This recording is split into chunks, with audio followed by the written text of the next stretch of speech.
A Love Worth Pursuing. Written by Fanny Finch and published by Starfall Publications. Save more with our offers and bundles on our website starfallpublicationsbooks.com. Subscribe for more audiobooks. Enjoy. Prologue. The morning was bright, with the sun shining down over the fields, homes, and a few inns and shops nearby. It looked so peaceful, out on the edge of the city. Of course, behind the tenements, the whole of London waited.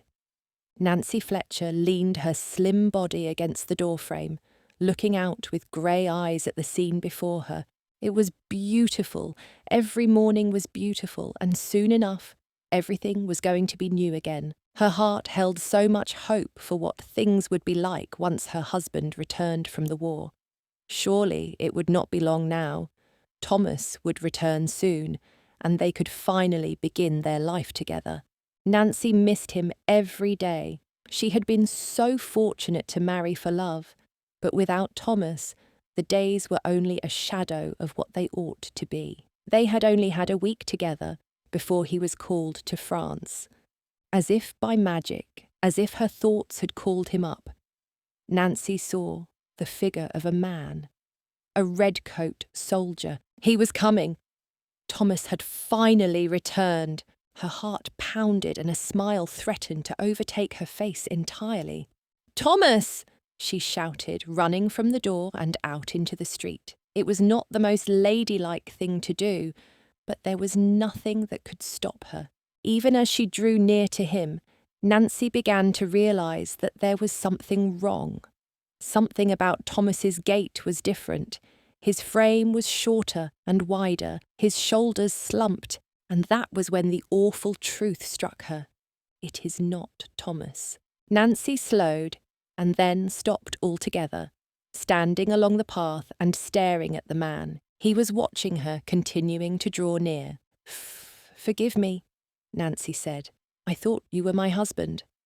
"I am sorry, miss. Are you, by any chance, Mrs. Fletcher?" the man asked. "Yes, I am," she said, confused as to why he would know her name. Had Thomas asked him to come and pay her a visit? Why had this man been allowed to come home first? He looked up at her with sad eyes, and Nancy ignored the sinking feeling in her chest. "I'm sorry to tell you, Mrs. Fletcher, but your husband was lost in battle," the soldier said. Frozen in place, Nancy said nothing. A strange, numb tingling ran through her limbs, and she didn't think that she had heard him correctly. "Nummer, that cannot be true," she said, her voice quaking and her knees unsteady. "I'm afraid it is, madam," he replied, handing her the uniform that had once belonged to the man she had placed all of her hopes in. The man sighed, somewhat impatiently. Nancy was still in shock. She felt nothing. She understood the words that he had said, but they made no sense to her. Whose uniform was she holding? It could not be the one belonging to Thomas. He was still in France, wearing it. "Because you are childless, you will only receive the one-time compensation. It is for your husband's service," he said indifferently, handing her an envelope. Thank you," she said through a ragged breath. The money was certainly no comfort. It was nothing to make up for what she had lost. Even if none of this felt real, she knew that much. The money was a hollow gesture. The army probably thought it was a kindness, but Nancy didn't see it that way. She and Thomas had hardly been getting by as it was, barely managing to cover Nancy's basic needs while her husband was away. "It's not much, but you are able to take up an occupation, are you not?" the man asked. Yes, I have one. I am a seamstress," she said. "Good. Then you will be all right," he said. Her work as a seamstress was sparse, and there was never any way of planning for the future when she was doing such an inconsistent job. But that was nothing compared to the pain of being without Thomas. "Well, have a nice day, madam. I am sorry for your loss," the soldier said reluctantly, walking past her and on toward his next stop. Nancy didn't move. She couldn't. She had only just found Thomas, married him, and now he was gone. She had lost him before their love had been given a chance to grow. In her hopelessness, she fell to her knees, alone. She couldn't say how long she kneeled there, collapsed in the middle of the quiet road. She only realised that her face was streaming with tears once she felt the sky crying in consolation, tears landing upon her head, upon her back, upon her hands. The weeping, the body-racking sobbing would surely come once the numbness wore off, and Nancy wanted to keep it at bay for as long as she could. She wanted to remain free of the horrors of it. She wanted to pretend that everything was fine until she could no longer deny the reality. With that, she decided to walk in the rain, into the streets of London, as the sky opened fully, unleashing her morning sobs with chokes of thunder and rages of lightning. Nancy allowed it to chill her bones. The maze of streets took her back toward the home that she and Thomas had lived in together for such a brief time, his family home. She was nearly there. And that was when she saw the figure of a small child, a girl, shivering from the cold, fragile, nearly starved. Nancy's heart was moved, and she approached the pale creature with her mass of red curls. The child looked up at her. "Where are your mother and father, dearie?" she asked. I have none," the girl replied in a high-pitched, shaking voice as her body trembled uncontrollably. And there it was, another spark of light, another way to keep the weeping at bay. Nancy held out her hand. Chapter 1. "Celia!" Nancy called, needing her little one to hurry. "Yes, Mummy? What is it?" Celia asked, rushing into the room. "I have to leave, dearie. We need to get you to Miss Winston's," Nancy said, grateful to her wealthier neighbour who always diligently watched Celia when Nancy went off to do her work. "Of course, Mummy. I am ready," she said. "Excellent. On we go," Nancy said. She led Celia to Miss Winston's and thought about the turn that her life had taken over the previous year. Raising a child had been no easy task, but as a woman who was all on her own, it had been even more of a challenge. Still, Celia had brought Nancy a great deal of joy. Nancy only wished that the Royal Army had given her a stronger allowance. Just because she had not had any children with Thomas didn't mean that she shouldn't be given enough compensation to take care of Celia. She needed to find better ways of feeding her little girl. Of course, even when the food was scarce, Celia was appreciative. She was such a sweet, humble child, and obedient. Sometimes Nancy could hardly believe how quick Celia was to listen and do what she had been instructed to. The two had bonded quite significantly in their time together. They arrived at the home of Miss Winston and knocked at the door. "Come in," the woman called from the other side. Nancy entered, followed closely by Celia. "Ah, good morning, darling. Are you ready for a lovely day?" Miss Winston asked Celia, who nodded in reply. "Thank you, Miss Winston, for watching her. Is there anything I can bring you on my way home?" Nancy offered. "Oh, nothing, thank you. I just have those shirts there that you can work on. Oh, what I wouldn't give to have nimble fingers again. But I did want to let you know that I heard about something that might interest you," Miss Winston said. "What is it?" Nancy asked. "I heard about a duchess. She is a friend of my aunt's, you know, the one who married a baron, who is looking for a new lady's maid.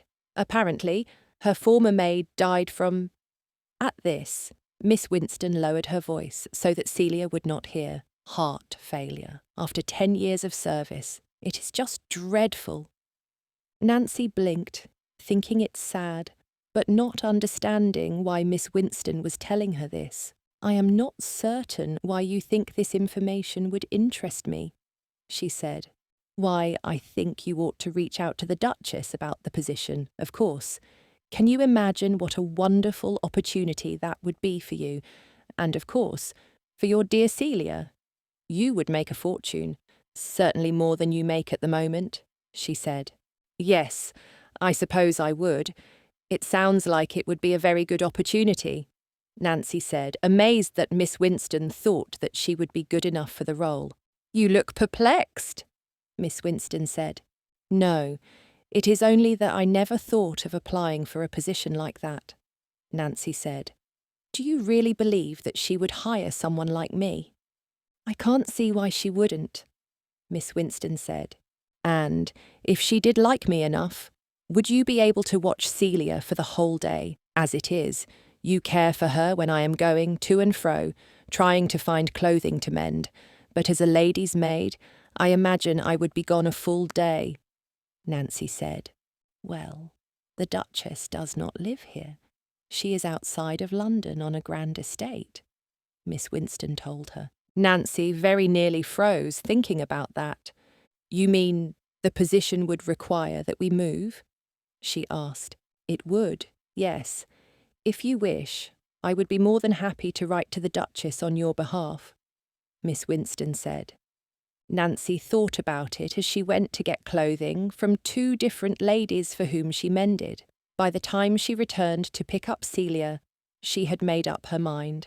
I would like it if you would contact the Duchess. It would be such a benefit to us if she is willing to take me into her service, Nancy said. I thought you would make the right choice. I shall let you know immediately once I have heard from her, Miss Winston said. Thank you, Miss Winston. Thank you for looking out for us, Nancy said. Nancy was eager to hear what the Duchess said. This was a position that could change everything, one that could save her life, as well as Celia's. 2 days later, Miss Winston came to her door.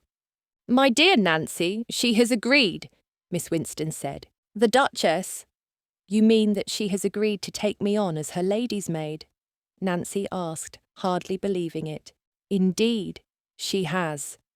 And she is very much looking forward to having you work for her. Honestly, I believe that she is rather lonely, Miss Winston said. Nancy was thrilled by the prospect of having such a good position, but, more than anything, she was excited by what it meant for Celia. When they arrived at the estate a few days later, Celia clutched Nancy's hand. Will she be a nice woman? Celia asked. I am certain that she will. Don't lose heart, Celia. This will be good for us, you'll see, Nancy said. She leaned over and kissed Celia's rosy cheek, receiving a wide smile in return. Nancy looked up at the manor in awe, amazed by the vastness of the estate and land. It was beautiful, just 2 hours outside of London, and the grandness astounded Nancy. Nancy was anxious, hoping the Duchess would prove to be a good woman. She was filled with excitement, but also trepidation.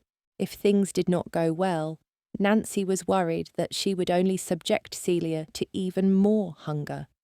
The girl's frail body could hardly survive with any less than she was already getting. And if the harsh conditions of their home were not enough, what more could Nancy put her through? After taking a deep breath, Nancy knocked at the front door of the home. The butler answered and raised an eyebrow, looking at Nancy and Celia. It was quite clear that there was judgment passing behind those eyes, thoughts that said these 2 strange creatures were not quite beings of status, by any means. Oh dear, he finally said. I am sorry, miss, but we aren't given to accepting beggars in these parts.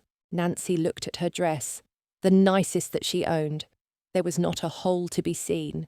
She had even splurged by adding a lace trim to hide the worn edges of the hem. And Celia's dress was also in the best condition it could possibly be. I beg your pardon? Nancy asked. I mean, no offence, of course. It is only that this is the home of a very grand lady, not some minister who gives new rags to those who are wearing tatters, he replied, giving her that look again. Nancy could feel the rush of blood in her pale cheeks, furious and humiliated all at once. She put a hand to the blonde bun at the base of her neck, wishing she had the means of adorning it with a lovely clip or something to enhance her appearance. "I am told that the Duchess of Ridlington has accepted me for the position of a lady's maid," she managed to say through a tense jaw and rigid lips. The butler took in a sharp breath. Oh, you are her new companion, and you come with a pet of your own, I see. Well then, in that case, the Duchess is in the garden, and I shall show you to her," he said. Nancy pushed aside her new misgivings, thinking this the better option. This man had been rude, but she believed in the importance of giving him a chance to show that he was better than her first impression. When they reached the garden, they saw the Dowager Duchess of Ridlington, Florence Tilbury. She looked marvellous in her deep blue dress, made of taffeta or some such grand fabric. She sat at an iron table, ornate with little swirling details, drinking tea. Nancy could hardly look away from her. "Ah, and this must be Mrs. Fletcher and her young darling. Miss Celia, I am told," the Dowager Duchess asked, standing to greet them. "Indeed, Your Grace," Nancy said, curtsying and side-eyeing Celia to tell her to echo the movement. "Wonderful. Welcome to you both," she said, smiling at Celia. Nancy glanced at Celia, who was looking in wonder at the beautiful gardens around them. She was being quiet, but her green eyes marvelled at everything she saw. "Now, you must take a seat," the Duchess said, gesturing to the other seat at the table. She nodded to a maid, who rushed over with 2 more cups of tea for Nancy and Celia. "Thank you, Your Grace," Nancy said, surprised by the gesture. She had not expected a Dowager Duchess to be so humble as to serve tea and drink it with her, and, after the encounter with the butler, she was especially surprised. "Now, I shall tell you a little bit about myself, and you may tell me about yourself in return. What do you think?" the Dowager Duchess asked. "Yes, certainly," Nancy agreed. "I, myself, am a widow. My son was with me for a time, but he has gone to the West Indies.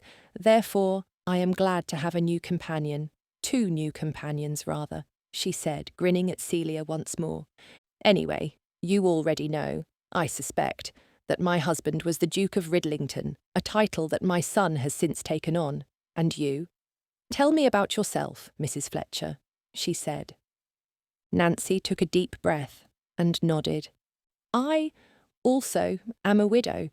My father was a miller, who passed away a few years ago, and my mother died when I was a child. At 18 years of age, I married a man that I loved, but he went to France just a week later, for the war. I was informed a year ago that he was lost in battle," Nancy said. "That is a very difficult life. You must be quite strong to have borne such troubles," Her Grace said. "I like to think so," Nancy replied, a soft smile on her face. "And what of you, my dear?" the Duchess asked, turning to Celia, who was being as proper as she was able. Celia held her teacup with both hands in an effort not to spill anything. Nevertheless, Nancy could see that, while she had been distracted by the conversation, Celia had put enough sugar in her cup that it had not yet even melted. My name is Miss Celia Fletcher," she said in a very enunciated way, trying to be as diligent and polite as she could. "Yes, and you have lovely eyes, Miss Fletcher," Her Grace said, causing Celia to blush. "Thank you, miss," Celia said. Nancy froze. "Celia, dear, we must address the Duchess as Your Grace," Nancy said, kindly. "Oh, please don't worry about it. I am an old lady, and I don't mind in the slightest if my title is forgotten. Anyway, I have to say that I like both of you a great deal, from what little we have spoken. I cannot think of anyone I would rather have in my employ," Her Grace said. "Really? You want us to live here with you?" Nancy asked, amazed by the opportunity. "Yes, indeed. I do need a lady's maid, but I rather miss the company as well. I can think of no one better than the likes of you two," she said. Nancy looked at Celia, and they smiled at one another, both knowing precisely what the other was thinking. "I believe," Nancy began, "that we are in agreement. We would love to be your companions." Chapter 2. Vincent took a deep breath and let it out slowly, mentally saying his farewell to the sea. As his green eyes took in the sight of London's docks, he recognised the same bustling energy that he had missed over the previous 2 years, the same culture of the labourers at work, and the smell of cabbage and meat pies that wafted toward him from where some of the dock workers were sitting and warming their food over a little fire pit. It was good to be home. More than anything, it would be lovely to see his mother again. Surely she was ready to see him as well. Vincent hoped that she had received his latest letter telling her when he expected to arrive, but it was Leighton who greeted him as he walked the plank down from the ship. "Ah, Leighton, thank goodness you have come," Vincent said, patting his rather long and lean friend on the back. "I have been keeping my eyes open for you. Old Fisher came back yesterday and said that you were only a day behind him in departing. I thought it best that I come to the docks just in case," Leighton said. "And how has it been since you returned home?" Vincent asked. Leighton shrugged.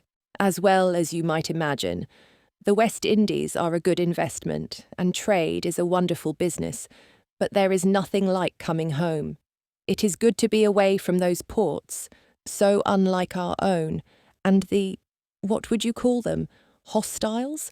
The bargains that we so often are stuck dealing with. We are free of that discomfort when we come home," Leighton said.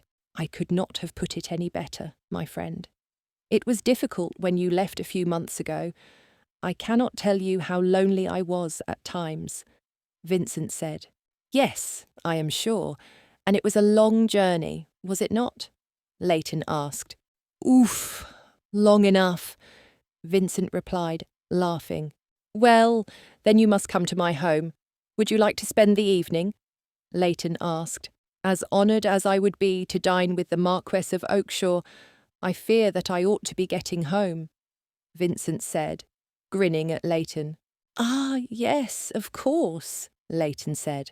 "I would like to see my mother," Vincent explained. "I understand perfectly, and I am sure that she is eager to see you again as well," Leighton said. Vincent was certain that his mother would be painfully hurt if he did not go visit her upon the first day of his arrival. It was only right that he make his way to the family estate, even if it was an extra 2 hours on top of the journey that he had already taken. "Would you like my coach to take you to the estate?"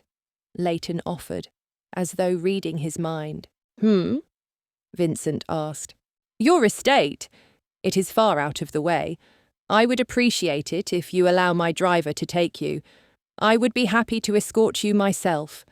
I have plans out that way as it is," Leighton told him.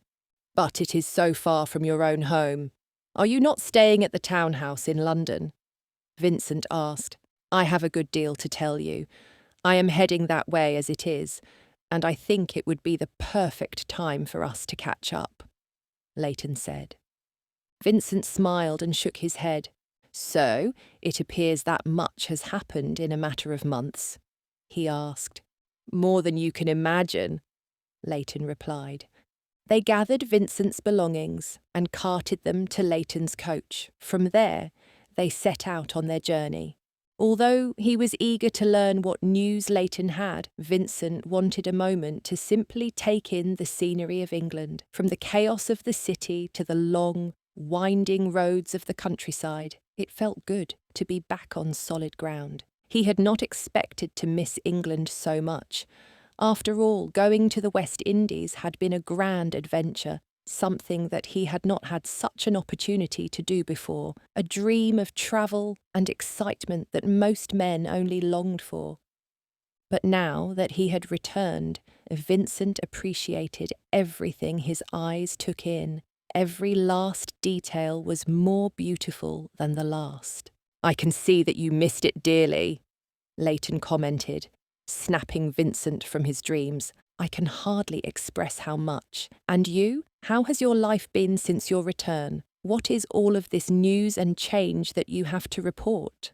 Vincent asked. Leighton leaned back further in his seat, a contented grin on his face.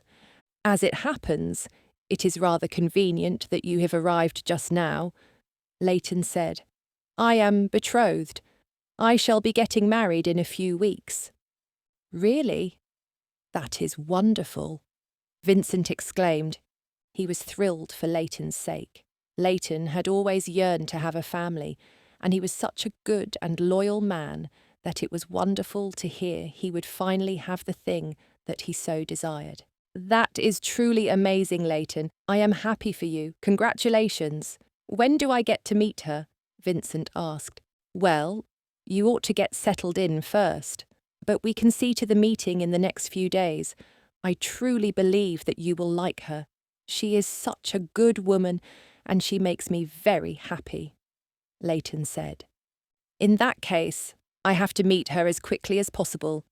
Now, what else has been going on in London while I have been away? Vincent asked. Leighton filled him in on a few things that had occurred since his own return to England. He shared about some of the parties and a little bit of gossip. There had been some exciting developments in the great kingdom, and Vincent was happier than ever that he had returned. Having been gone for such a long time, Vincent realised that he had missed out on the parts of home that made it so pleasurable. Nevertheless, he had finally returned, and he was not going to miss out on anything more. He would enjoy the balls and the gatherings with all of society's finest. He would be with his mother, indulging her and reminding her of how much he cared. He would be able to go to Leighton's wedding, seeing his dearest friend happily married off. Finally, looking out the window to gauge how far they had come, Vincent's heart seemed to skip a beat when his eyes took in the sight of his family's estate. What is it? Are we almost there already? Leighton asked. It hardly feels that we have had enough time. Please, do let me know as soon as you are able to spend some time together. I should very much like to introduce you to my betrothed. I shall let you know the moment I am free, Vincent said. The coach led him right up to the front door of the estate, and Vincent turned to Leighton. Will you come inside? Just for a while, he said. I have dinner plans, as I said. Madeline's mother and father live just beyond here, and I am meeting with them. I shall write to you tomorrow, however. You have my word, Leighton promised. Understanding that his friend certainly needed to be getting on his way, Vincent nodded. A sigh escaped him as he did. I am sorry, truly. I would love to spend more time with you, Leighton said. It is perfectly all right. You offered for me to stay at your home for the night, and I am not able. I can hardly blame you for not being able to stay the evening at my home. We shall see one another soon enough. Now, enjoy your dinner, and I wish you all the best with your future bride and her parents, Vincent said. With that, Vincent got out of the coach, and the coachman helped him unload a few things and brought them to the door. Vincent knocked, straightening his jacket and hoping that he was presentable. He watched Leighton's coach depart and then turned back to the house as the door opened, the maid's eyes turning bright upon seeing him. Your Grace! How lovely to see you! Tobias shall get your things, she said, ushering the valet over. Thank you, Bessie, he said, smiling as the staff welcomed him and helped carry in all of his belongings.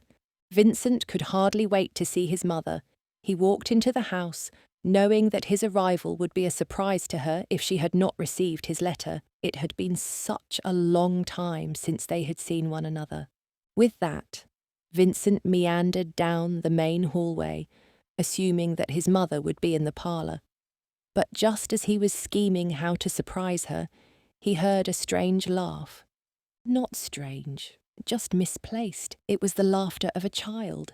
Vincent's heart raced all over again, wondering what on earth had changed that there would be a child in the home.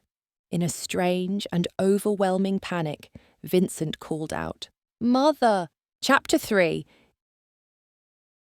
It took only a few days into her employment for Nancy to recognise that she had made the right decision. This was where she and Celia belonged. There was no doubt. They were given a room to share, but it was large enough that Nancy wondered if it had been meant for a guest rather than an employee.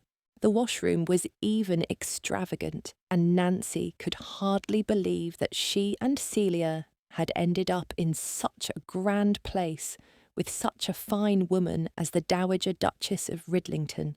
They had 3 full meals each day, tea at any time they wished for it, and the lovely, generous garden in which Celia loved to play. It was far grander than anything that Nancy had anticipated, and she hoped that their stay was not going to come to an end any time soon.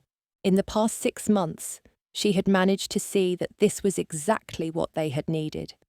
However, she had also learned rather quickly that the Duchess was one of a kind. Not everyone was so humble as she was, certainly not everyone who was of such a position in society. The butler had become a very decent man with time, but many of the visitors who arrived were pompous, assuming, preening members of society who considered themselves perfection. But in nearly 6 months together, Nancy had been able to handle every little bit of arrogance that was directed her way from others, even when it came from the Countess, Lady Clearburn. One morning, Lady Clearburn entered the parlour, where Nancy had been sitting with the Duchess, mending some clothes, and barely gave a greeting before she began barking orders. "Here, you can stitch this for me as well," Lady Clearburn said, handing Nancy her purse without so much as a hello. Nancy took it and set it beside the other items that she was working on for the Duchess. She was more than accustomed to the Countess by now, understanding that the wife of the Earl of Clearburn was never going to treat her with niceties. "Pour me some tea, quickly," she said to one of the maids, who was already bustling off. Lady Clearburn smoothed her black curls away from blue eyes that were buggy in her rat-like face. She was a small woman, and not altogether as beautiful as she hoped to be. It was apparent from her overuse of jewels to enhance her appearance that the Countess was aware of this. "Good heavens! How long does it take to pour tea? And have you seen the dust on the mantel over there, Your Grace? I cannot fathom what it is that you pay your staff for. This room is an utter disaster," Lady Clearburn said, ensuring that the maid was listening to every remark. The Duchess simply watched her friend, patiently waiting until she had finished. "Now, Cynthia, are you quite at ease?" Her Grace asked, sounding somewhat amused by her friend's behaviour. She held up a hand for the maid to stop as she started over to the mantel. "Oh, who is ever at ease? What with the cold weather and incapable servants everywhere you go, it is a wonder that I have lasted so long in this country," Lady Clearburn said. Nancy leaned back, trying to finish the hem that she had offered to stitch that morning. But, unless the Duchess needed anything more, she was happy to sit and listen to the conversation. They discussed the usual topics for women of their age: rheumatism, the difficulty in finding a decent tuner for the pianoforte, whose daughter had secretly been harbouring a scandalous lifestyle. It was certainly a different world than anything Nancy was familiar with. She had heard a number of conversations between the Duchess and her friends, but it was Lady Clearburn who always seemed to be trying to prove herself. Her worth was so clearly tied up in what society thought of her that Nancy wondered how she had managed to con anyone into thinking that she was reasonable at all. And if her Grace considered her a friend, did that mean that perhaps she had a hidden version of herself similar to the Countess? Nancy had not seen it, but she hoped that she never would. "And how is your son, Florence?" the Countess asked, mentioning the young man that Nancy only heard of now and then. "Oh, I have heard the most wonderful news. I received a letter just yesterday that he is homebound, finally. After 2 years of not seeing my boy, he is returning to me, "At last," Her Grace announced, the joy in her face undeniable. She clapped her hands together to show her delight, and Nancy was overjoyed to see the Duchess so happy. It warmed her own heart, and she thought that it must be a good sign that Her Grace had a solid relationship with her son. "That is grand news, my dear.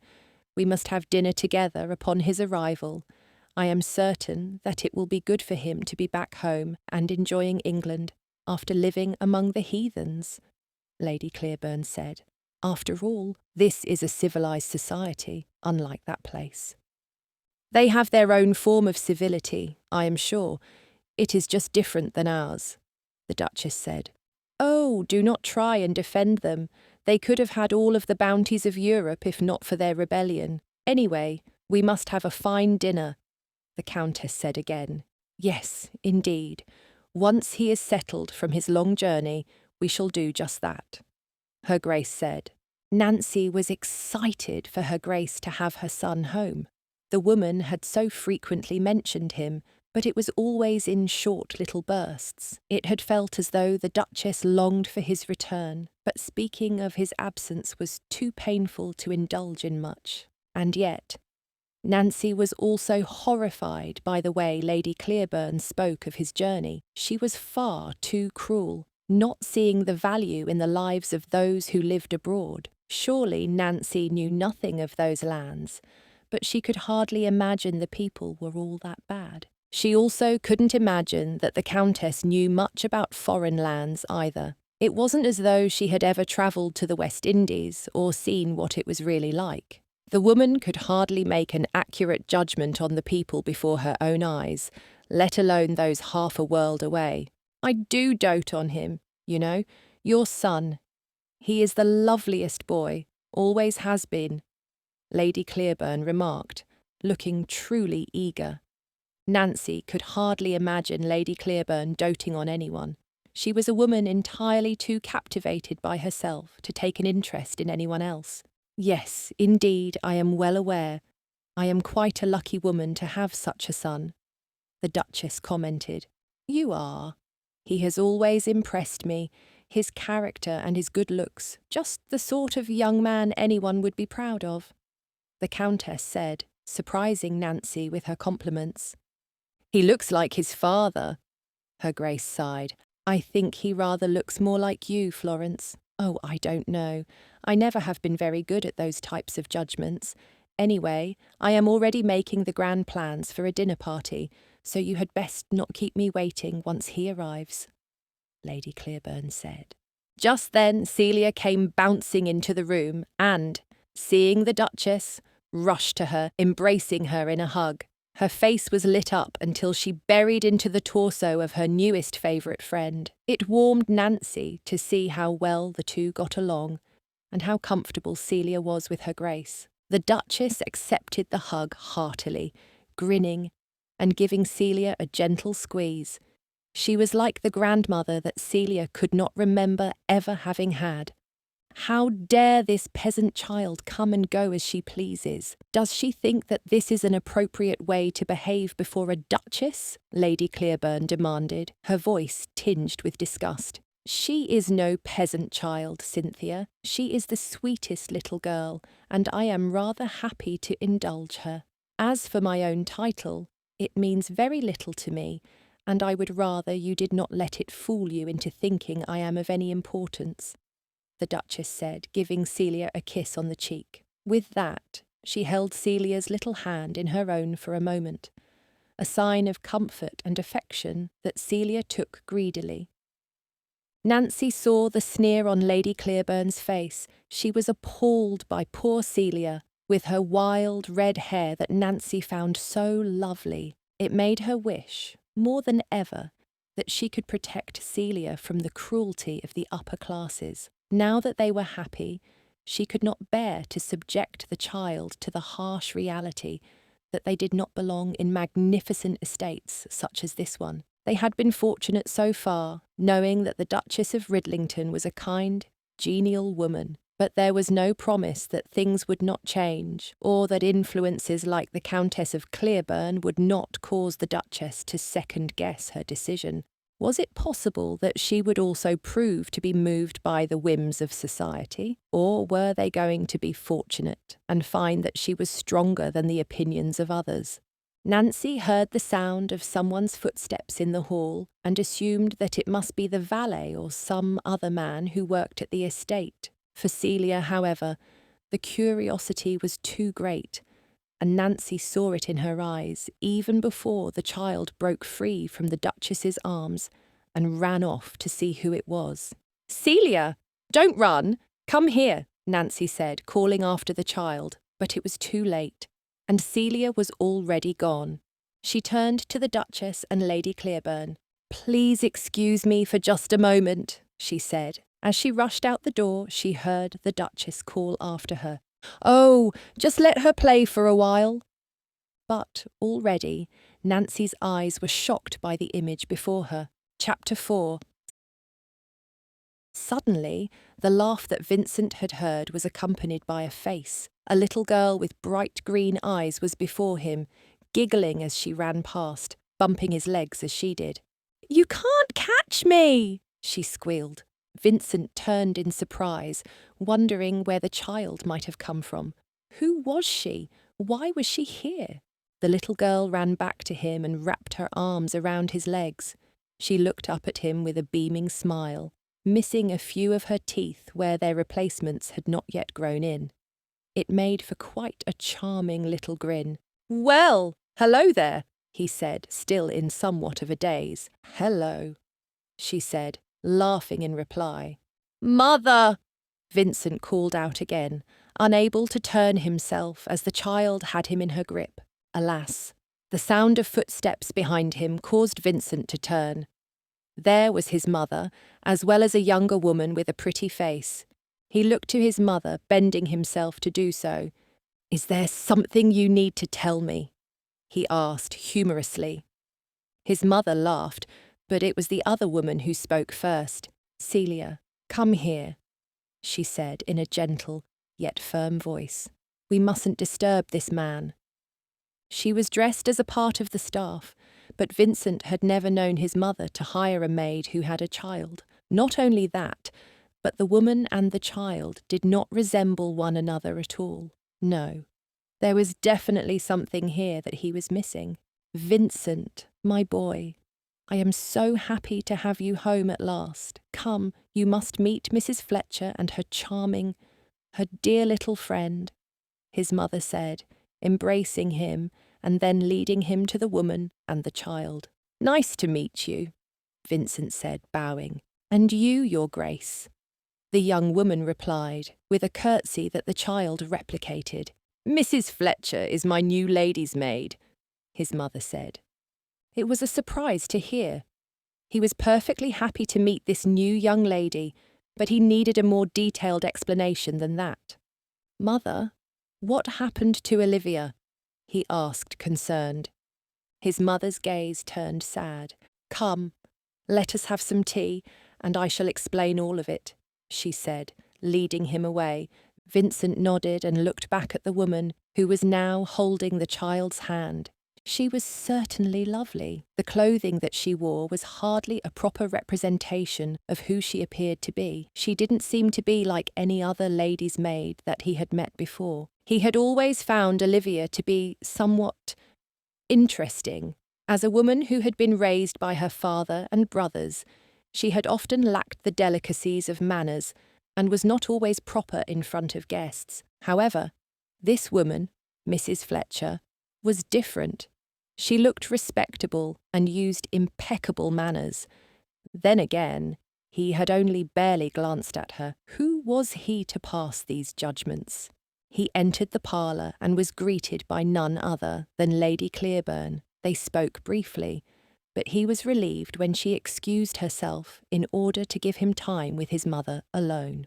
As they enjoyed their tea, his mother began explaining all that had occurred in his absence.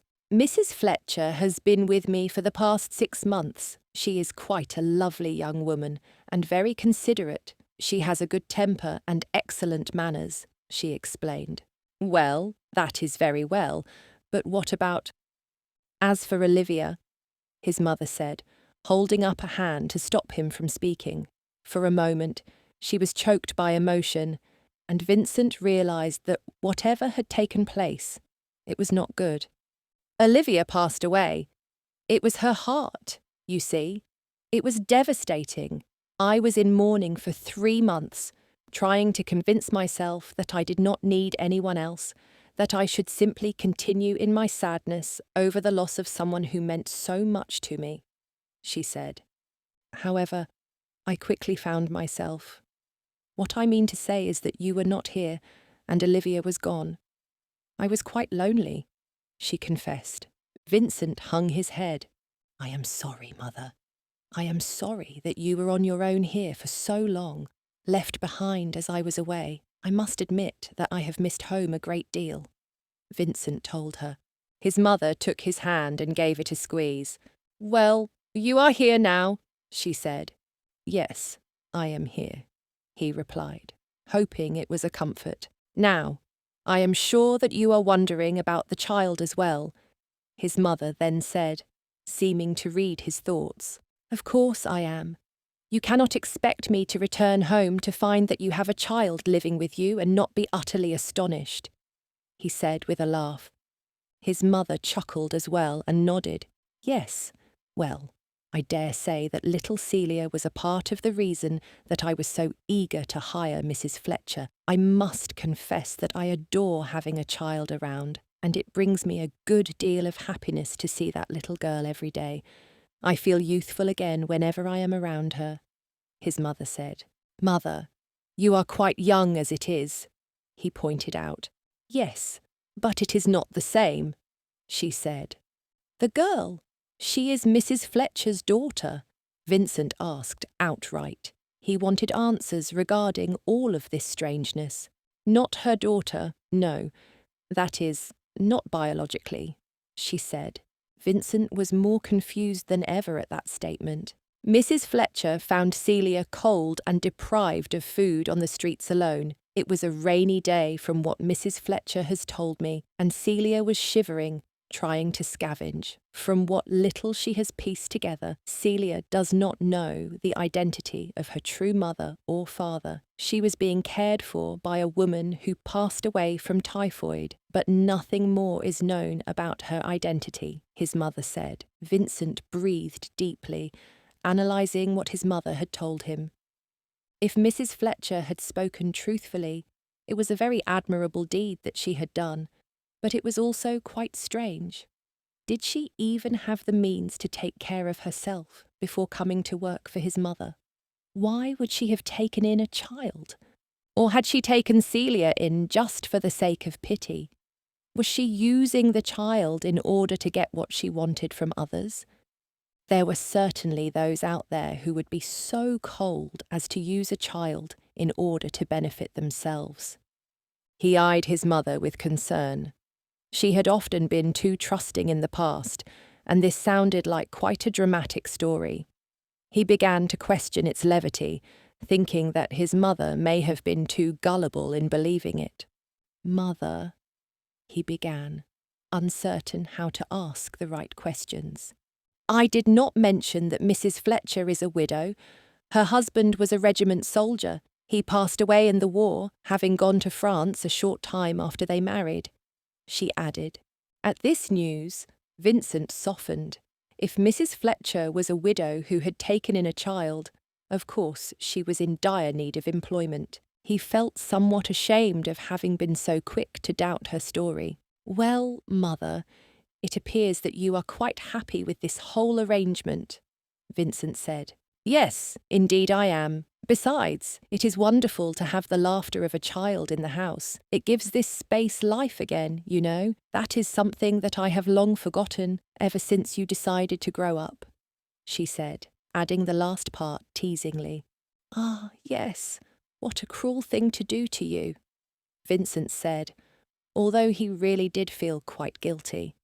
He had left his mother alone after his father had passed away. It had been the best thing for him. It had given him a bit of space and freedom, two things that he had greatly needed at the time. But for his mother, it had been quite different.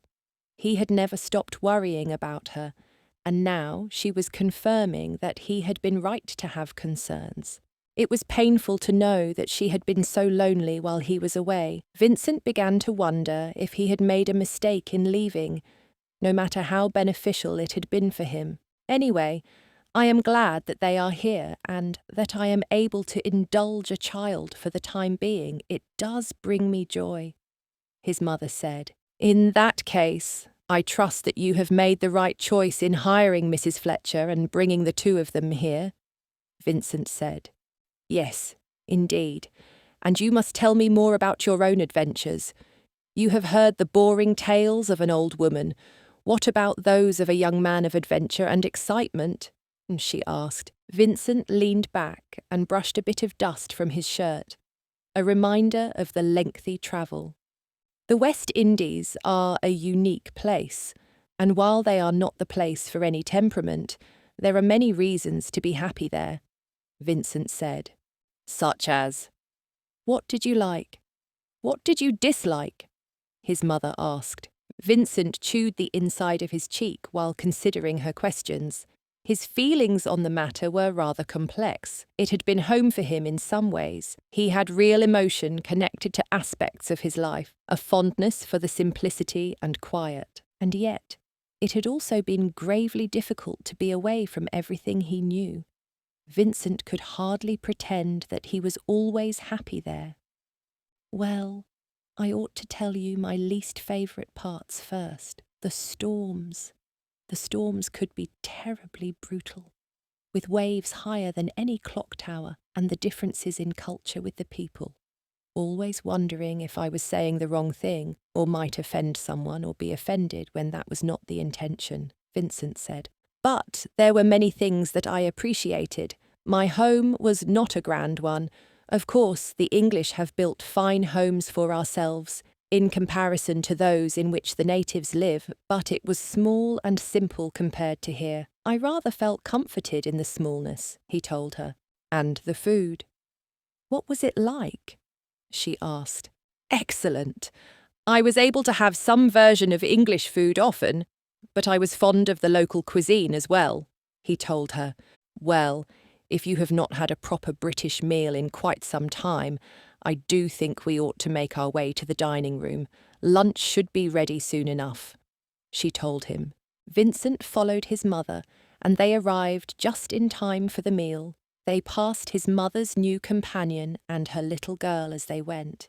He imagined that they would be eating with the other staff once he and his mother had finished their meal. But as he and his mother ate and chatted away, he was still curious. Much had changed in his absence, but Mrs. Fletcher and Celia were the most interesting of all. Chapter 5. So there she was, the young maiden, dancing about with the fairies under the sky, and everything was at peace, Nancy said, finishing the story. That is a lovely tale, Celia said, her eyes groggy as she lay in bed. Will you sing me a song? Nancy smiled and nodded. Celia always wanted a song as she drifted off to sleep. A little girl with sleepy eyes laid down to rest under the sky, and as her eyes then drifted closed, the moon and stars so vast arose, and as the little girl did sleep, under the moon without a peep, the moon and stars began to scheme, to grant the little girl's big dreams, Nancy sang. Before she finished the song, Celia was completely lost to her rest, and Nancy quietly stood and made her way to her own bed, where she tried to get to sleep herself. She had so much love for Celia, and caring for her felt effortless at times. But how could she feel anything other for a girl so kind, gentle, and appreciative? She was a dream child to take care of. Of course, it was not only Nancy who had realised that. The Duchess had also come to care deeply for Celia. It was amazing to watch a Grand Duchess spoil a child who had lived on the streets for such a long time. But some of the greatest joys that Nancy had seen was watching how Her Grace taught Celia to play chess and the pianoforte. Celia was a fast learner, having already mastered one song. The Duchess had been so generous to them thus far. In addition to the grand and spacious room that left them so comfortable, she had given them care and attention and a value that they would not have found anywhere else. As she closed her eyes to sleep, Nancy felt incredibly blessed. Nancy was up early the following morning. She assisted the elder Duchess of Ridlington in dressing and served her tea in the parlour, enjoying their conversation as she went about her duties. "Ah, and here is my boy," the Duchess exclaimed, looking effervescent from the joy that was clearly in her heart. "Good morning, Mother," he greeted. "Good day, Your Grace," Nancy said, curtsying. He eyed her for just a moment before responding in a serious tone, "Good day." Nancy took a step back, trying to stay out of the way of the two, well aware that she ought not to take up too much space when the Duke of Ridlington was present. It was clear that he wanted to be with his mother alone, and yet it was Nancy's duty to be there for Her Grace in case she needed anything. "So, I suppose I ought to fill you in on some of the latest news coming from London," Her Grace said. "You are still paying attention to all of that from here?" the Duke asked. "Well, I must keep up, mustn't I? And your friend, Lord Oakshaw. Have you heard the news?" "Oh, of course you have. You said that he was the one who brought you home yesterday," she said. "Yes, Mother, I have heard. I am so happy for him," His Grace said. Nancy knew nothing about Leighton Chadwick, the Marquis of Oakshaw, but she listened anyway, learning more about the strange lives of nobility and what few concerns they seemed to have. "It is such a joy that he has found a good woman. He is like another son to me. Oh, how I wish you would also find a lovely bride, Vincent. You should bear me a few grandchildren. That is the only thing that an old woman like myself has to look forward to," his mother said self-deprecatingly. But her son scoffed and then sighed. "You have a child in the house now, Mother. Little Miss Celia, right? You have said that she gives you great comfort," the Duke said. Nancy couldn't help but smile at the remark, knowing that the Duchess had been talking to her son about what a joy Celia had been over the past 6 months. "So, really, you do not need me to give you any grandchildren, and you are not all that aged," he added. "Nonsense, my son," she retorted. "Honestly, when do you intend to settle in England and find yourself a wife? You hardly know what you are missing. Trust me when I say, growing old alone is not a good experience." Nancy observed the interaction and could see that there was a tension in this conversation. Quite possibly, it was a matter that the two had disagreed upon in the past. "It is different for me, Mother. You know this," he said. "Oh, fine, fine. My stubborn son, you will ever be," Her Grace said, dropping the topic and taking a sip from her tea. As the silence descended, Nancy was taken aback when the Duke turned to her. "Mrs. Fletcher, my mother has told me that you saved the little girl from the streets. Is that true?" he asked. Nancy was surprised that such a handsome man, and a duke no less, wanted to know anything more about her or Celia. Curiosity about her situation was the last thing that she might have expected from him. "Indeed, Your Grace, I did. She was cold and hungry. I could not bear to see her so neglected," Nancy said. He nodded in satisfaction. "That was very honourable on your part," he said. Nancy cast her eyes down, embarrassed that he should notice her at all, much less to compliment her. "Thank you, Your Grace," she said. The Duchess was eyeing Nancy with a hint of a smile, but she turned to her son once they were silent. "Now, we ought to have a dinner party to celebrate your return." I know that there are many who both expect and desire it, her Grace said. Mother, that is hardly necessary, her son said with a hint of dread. Oh, nonsense, my boy. It must happen. This home has spent far too much time in mourning and sorrow. I need the dinners and balls, you know, the Duchess said, sounding eager and determined. The Duke laughed at her remark and relaxed his shoulders. Well, you ought to have said that in the first place, Mother. You don't need my return as an excuse for a feast. If you desire a dinner party, then we must have one, he said, indulging her. Nancy was glad to see that he cared for his mother enough to set aside his own desires, but just then her thoughts turned to Celia. She had not seen the child all morning. Nancy realised that she must find Celia at once to ensure that she was doing all right. If you will excuse me for just a moment, Your Grace? Nancy requested. Yes, indeed. Do what you must, the Duchess replied with a wave of her hand. Thank you, Your Grace, she said, departing quickly. Nancy knew of 3 favourite spots where she might find Celia, and fortunately discovered her at the second, once she heard the sound of a few keys on the pianoforte. Celia, she said in an urgent whisper. The girl looked up at her with those large green eyes lost in wonder. Celia, darling, we mustn't touch what is not ours, Nancy said, coming to usher Celia away.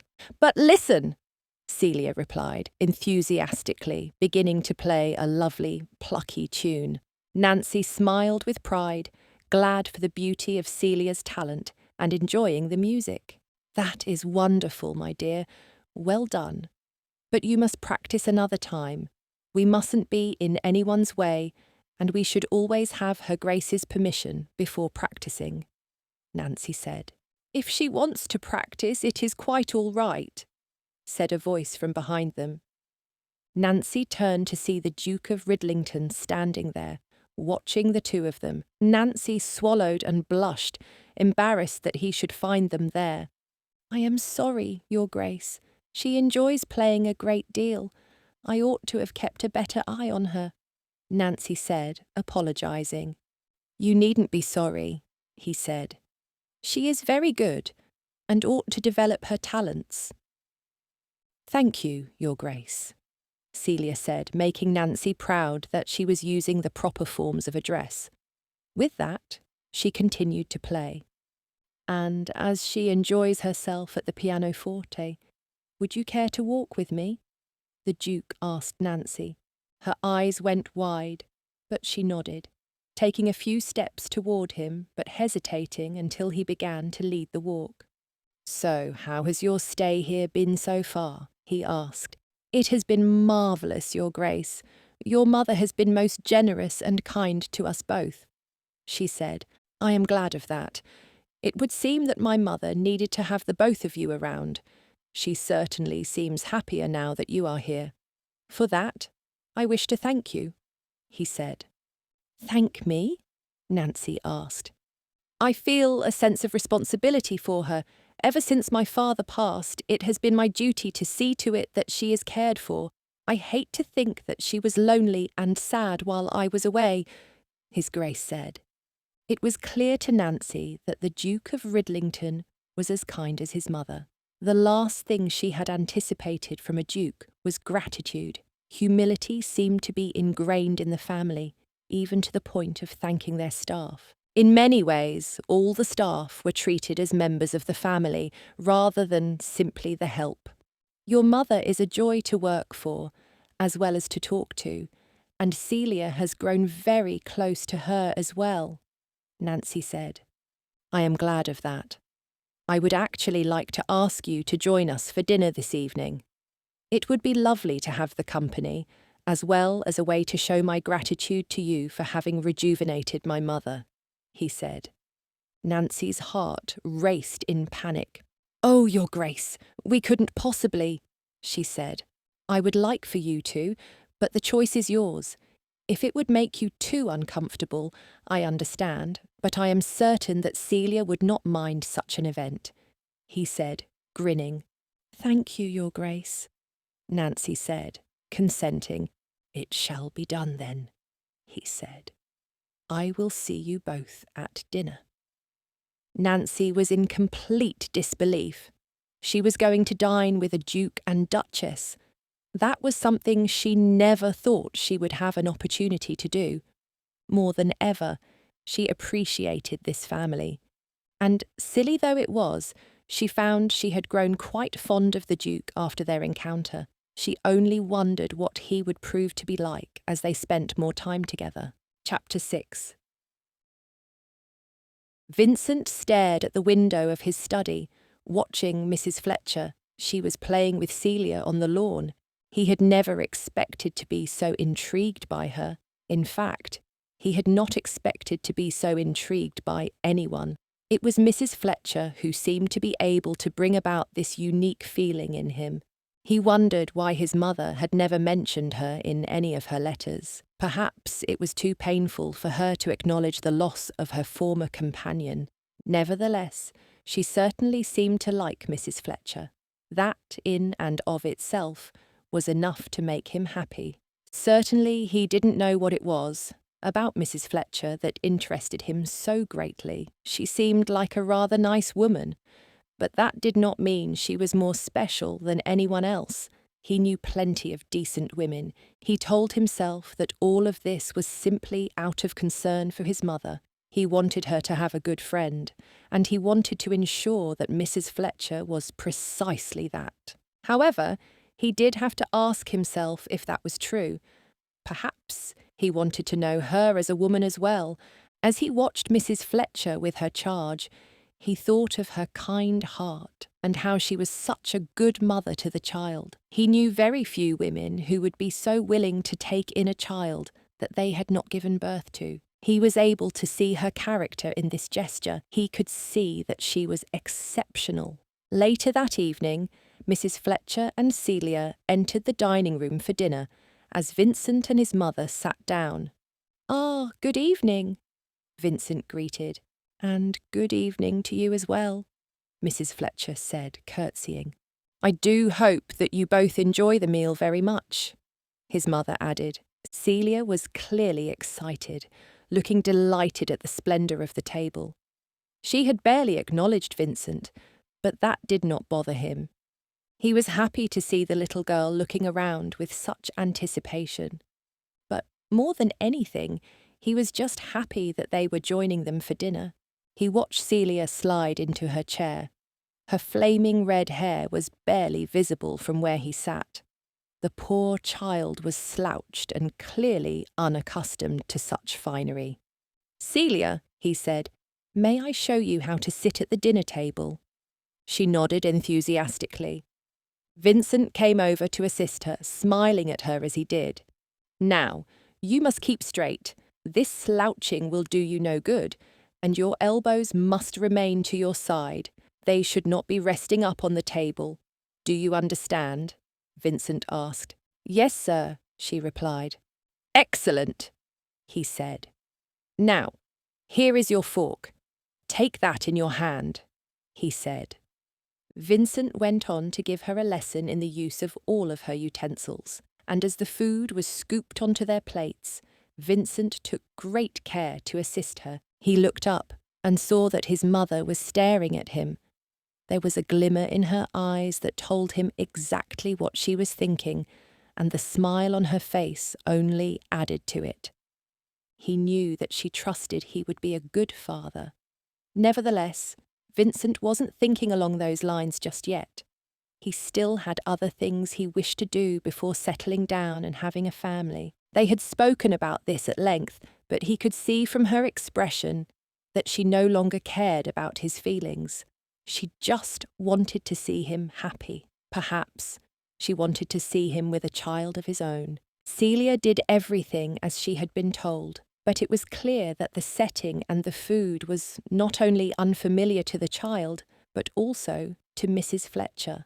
Vincent could see that she did not feel as though she belonged there. Her discomfort was evident in her stilted movements, but he did not wish to draw attention to it. Whereas he could easily instruct Celia, He could hardly give direction to Mrs. Fletcher without her being embarrassed. He began to wonder how she had been treated by other nobles in the past. Had she been given opportunities like this before? Had she been a companion before? Or had she been stuck as a near servant, the way so many others had been? Mrs. Fletcher looked down at her meal. There was something in her eyes, as though she was about to cry. He could not imagine what it was that had struck her so, but once again, Vincent chose not to draw attention to it. The meal continued on in silence. There was very little said, aside from the occasional comment made by Celia about how good the food was. Each time she spoke, it was a breath of fresh air. It brought smiles all around the table. But then they were silent again. "Vincent," his mother began, "I forgot to tell you that I have invited your friends, as well as a few of mine, for a celebratory dinner tomorrow evening. It is just as I had told you we would do." "Is that so, Mother?" he asked. Vincent had not wanted this, but he had known that it was coming. To have to socialise with so many people was not going to thrill him by any means, and after the journey that he had just been on, he simply wanted to spend time with those who meant the most to him.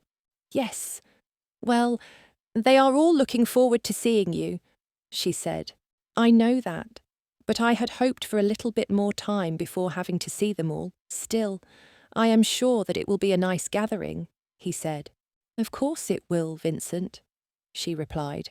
Vincent turned to Mrs. Fletcher.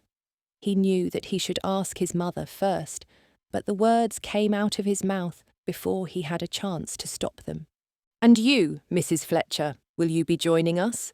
Vincent asked. She looked up at him, startled, with wide eyes.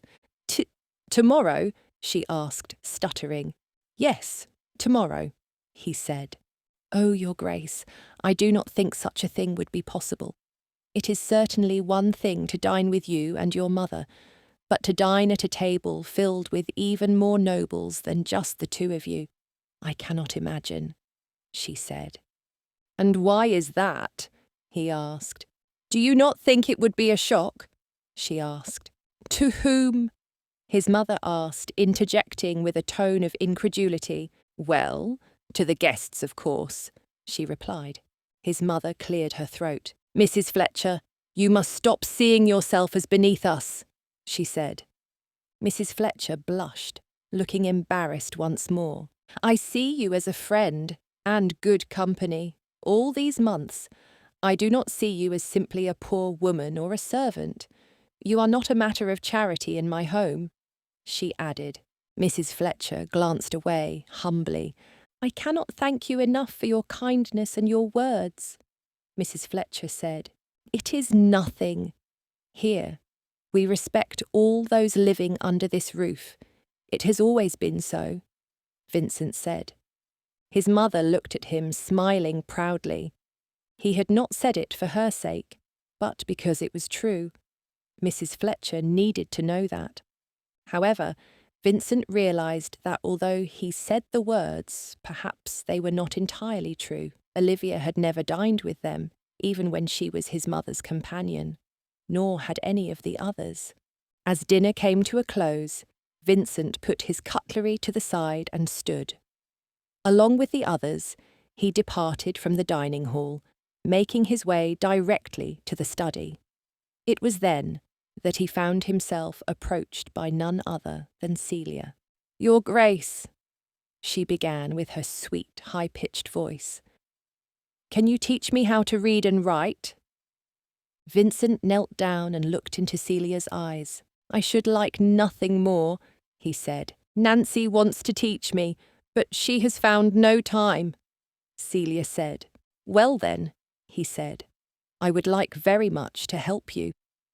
Celia surprised him by throwing her arms around his legs.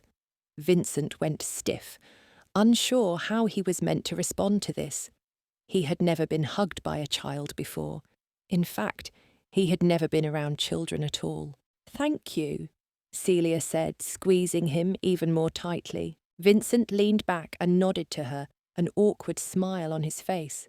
"You are very welcome," he said. With that, Celia ran off, happily. Throughout his travels, Vincent had seen a great deal. He had seen how harsh the conditions were for those who are less fortunate than he. Yet somehow he found it extraordinary and admirable that a child such as Celia wanted to be educated. It was not as though she had a reason for it. She simply wished to gain knowledge. She was not a child who had reason to strive for education. She had been raised on the streets, according to what his mother had said. That made her desire all the more inspiring. Of course, it was also inspiring the way that Mrs. Fletcher had taken her in. She had clearly not been a woman of great means, and yet that had not stopped her from accepting the financial burden and responsibility of this child. He wondered what more she would do to prove herself a good woman. "There you are," exclaimed Mrs. Fletcher upon seeing Celia. "Did I not tell you to remain close by? You should not be running off that way. Please, do not worry. You cannot lose her. I know every corner and hiding place there is in this home. I would find her," Vincent promised. Mrs. Fletcher looked embarrassed but smiled at him. "I am sorry if she has disturbed you," she said. "No, she has not. As it happens, I have decided to teach her how to read and write. She asked it of me, and I am more than happy to oblige. I must say that she's a very bright child." "Truly," he said. "But—" She trailed off. "I see it as an investment," Vincent said. He could also see that Mrs. Fletcher was going to apologise, but he had made his decision. He did not wish for an apology when he agreed that this was the best thing for Celia. For the sake of her future and education, it is the correct course to take, he said. "Thank you so much, Your Grace," Mrs. Fletcher said, looking to the ground once more. Her humble eyes were always cast down. However, her eyes came back up. She looked at him and their eyes locked for a moment. He noticed the depth of their colour. They were unlike any he had ever seen before. Realising that he was staring, Vincent tried to compose himself. He nodded to Mrs. Fletcher and decided that he ought to end the conversation. "Well, good evening, Mrs. Fletcher," he said. "Good night, Your Grace," she replied with a curtsy. Vincent wished to retire to his room and go to sleep. However, he could do nothing but think about her eyes. Chapter 7. The next morning the house was abuzz. The maids were busy, the valet was busy, the Dowager Duchess and her son were busy. As they were preparing for the dinner party, everything seemed to be a whirlwind. Nancy helped the Duchess into her dress for a final fitting. As she did so, her employer was informing her of the various men and women who would attend the party. "There is also Lord Chester, who is married to the cousin of royalty. Oh, and Lady Hampton shall also be in attendance, along with many others," she said, brushing her hand away as if the rest of the names escaped her. There were going to be a great many people, and Nancy was growing more and more anxious by the minute. She had never been to a grand party like this. She was not sure how it was going to go, or how it would be accepted that she was present. "It shall be so nice to have you join us. I am looking forward to introducing you, as well as Celia, to all of my friends. I have spoken so much about Celia that I know they are looking forward to meeting her. She has helped me a great deal. To be honest, I was very lonely before you both came," the Duchess said. Nancy nodded politely. Although she was listening to everything that her employer was saying, she was unable to escape her anxieties. She was not sure what it would be like to meet all of those people. They all mattered a lot in society. She had never been to such an event before, even attending small gatherings and dinners with friends back in the tenements. She had never known how to behave. Once she and her husband had a home, they had invited people over, and things were still a struggle for her. In addition to her shyness, being around such titled people at such an event as this, Nancy felt somewhat terrified. I loved my late husband. I know that for women such as myself, marriages are typically arranged based upon convenience," the Duchess said, bringing Nancy out of her reverie. "Well, that is a good thing. It is wonderful that you loved one another despite what was expected," Nancy said. "Indeed, it was wonderful. I had thought that I would never find a man that I would love. However, I was luckier than most. It is a unique thing to find someone that you truly love," she said. Nancy nodded, understanding exactly what she meant.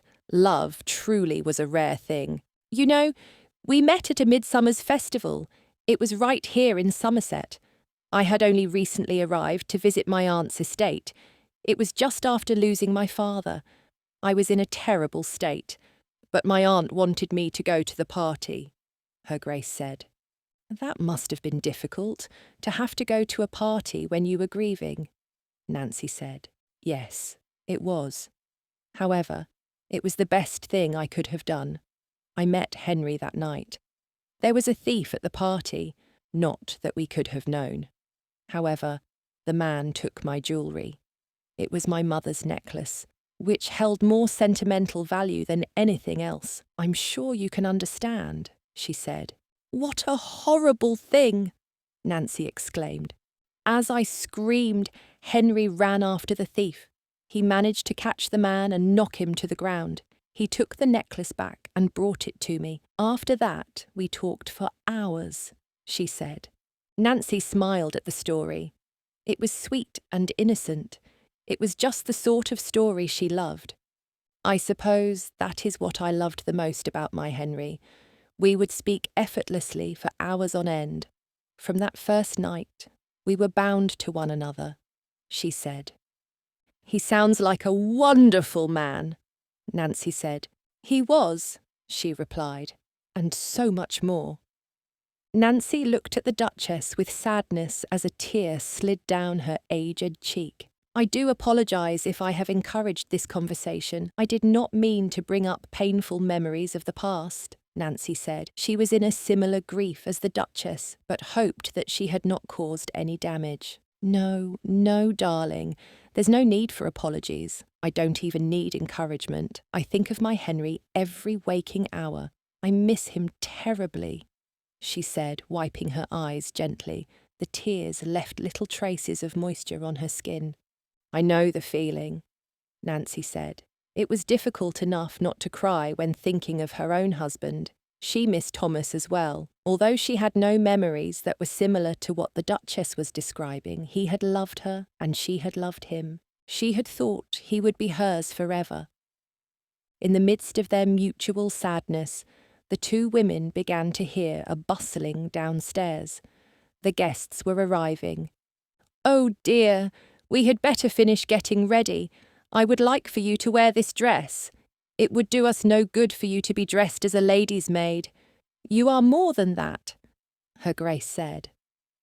Nancy looked at the green dress that her employer was holding up.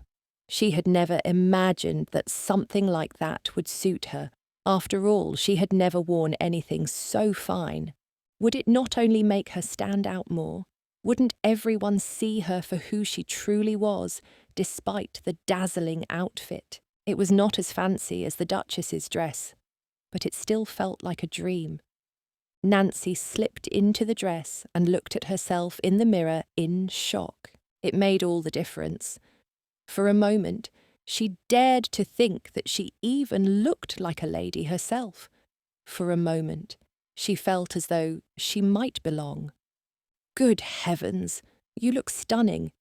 Now, do you think Celia might be ready to see what I have for her?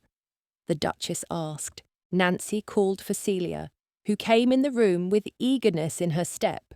The pink dress Her Grace had prepared looked stunning on the child. Celia's delight was evident. She was so filled with joy. As the Duchess went to greet her guests, Nancy did Celia's hair, styling it up properly. She looked beautiful. They both did. A short time later, they joined the Duchess in the hall. Now, remember to address everyone as my lord and my lady and your grace, if they are a duke or a duchess and so on. Nancy reminded Celia. Celia nodded. I will be polite and proper, she promised. Nancy looked at her and smiled. She was very proud of her. Celia could not have been a sweeter child.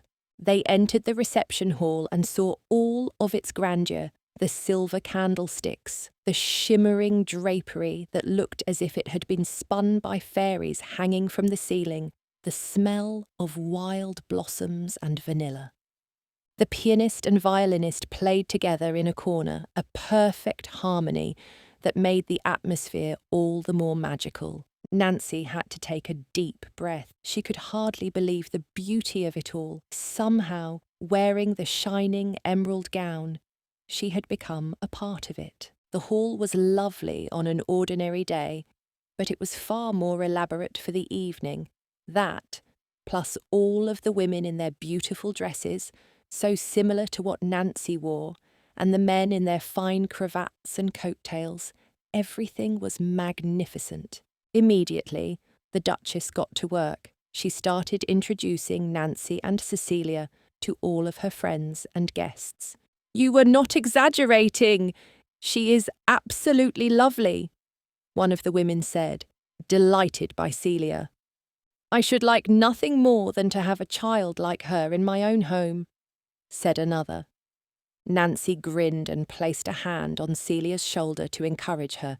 She was thrilled by the fact that everyone appeared to love the child. However, suddenly Lady Clearburn drew near. Nancy knew there would be an issue. There always was. Such a fuss over this child, she complained. It felt as though she would dislike them whether she had a cause or not. The woman simply could not abide Nancy or Celia.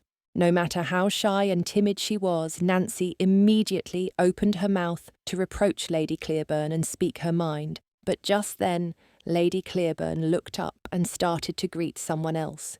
There you are, Your Grace. How pleased I am to see you, she said. Nancy instantly turned around to see the Duke of Ridlington standing there. He looked handsome in his coat-tails and cravat. He nodded to Lady Clearburn. Thank you. It is nice to see you as well, he said shortly. Immediately, he walked past her and over to Nancy. Have you met? Lady Clearburn began. But before she could finish, the Duke had already reached Nancy. Nancy saw the woman stare at the Duke's back, dumbfounded. Standing next to Lady Clearburn was a young woman who shared the same pursed lips. It cannot be, the Duke said to Nancy with admiration as he came nearer to her. Your Grace? She asked him. She was not sure what it was he meant, but there was something in his eyes that told her he was giving her a compliment. You look absolutely magnificent in this dress, I dare say, he said. His eyes seemed to be searching her for something. She felt strange being under his gaze this way. Nancy blushed and looked away, embarrassed. She could hardly hold herself steady with him being so near. Thank you, Your Grace. You look rather handsome yourself, she said, causing herself to blush even more. But the Duke beamed at her. His smile was bright and breathtaking. She could see that he was looking at her with an interest that captivated her, despite herself. And where is Celia? He asked, as though trying to break his gaze away from her. I believe she is over there. See? She is entertaining your guests, Nancy replied, gesturing to a small crowd of people laughing as Celia told them a story. She was doing very well in behaving herself and maintaining full propriety. The Duke followed Nancy's eyes and looked over at Celia. He was evidently amused. She has become rather popular, has she not? He asked with a laugh. I must confess that not one of them ever treated me with so much delight when I was a child. She is really very social. If I were her, I would be scared to speak to anyone after living in the streets for over a year at such a young age, Nancy said. Her words were natural, not thinking about what it was that she was saying, but simply reciting the thoughts that came to her mind. Then again, Nancy continued, I have never been one of many words. She has a talent that I shall never even dream of. Truly admirable, indeed, the Duke said. Nancy could still feel his eyes on her face. She looked up at him, feeling the warmth of his nearness. It had been a very long time since she had felt anything like this connection, and for the moment that they stood there, eyes connected by an invisible thread, Nancy wondered if her heart was beginning to mend. "Are you not going to introduce me to your charming friend?" came the voice of a young man who was approaching them. Of course. Mrs. Fletcher, this is Leighton Chadwick, the Marquis of Oakshire. He is my dearest friend," the Duke said. "Very nice to meet you, my lord," Nancy said. "And you as well," he replied. Lord Oakshire seemed to be a very amiable fellow, and they enjoyed a nice brief conversation before he and the Duke were called away to greet an acquaintance of theirs. Nancy hardly minded. Something was beginning to change within her. Something was waking up. For the rest of the evening, Nancy felt the Duke's constant gaze. Somehow she did not mind. In fact, it thrilled her. Chapter 8. Vincent was still looking at Mrs. Fletcher when Leighton began to laugh, distracting him from his daze. He looked at his friend for a moment and realised that he had missed something. After a deep breath, he thought that he might as well bury his pride and ask what it was that he had been too distracted to hear. "Forgive me, I do apologise. What did you say?" Vincent asked. "I said that I find your fascination with Mrs. Fletcher amusing. You have not stopped looking at her all evening," Leighton replied, glancing over at her. Vincent shifted uncomfortably. He was thoroughly embarrassed at having been caught in his staring. It was hardly the polite thing to do, and he realised that Leighton had every reason to mock him for it. "Nonsense. She is a good woman. I do admire her courage, but fascination is quite a strong word," he said seriously, hoping that it would cover the fact that Leighton just might be right. Certainly, if you say so," Leighton said. There was sarcasm in his voice, hinting that he did not believe Vincent's explanation for a moment. Vincent searched for the right words to refute his friend, but came up short. How could he justify himself when he had been caught gaping at a woman without restraint? He felt extremely foolish and wished that Leighton had not pointed it out. Then again, if Leighton had not, others may have noticed, and Vincent would have been even worse off. Someone might even tell his mother that he had been looking at Mrs. Fletcher with such intensity. What would she say about that? "I do say," he finally responded. "I admire her for her many fine qualities, nothing more."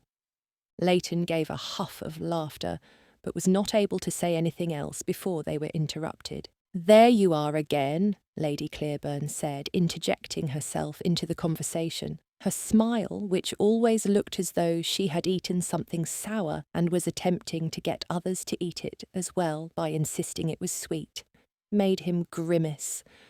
Vincent realised that she had come over with great intention. Beside her stood a young woman who looked very similar to herself. "This is my daughter, Lady Corrin," she said.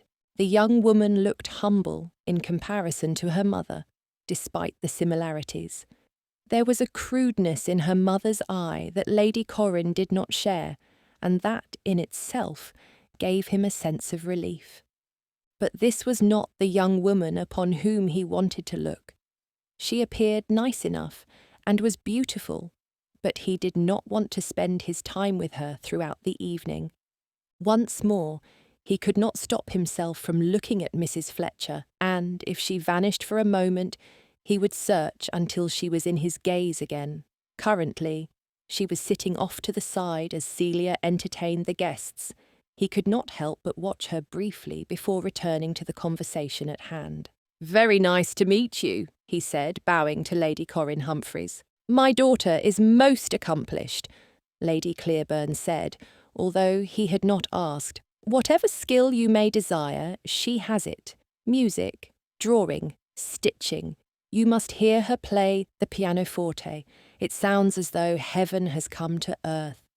"I have no doubt of that, my lady. Those are all magnificent skills to possess. I imagine other young women pale in comparison," he replied, knowing precisely what he was meant to say. However, Lady Clearburn's daughter paid very little attention to anything that was said. He could see that she was not entirely engaged in the conversation either. "I am sure that she would love to hear more about your travels," Lady Clearburn said. "It would only bore a young woman," he replied, wanting to spare the girl, who already looked bored enough. "Nonsense! I am sure that the two of you would get along very well. Surely you must have a great discussion. Corinne, you want to know all about His Grace's travels, don't you? Oh, I am sure that his stories are absolutely riveting," she said. Yet her daughter made very little effort to engage in the topic. Whatever conversation Lady Clearburn wanted them to have, Vincent was relieved that they were not doing so just yet. Throughout the mingling before dinner, Lady Clearburn made herself heard among all the guests.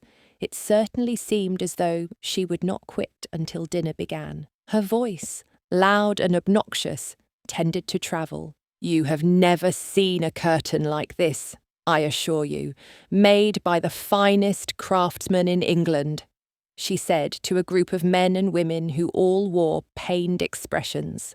Vincent was glad not to be stuck in that group, but he was irritated nevertheless just by being within earshot. On and on the woman went about herself. The only thing that took her away from discussing her love of dates, her excellent taste in music, and her exquisitely decorated home, was to talk about her daughter. Lady Corinne appeared even less enthusiastic than the others in the group. No matter how she was being praised, no matter how wonderful she was, according to her mother's words, it was clear that she felt discomfort. Although no one at the table encouraged the conversation, Lady Clearburn continued. "Enough, mother.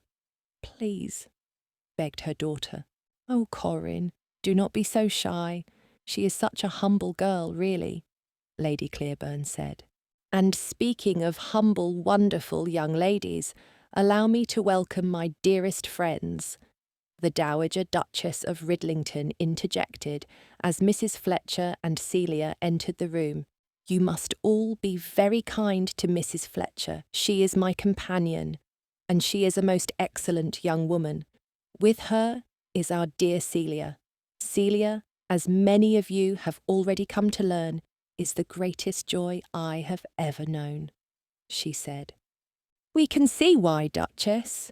She is a darling," exclaimed one woman.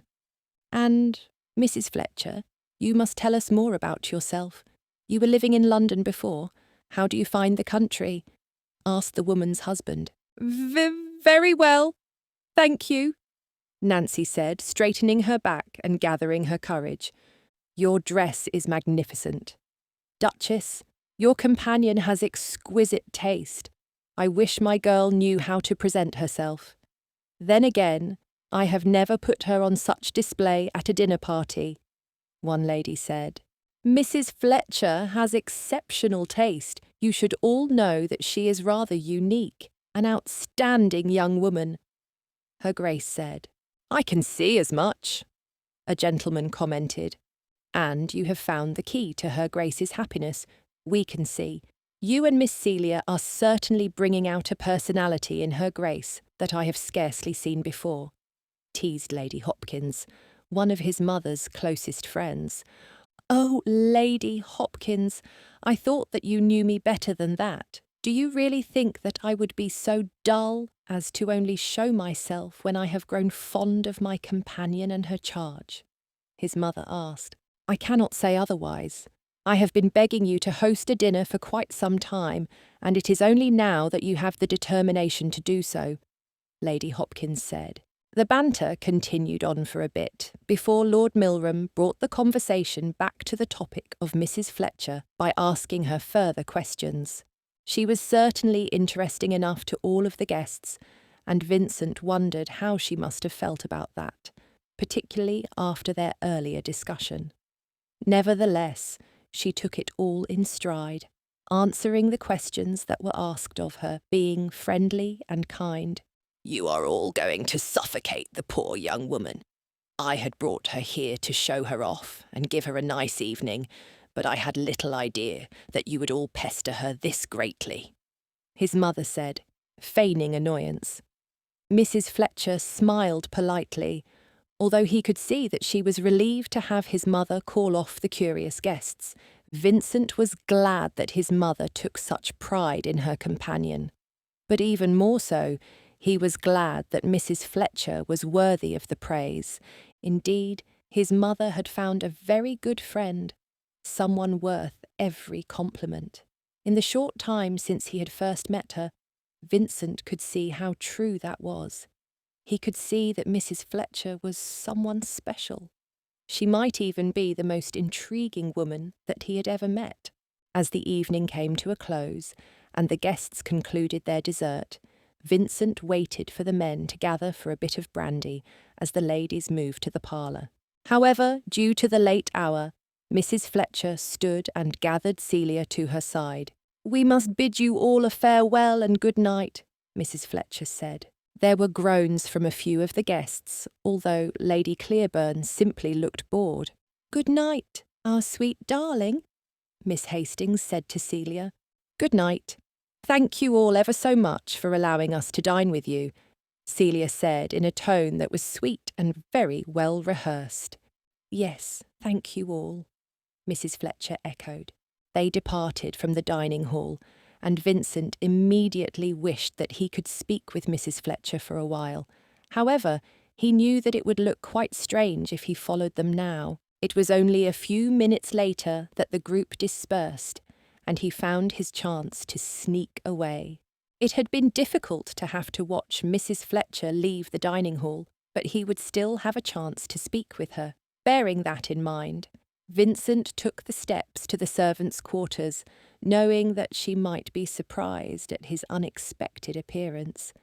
It was hardly the proper thing to do, but Vincent felt confident that Mrs. Fletcher would understand he meant no harm. Besides, she would be with Celia. They would hardly be alone. Or perhaps that was just a justification. Nevertheless, upon reaching her room, Vincent raised a hand to knock. "You were a true lady today," Mrs. Fletcher was saying to Celia. Vincent paused, not wanting to interrupt their moment. Instead, he listened to the kind way that she spoke to Celia. "You were proper and well-behaved, and everyone loved you, but I expected nothing less from you. You are such a sweet girl. How could they not love you?" Mrs. Fletcher asked. Celia giggled sweetly. "I had so much fun," she said. "Everyone was really nice to me. I felt like a princess. And you looked like one. You impressed all of the people and charmed them. How could they feel anything but admiration for you?" Mrs. Fletcher asked Celia. "Thank you, Nancy," Celia said. "I love you." Vincent's heart was moved by Celia's words. He could always see love between the two of them, but now, even on the other side of the door, he was able to hear it just as strongly. He was so tempted to stand there and wait, to knock whenever he was able, and then speak with Mrs. Fletcher. But he realised that they were making an effort to go to sleep, and there was little point in trying to knock. He would only disturb them. Vincent saw that he had missed his opportunity. He needed to let them get their rest, and he should go back and join the party. With that, Vincent began to turn around. All in an instant, the door in front of him opened to reveal none other than Mrs. Fletcher. In her night garments, her hair in a loose braid, her feet bare. Wide-eyed and horrified, she looked at him for only a second before closing the door, hard in his face. Vincent stood there, shocked, confused as to what had just taken place. Chapter 9. Nancy had closed the door in the Duke's face. She repeated that thought again and again. He had seen her in her nightgown, looking terribly disarrayed. Why had he come to their room to begin with? Although she had been heading to the kitchen for a glass of ale, there was no reason to expect anyone to be lingering about, particularly not in the servants' quarters, and particularly not the Duke of Ridlington. As quickly as she was able to gather herself, Nancy opened the door and peeked out. She saw His Grace walking away.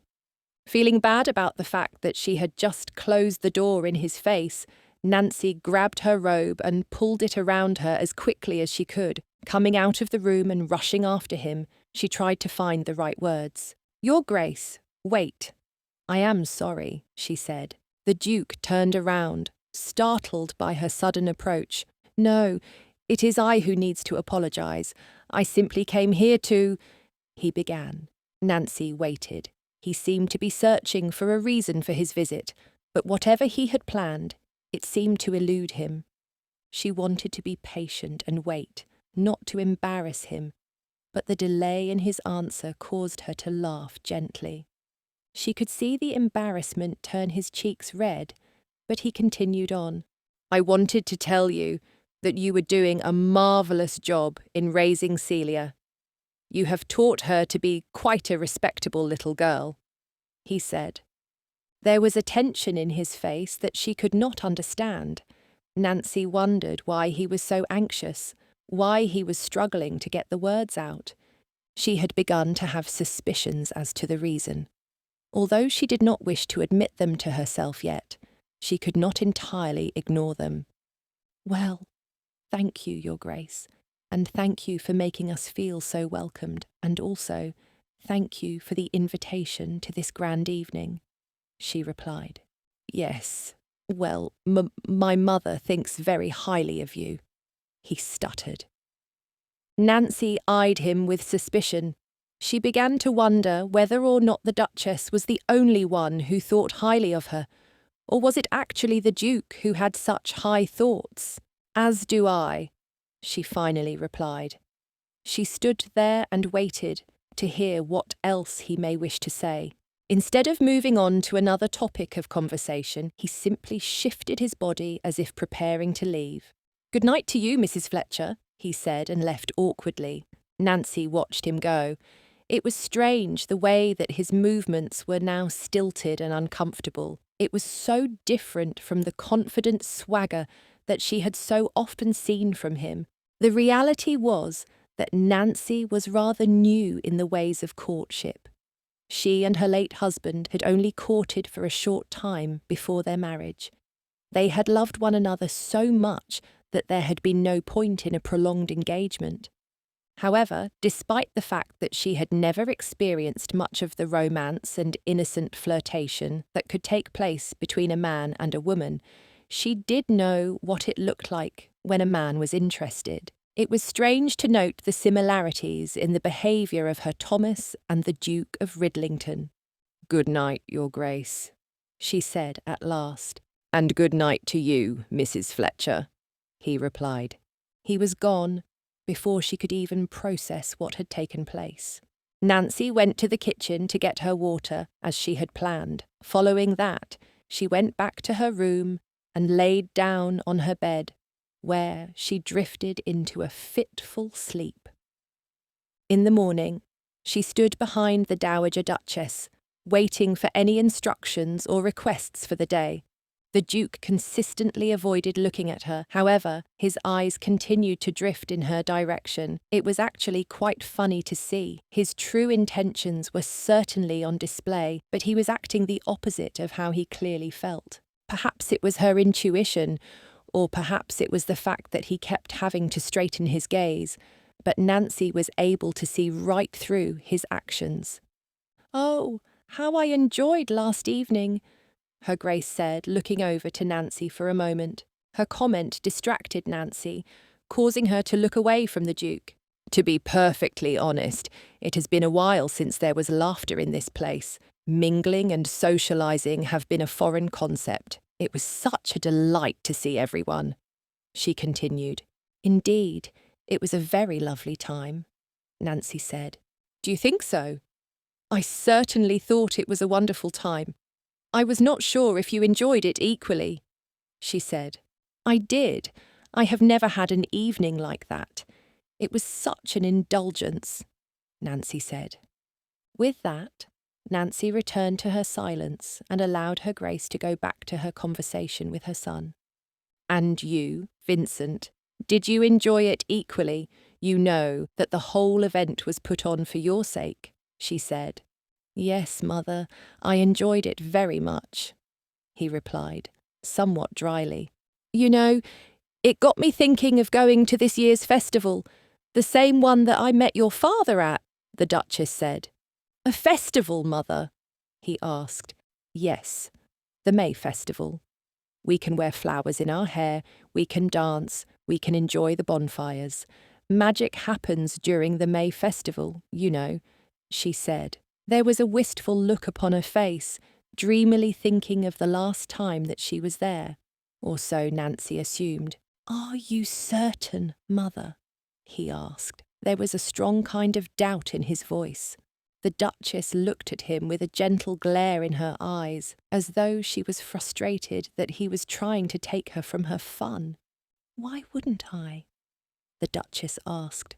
Mother, such events are meant to be attended by he began, stopping mid-sentence and glancing over at Nancy. It took her no time at all to understand his intention. Festivals like the one that his mother was speaking about were not for noblemen and noble women. They were for people like Nancy, people like Celia, people who were poor and desperate, those who could not attend grand parties and balls. She knew precisely what he had meant, and ceasing halfway through his sentence did not undo the damage of his arrogance. But his mother tutted with displeasure. I do not care a whit about what might be said. Events such as these keep us humble, in touch with the rest of England, her Grace said, although her assumptions were equally offensive. Nancy pushed her offence aside. It was not their fault that they were ignorant of the hardships the rest of England endured. Anyhow, I would like to go, and I do believe we all should.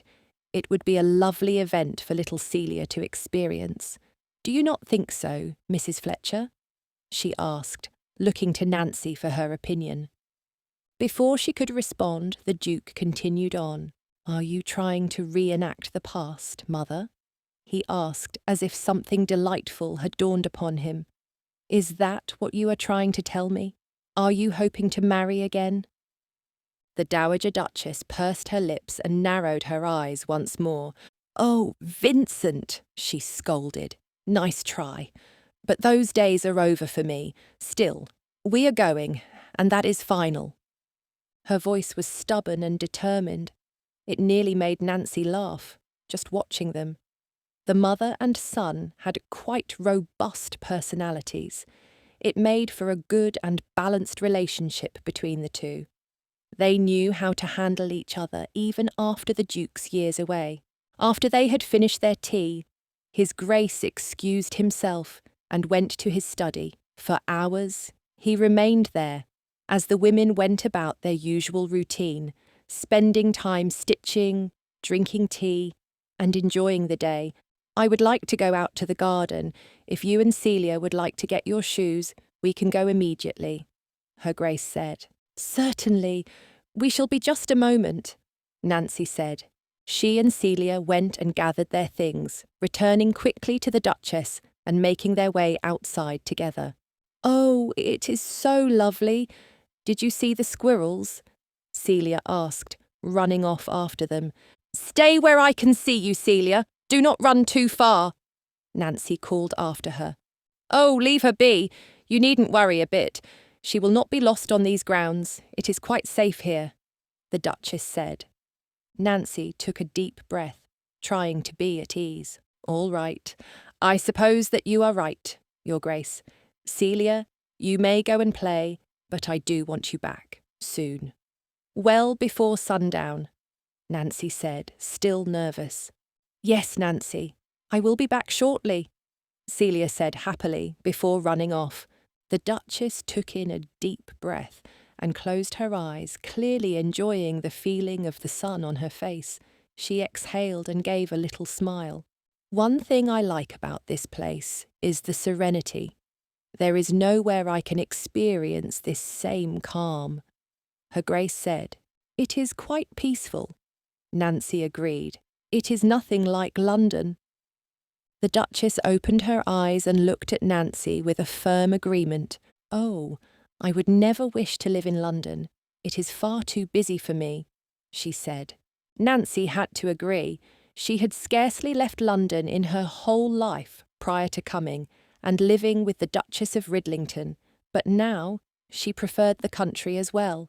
It was a gift to live here, and one that she would not easily give up. "My son has a townhouse in London, you know. He often stays there when business requires it. I don't think he missed it very much, and he has not returned since his homecoming. As for me, I avoid the city as often as I am able," Her Grace said.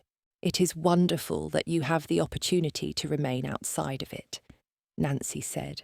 "Yes, I suppose it is," the Duchess said, glancing at Nancy and making her feel rather exposed. "Where is my son, anyway?" "I believe he was in his study. Perhaps he still is," Nancy said, trying to sound non-committal, as if she had not been tracking his movements with keen interest. "That man must ease a little. He is far too stiff. He likes to go by the rules. If he would relax a bit, I believe he would enjoy life more fully. As it is, his heart is not open to the enjoyments laid out before him," the Duchess said. "I am sure that his travels have helped him with that," Nancy said. "I hope so. Otherwise, I fear that he shall never marry. I would hate for him to end up alone, the same fate as my own. Then again, I can hardly compare it. I have experienced unconditional love. That is what I want for him," the Duchess said. "It is a privilege indeed to have that," Nancy said painfully. She too had lost her unconditional love. They sat and enjoyed the peace of the afternoon for a while longer before Celia returned, and they went back indoors. Eventually, dinner was made ready, and once again, Nancy and Celia joined the Duke and Dowager Duchess of Ridlington at the table. The Duke greeted everyone, but avoided eye contact with Nancy once again. If she were not amused by his behaviour, she would have found it insulting and frustrating. By the time Nancy and Celia were ready to head to their room for bed, His Grace called after her. "I just wish to remind you that I shall be teaching Celia tomorrow, to read, I mean," he said. "Of course. I shall ensure that she is in your study on time," Nancy said. "Very well. Thank you," he said. With that, Nancy bid him good night. "And good night to you both as well," he said. With a pause, he looked back at her, but appeared to think better of whatever he was going to say. The Duke turned and left them both behind. "So I am to learn to read, starting tomorrow?" Celia asked. "Yes, you are," Nancy exclaimed, masking her pain with joy.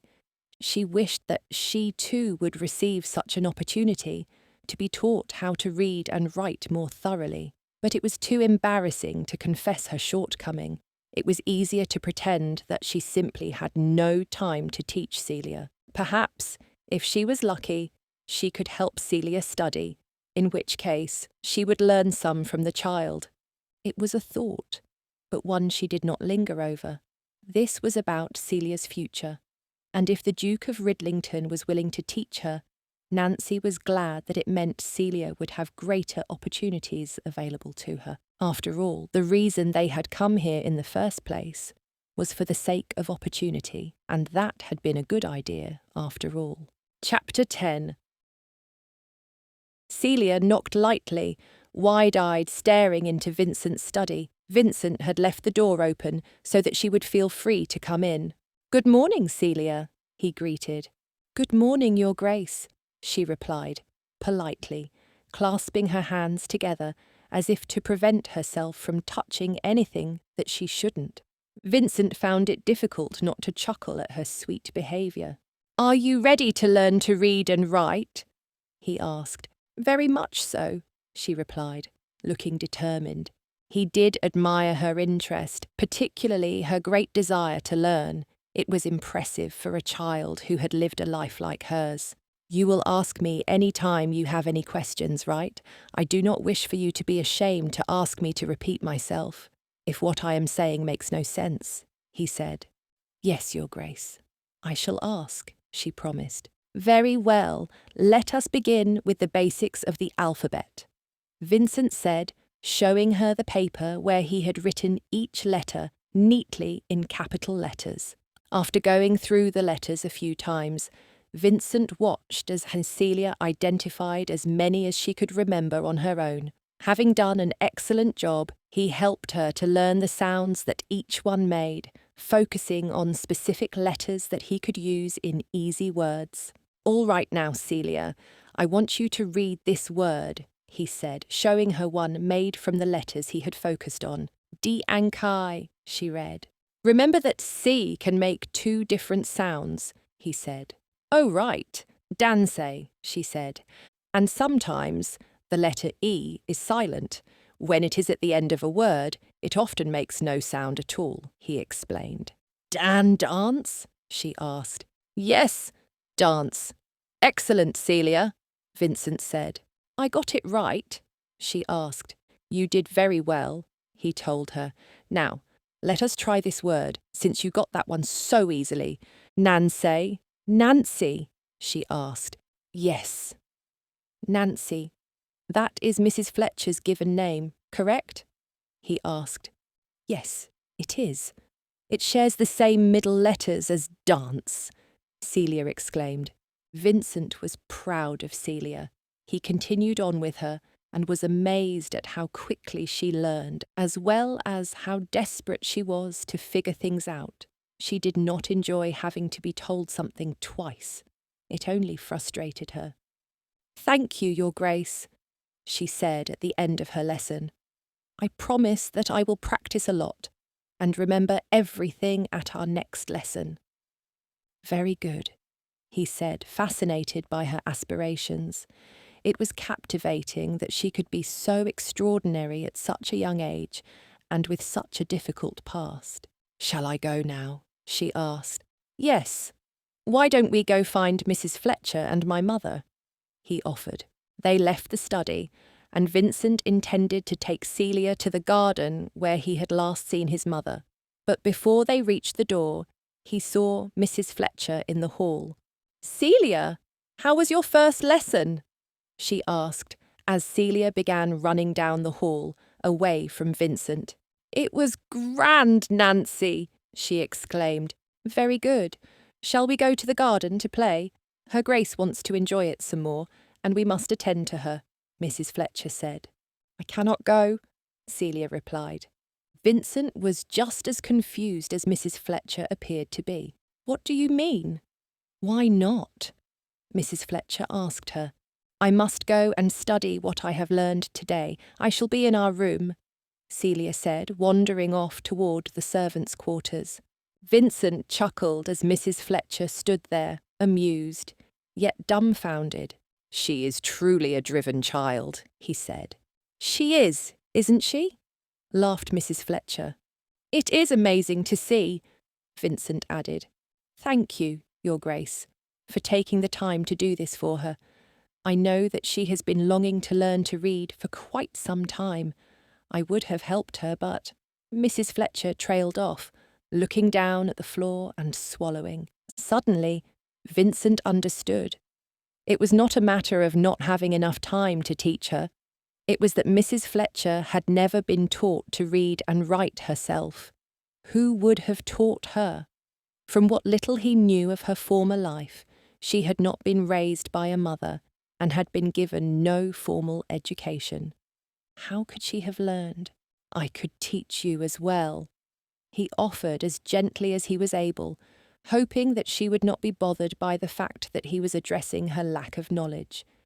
Her eyes darted up to him, and she looked very near to being frightened. It was as though she had been caught committing a crime, something that wounded him to see.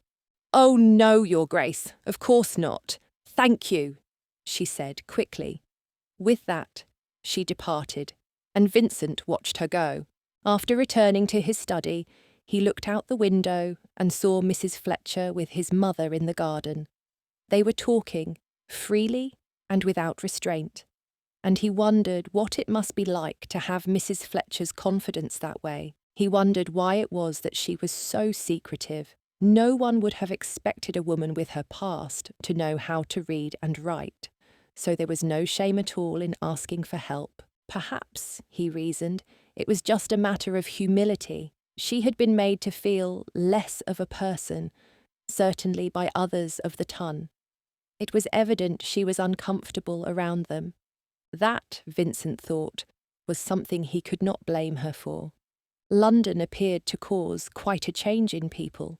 At times, they could be at complete peace, and at other times, life became nothing but struggle.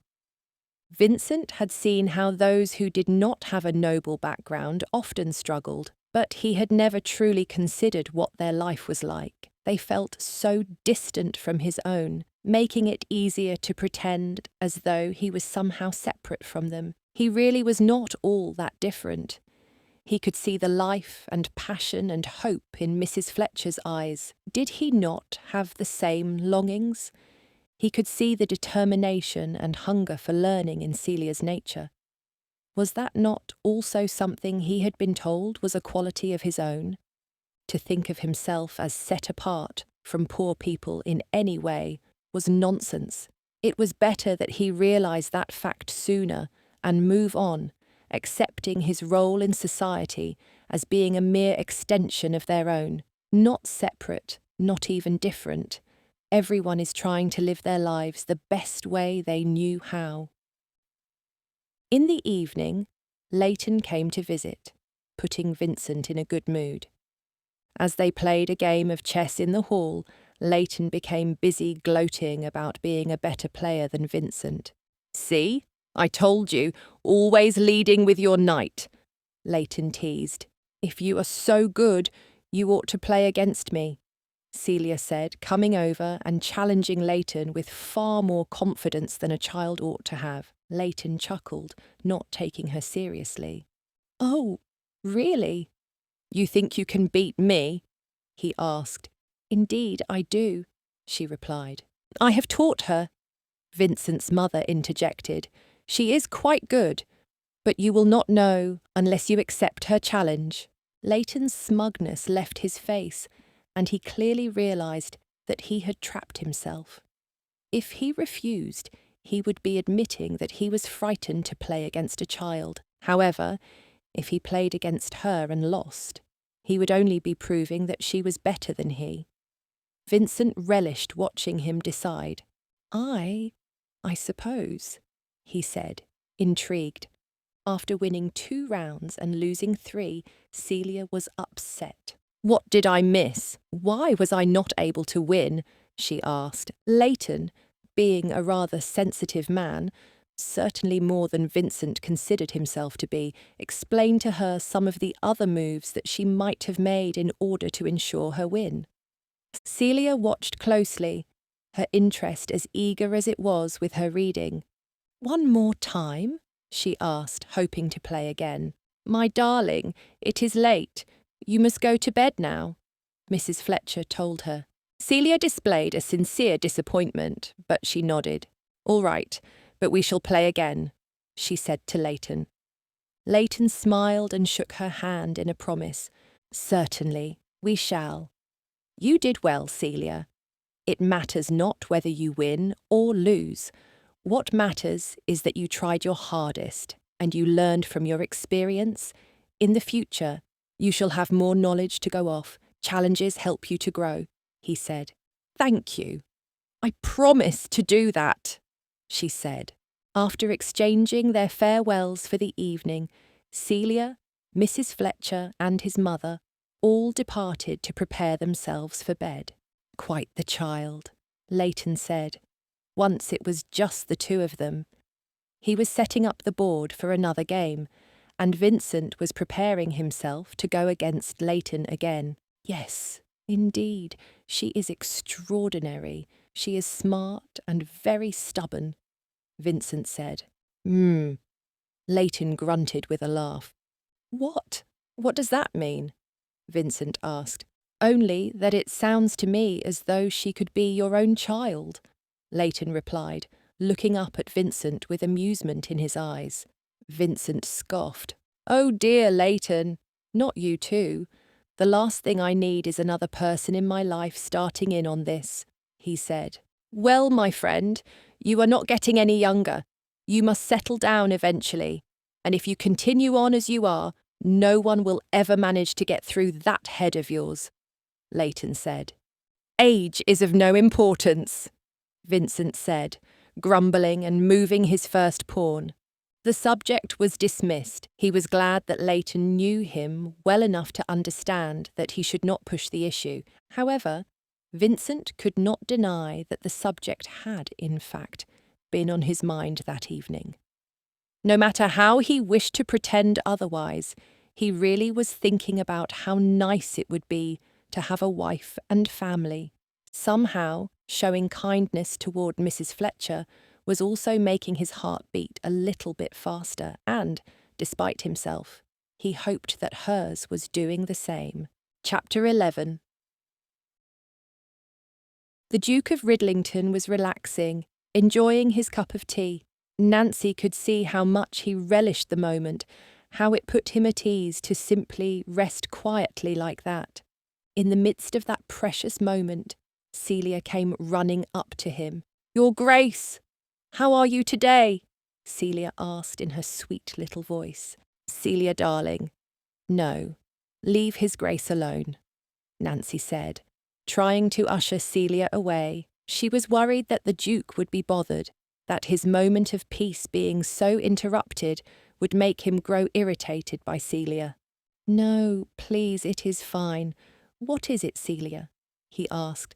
Please, oh please, will you come for a picnic with us? Her Grace, your mother, she will be coming as well. Please, will you come? Celia asked, dragging out the request in a long, pleading manner. Come, Celia, Nancy urged her in an insistent whisper. Leave the Duke alone to drink his tea in silence. She wanted to get Celia away, quickly. It was only right that she should allow His Grace the freedom to be by himself, not having to worry about a child underfoot. After all, he was an important man and the son of her employer. Nancy couldn't bear to upset him or to let Celia frustrate him. It is perfectly fine, Mrs. Fletcher, he said, however. Celia is never a bother. A picnic, you say? Yes. We have everything ready, all the snacks, blankets, and even games. I promise it will be a wonderful time, Celia said. I have no doubt of that. I won't be joining in on the games, I'm afraid, but I would love to join you for the picnic, the Duke said. See? Celia said, turning to Nancy. I knew he would come. I told you. Nancy laughed and looked into the small, beautiful green eyes that were looking up at her. She ought to have known that it would end this way. She has taken a liking to you, Your Grace, Nancy said as Celia immediately began to hop out of the room, happy about her victory. I must confess that I am growing rather fond of her as well, he replied. I am glad. We are getting ready to leave shortly. I suppose we shall see you there, Nancy asked. I shall meet you outside, he said, giving his word. Nancy followed Celia outside and took a deep breath, enjoying the pleasant day. Before long, the Duke of Ridlington joined them outside, and they began their walk, down into the valley that lay just beyond the estate. Celia ran happily down the hill. Her energy and exuberance were an enjoyment for everyone. Nancy laughed as Celia plummeted herself into the grass and began to roll down the hill. Certainly it was not good for her dress, but she was enjoying herself so much that Nancy did not have the heart to stop her. The Dowager Duchess of Ridlington, however, was peaceful and calm. She always seemed to be this way in nature. She smelled the air and walked gracefully, clearly enjoying the sunshine and the fresh air. Nancy observed her with admiration. "I know," His Grace said to Nancy. "Excuse me, Your Grace?" Nancy asked in confusion. "My mother is rather an unusual character, particularly for the nobility," he said. "How so?" Nancy asked. "What I mean to say is that she loves the outdoors. She does not enjoy the usual pursuits of the ton, balls and gowns and gossip. She enjoys people, stories, and nature. She is a free spirit. In many ways, she is like no other," he explained. The two of them watched the Duchess as she dreamily enjoyed her surroundings, almost as if she was more in touch with the outdoors than with all that would be familiar to most women of her station, such as reading the society pages or drizzling. With the carpet bag in her hand, she almost looked to be a traveller from some distant place, awed by the new world in which she found herself. "Yes, in that sense, she truly is unique," Nancy said. "Were you raised in London?" the Duke asked her. "No, I was raised in the country. My father was a miller, but his business failed. My mother died, and then he drank his life away. Miserable and poor," she confessed. "I am truly sorry to hear that," His Grace said, genuinely. His concern was evident and touching, but Nancy did not want his pity. "I am sorry. I do not know what possessed me to tell you so much about my childhood," she said, looking away. She was embarrassed. "Do not be sorry. To be honest, I'd like to know more about you. You are interesting. Just as interesting as Celia. I hope you know that," he said. "But why?" Nancy asked. It made no sense that a duke would have any interest in getting to know her better. He had already been so kind, but she could not comprehend his reasoning. Yes, she had seen him watching her at times, but there was nothing in it, nothing that would give the reason for a duke to have an interest in her. "It is your personality, the love that you show that sweet little girl. I find it admirable," he answered her. "Thank you, Your Grace." "You are most kind," Nancy said, looking away and blushing. "I wish that you would call me Vincent," he said. At the very suggestion, Nancy grew uncomfortable. She shook her head. She had never spoken someone's name in such an informal way, not even her husband's before they were married. How could she call a duke by his first name in such a casual manner? "I am afraid that would not be appropriate, Your Grace," Nancy said. "As you wish," he said. "If it makes you uncomfortable calling me by my name, you must at least call me Ridlington." "If that is what you would prefer," Nancy conceded. They spread the blanket on the flat ground, and Nancy began to take out the snacks that the cook had prepared for them. The Duchess drew near and sat with them. Celia came back to them, looking forward to the games and the food. "And here is the game that I have brought," the Duchess said, opening the carpet bag. "A game?" Celia asked. "Yes, my dear." "The game of graces," Her Grace said. Celia leaned in, listening intently. "I shall throw you a hoop, but you must catch it carefully, sliding the hoop over 2 sticks," Her Grace explained, pulling out the hoop and the 2 sticks from her bag. The Duchess enacted the role of both players, throwing the hoop up in the air and directed her sticks toward it as it fell. The hoop went over the sticks in a graceful fashion, just as the name of the game suggested. Celia clapped excitedly. "Oh, I love it. May I try?" she asked. "Certainly. Come," Her Grace instructed. She threw the hoop to Celia, who missed. "It is all right, my dear. Let us try again," Her Grace said. After 5 misses, Celia was growing frustrated. The Duchess was soon at her side, showing her a few techniques for properly catching the hoop. Finally, Celia managed to catch it. After another miss, she caught it the following 3 times. "Excellent, Celia!" Her Grace exclaimed. Nancy clapped for her, causing Celia to preen happily at doing so well. "Now, How about you show them, my boy? Her Grace asked her son. Me? No, mother, I cannot, he said, looking shy. Oh, but you could when you were a boy. Such an excellent job you did, the Duchess added. The Duke's embarrassment was evident, and Nancy felt a little bit sorry for him as his mother tried to push him to display his ability at the game. She did, however, wish that he would join in. She couldn't help being drawn to him, and it would have been nice, having some small memory together, some shared experience. No? You steadfastly refuse? The Duchess asked him, challenging him. I am afraid so, mother, he replied. Her Grace sighed but appeared to relent. Your Grace, if you do not mind, I should like to be taught as well, Nancy said, unable to stop herself. Need you even ask?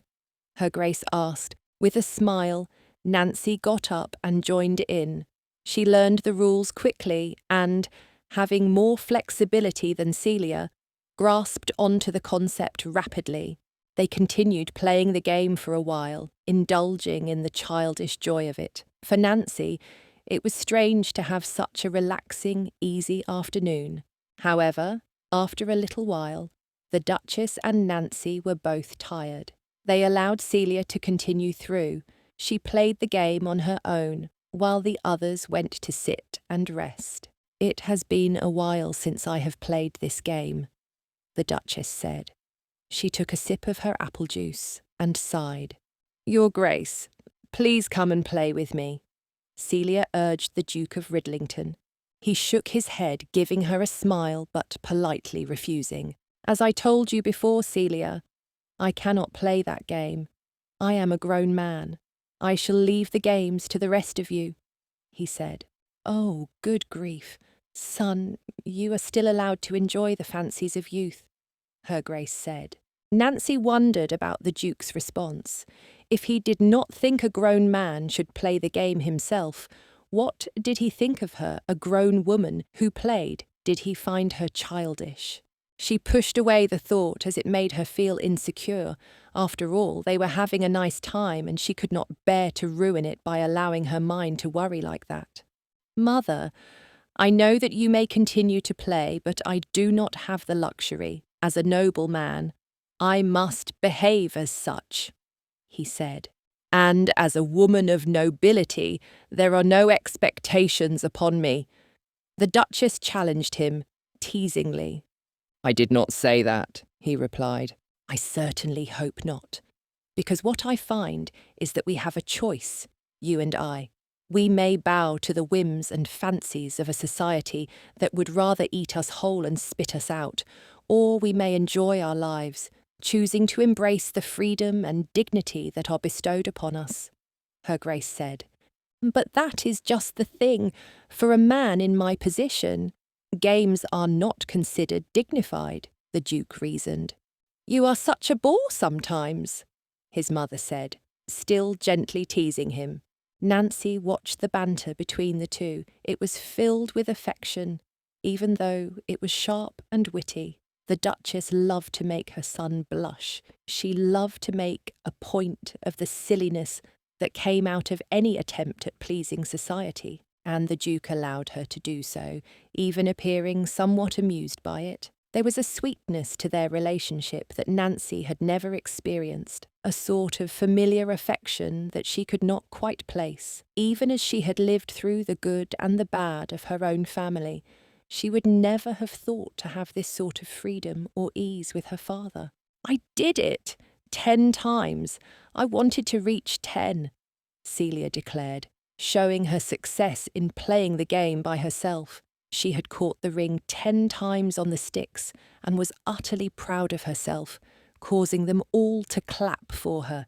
You see what you are missing out on, the Dowager Duchess asked her son. He grinned, ever so slightly, and nodded at his mother. Yes, I can see.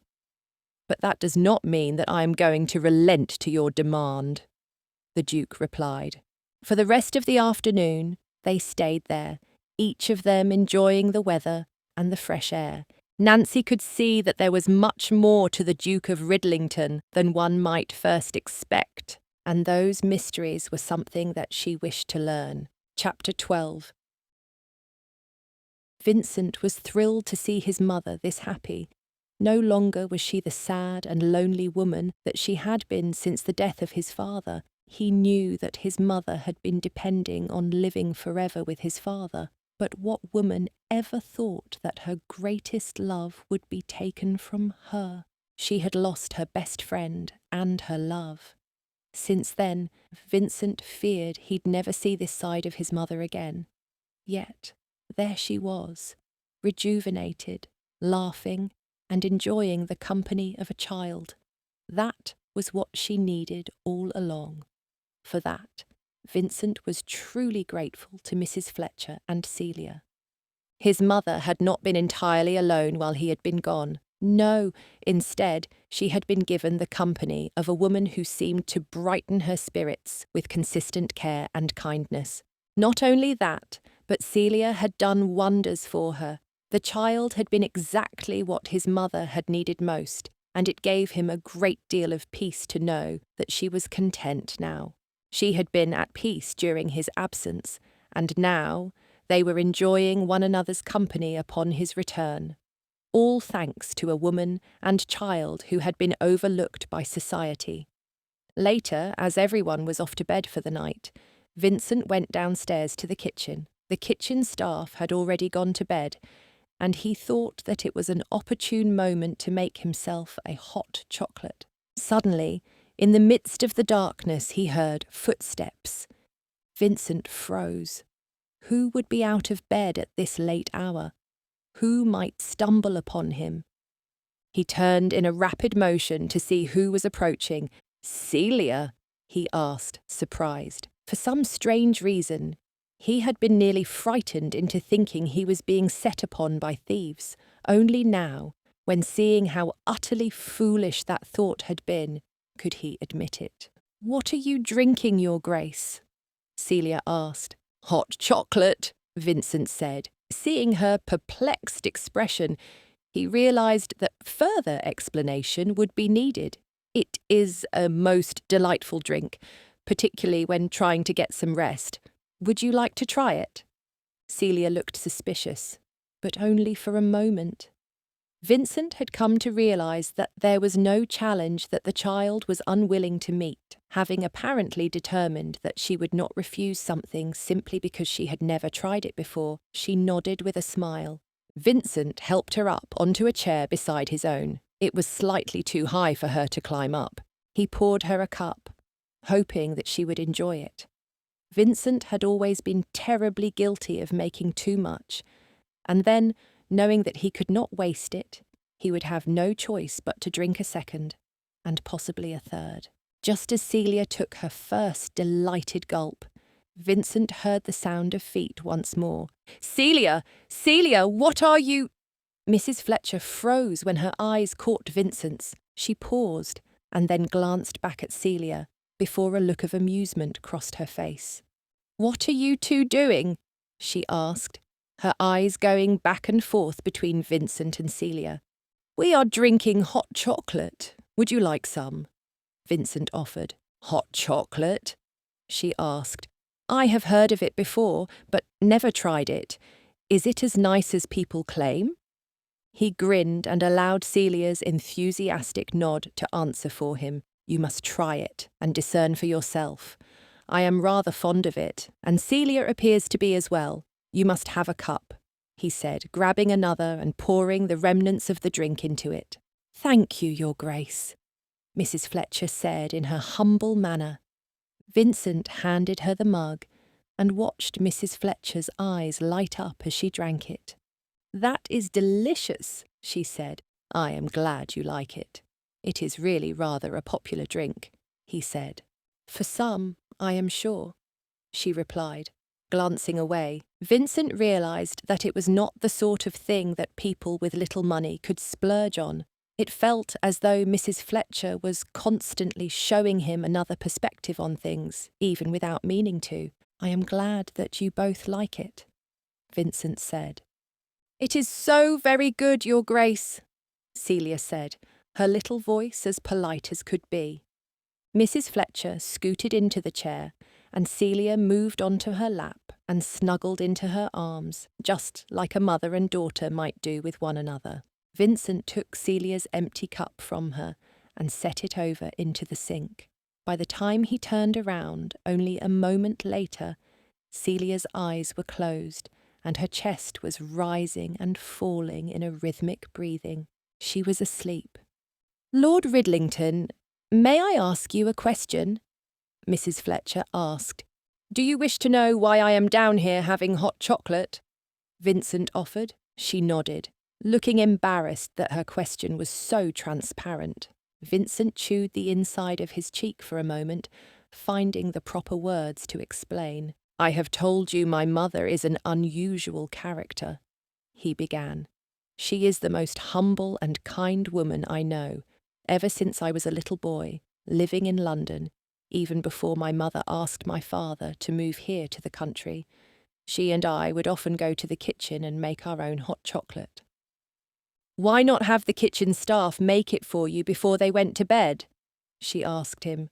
Perhaps it was strange having a household employee asking such a direct question, but Vincent was unbothered by it.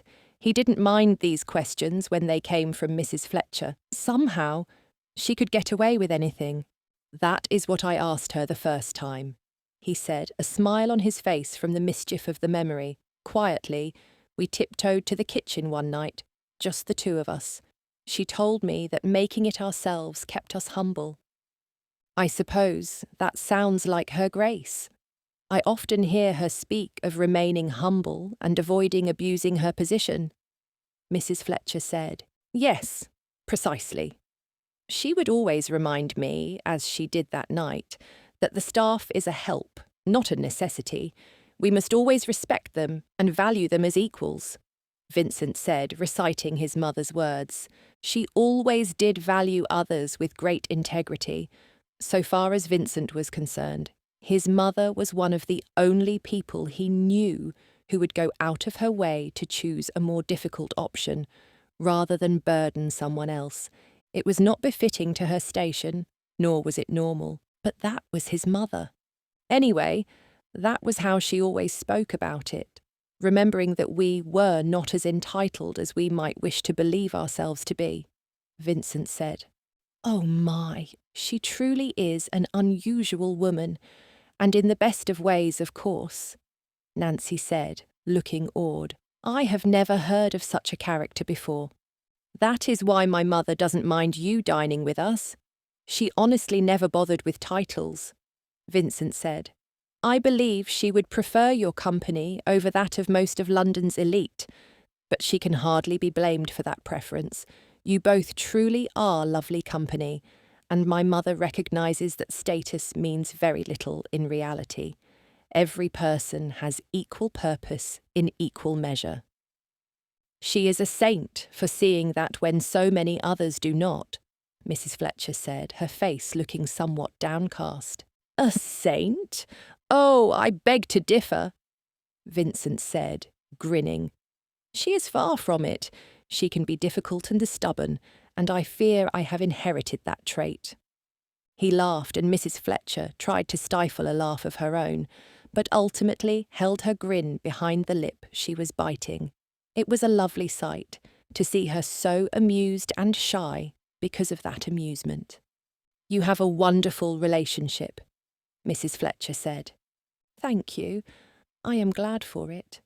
My mother and I are very comfortable with one another. We are fortunate in that, as it is a rare thing," he said. "Indeed," Mrs. Fletcher said, nodding. "And what about your mother? Did the two of you get along well?" he asked. "I do not remember very much about her. From a very young age, I had a great many responsibilities, and my mother passed away not long after. I suppose I never had much time for making memories with her," Mrs. Fletcher explained. "That is very sad. It is not how it ought to be," Vincent said. "Perhaps not. But it was to be my lot in life," Mrs. Fletcher said. Upon instinct, Vincent reached out and touched her hand in a comforting gesture. Instantly, he realised what he had done, but it was too late. Vincent pulled away quickly, embarrassed by his lack of self-awareness. He had been foolish to have allowed his emotions to get the best of him like that. But Mrs. Fletcher looked at him with glittering eyes.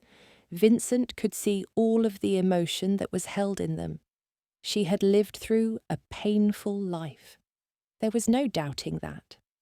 She took a deep breath and glanced away from him, her hand folding in on itself as she moved it out of his sight, as though she was aware of some temptation that she had presented, as if her hand was something to be ashamed of.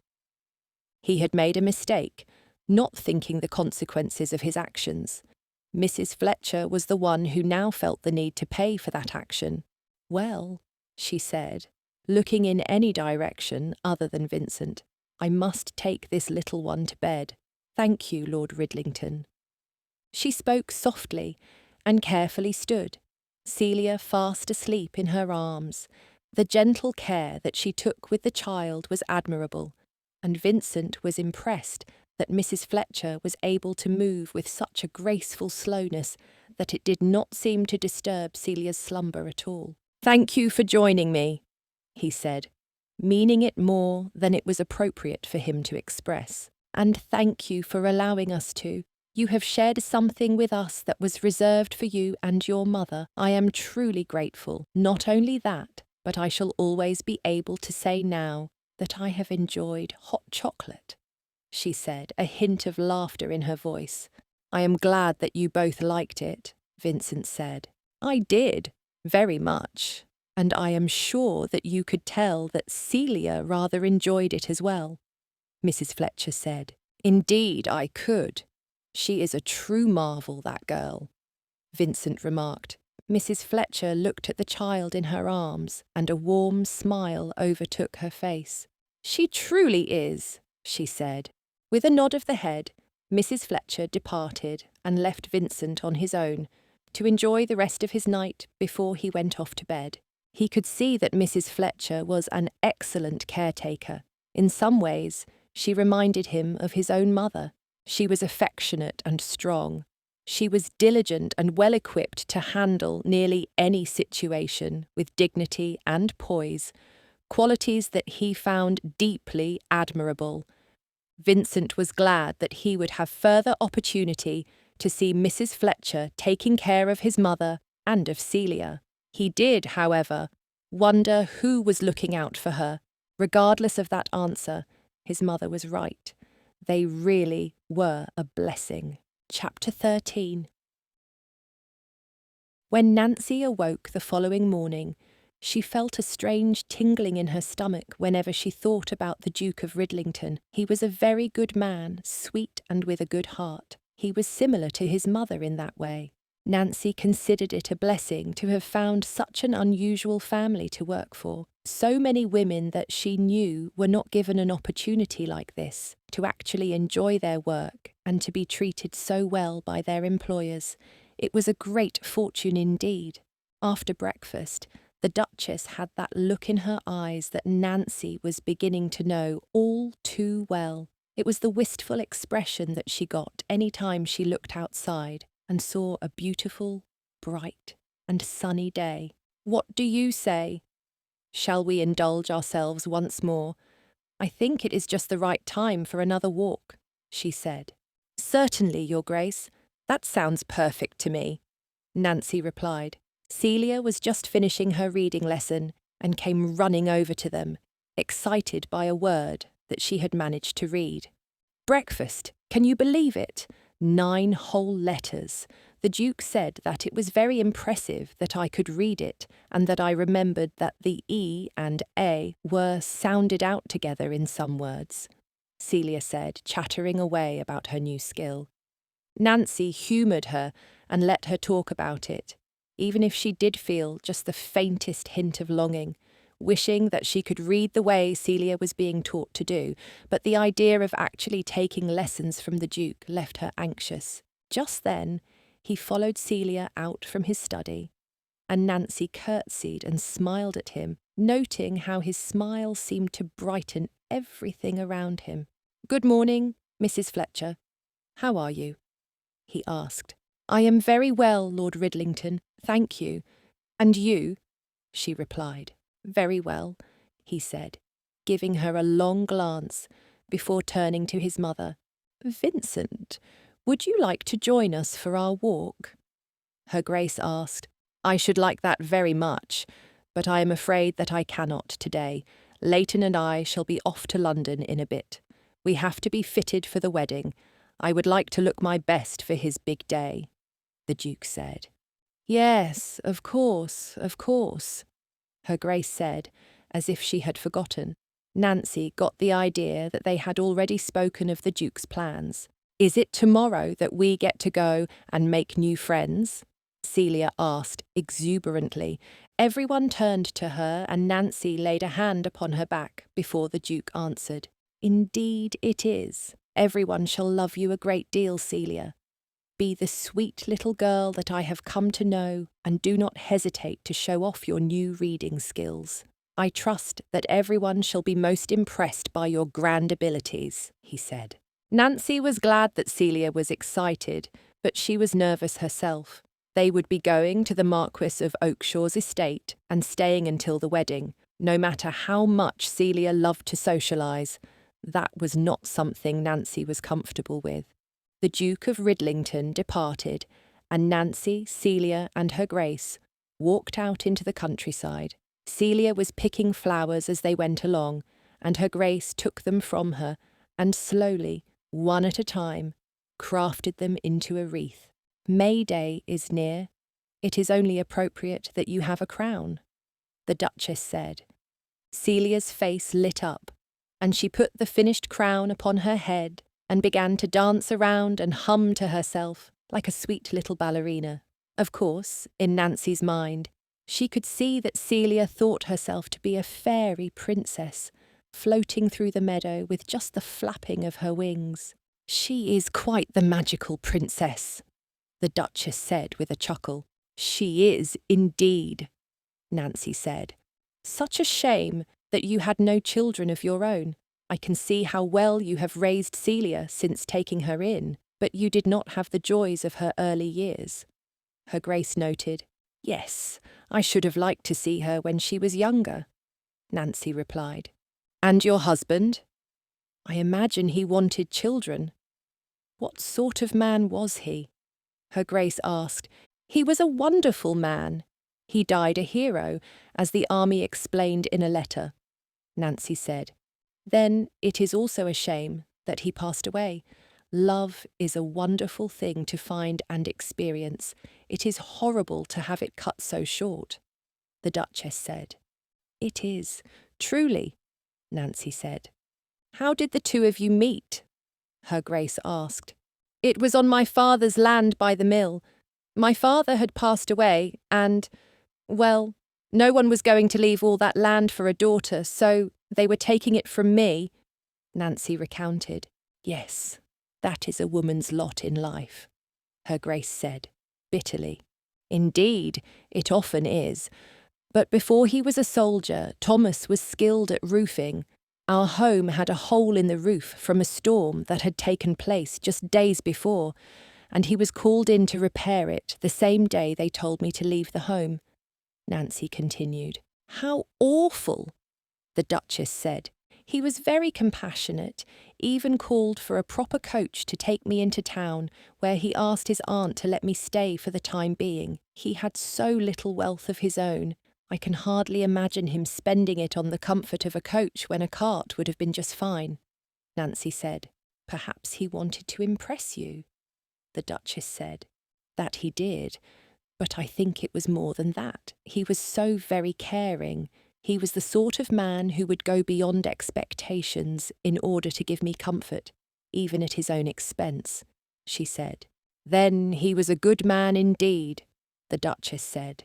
"Yes, he was.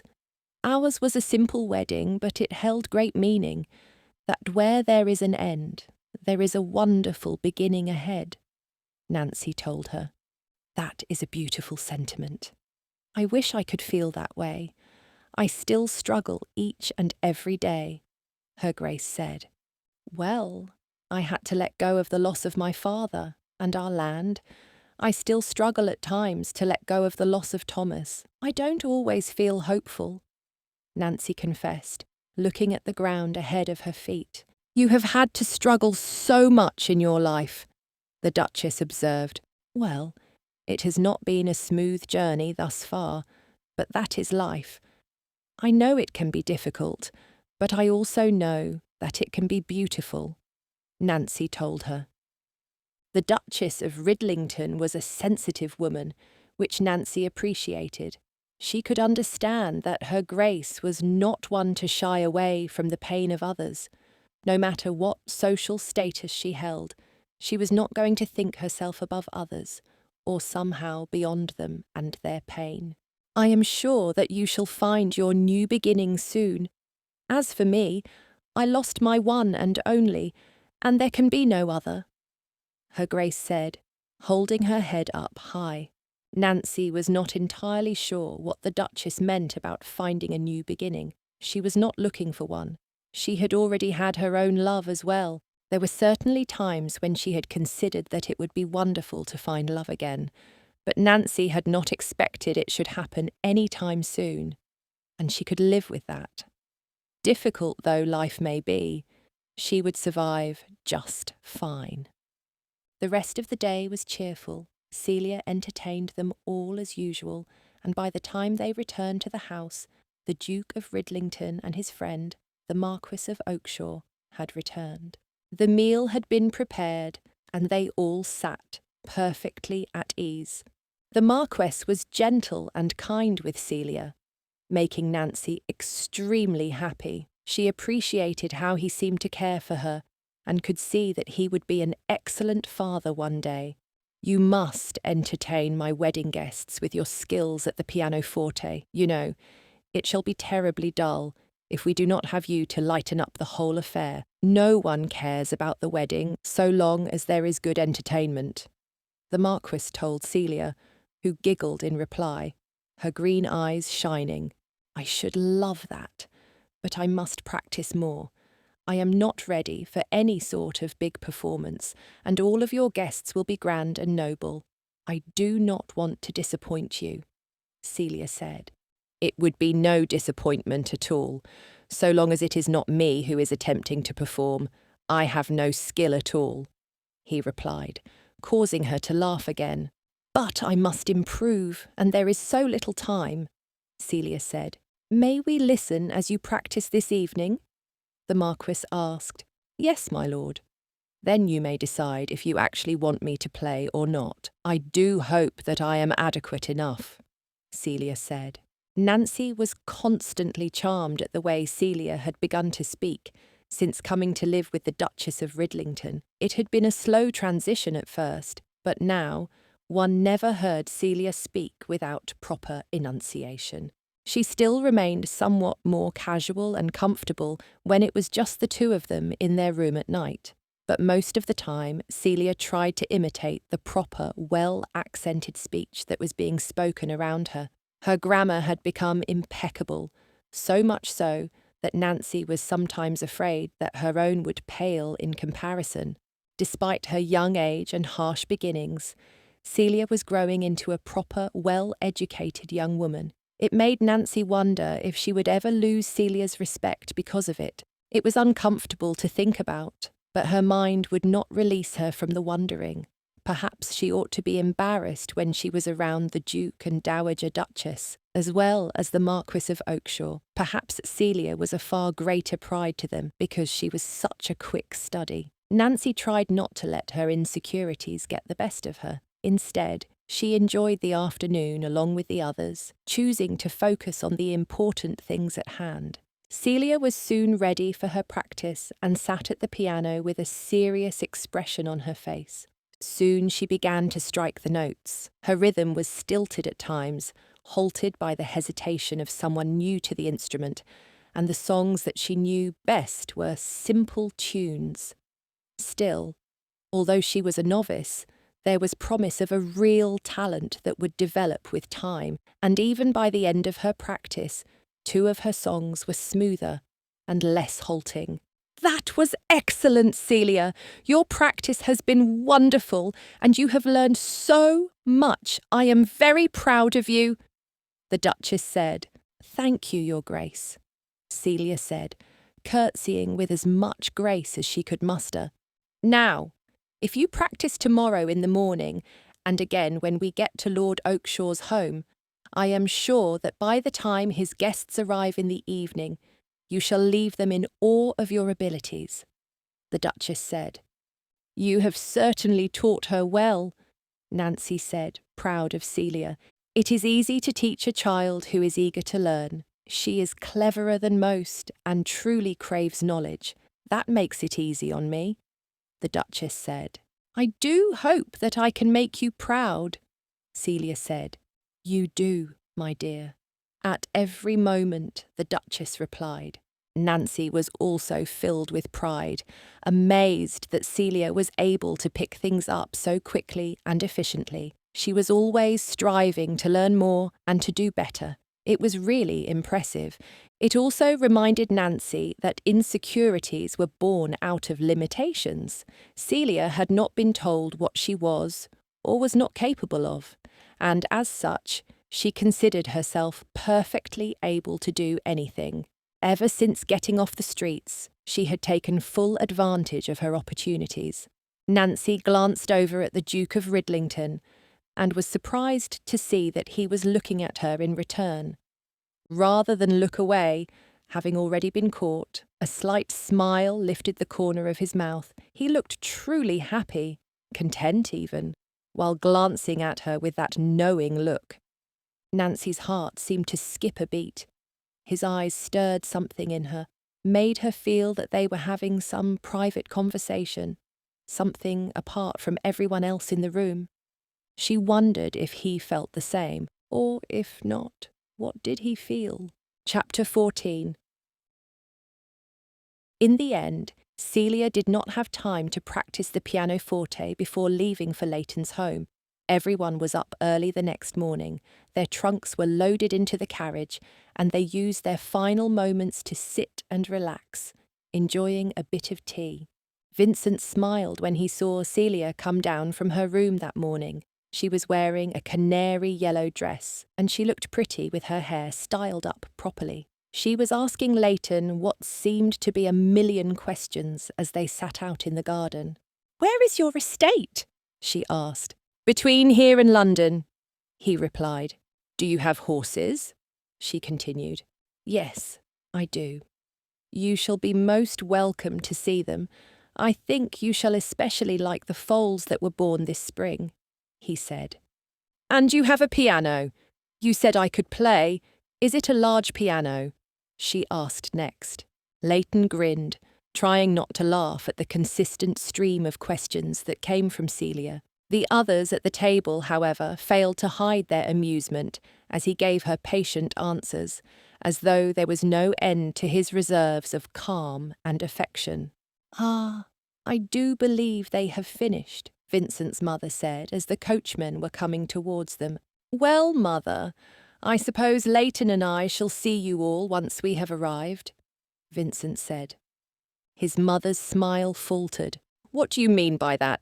You and Leighton?" she asked. Vincent was confused for a moment. "Well, yes, of course. We have discussed this already. With all the trunks, we are not able to ride together in one coach," Vincent said, reminding his mother. Her mind was usually sharp, and he began to wonder how she had forgotten something they had decided on only a few days before.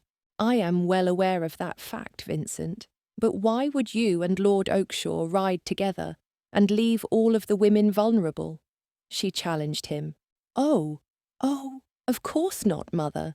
Forgive me, I wasn't thinking," Vincent said. "No, I must ride with the Marquis. I wish to know more about this young lady I am to meet, the one who is going to be his bride. You may ride with Mrs. Fletcher and Celia, ensuring that they are well looked after," she said. Vincent's heart beat a little bit faster as he thought about being in the coach with Mrs. Fletcher. He could not help but be excited, even if he was somewhat anxious about the opportunity to be near her, to speak to her and get to know her without interruption. "Yes, mother. That is a very wise idea," he said. With that, they all departed to their respective coaches, ready for the journey ahead. Celia was enjoying the scenery and anticipating all of the people and places she would see. "And, if I am fortunate enough to meet the king, I shall curtsy and ask him to be kinder to the children on the streets, and then I shall ask him if I may come for tea. Then I would play the pianoforte for him at the palace because I want him to know that I am very capable of many things," Celia said, piecing together a great many thoughts. "She does not seem to hold back, does she?" Vincent asked Mrs. Fletcher with humour. "No, indeed," Mrs. Fletcher said with a laugh. "She gets rather excited about everything and anything. I think when I found her she was not hungry for food, but more for education." "Nancy," Celia said, looking up at Nancy, "when you marry, can you find someone like His Grace?" This thought, like many of the others, seemed to come out of nowhere. Vincent froze for a moment, his eyes wide with shock, but he recovered himself quickly, so that Celia and Mrs. Fletcher would not see that he was also curious to know the answer. He looked over at Mrs. Fletcher and saw that she was blushing, looking utterly embarrassed as well. He tried to cover for it all with a light laughter, but Vincent wasn't entirely sure he had succeeded. "He is a good man," Celia added, apparently realising that no one had answered her yet. "Celia, darling, I do not have time to think about marriage," Mrs. Fletcher said in a quiet and gentle but firm voice. "Why not?" Vincent asked, perhaps more curious than he ought to have been, given the situation. Mrs. Fletcher looked away from him, and he could see the lingering pink in her cheeks. No matter how he wanted her to be at ease, Vincent was curious, hoping that he would be able to break through her reserve somewhat into her place of comfort. He wanted to know what it was that lay behind the quiet, pensive, shy facade. Even if it was difficult for her to open up, he wanted her to be free to do so, to be honest with him, to share her thoughts and her feelings. "Would you marry again?"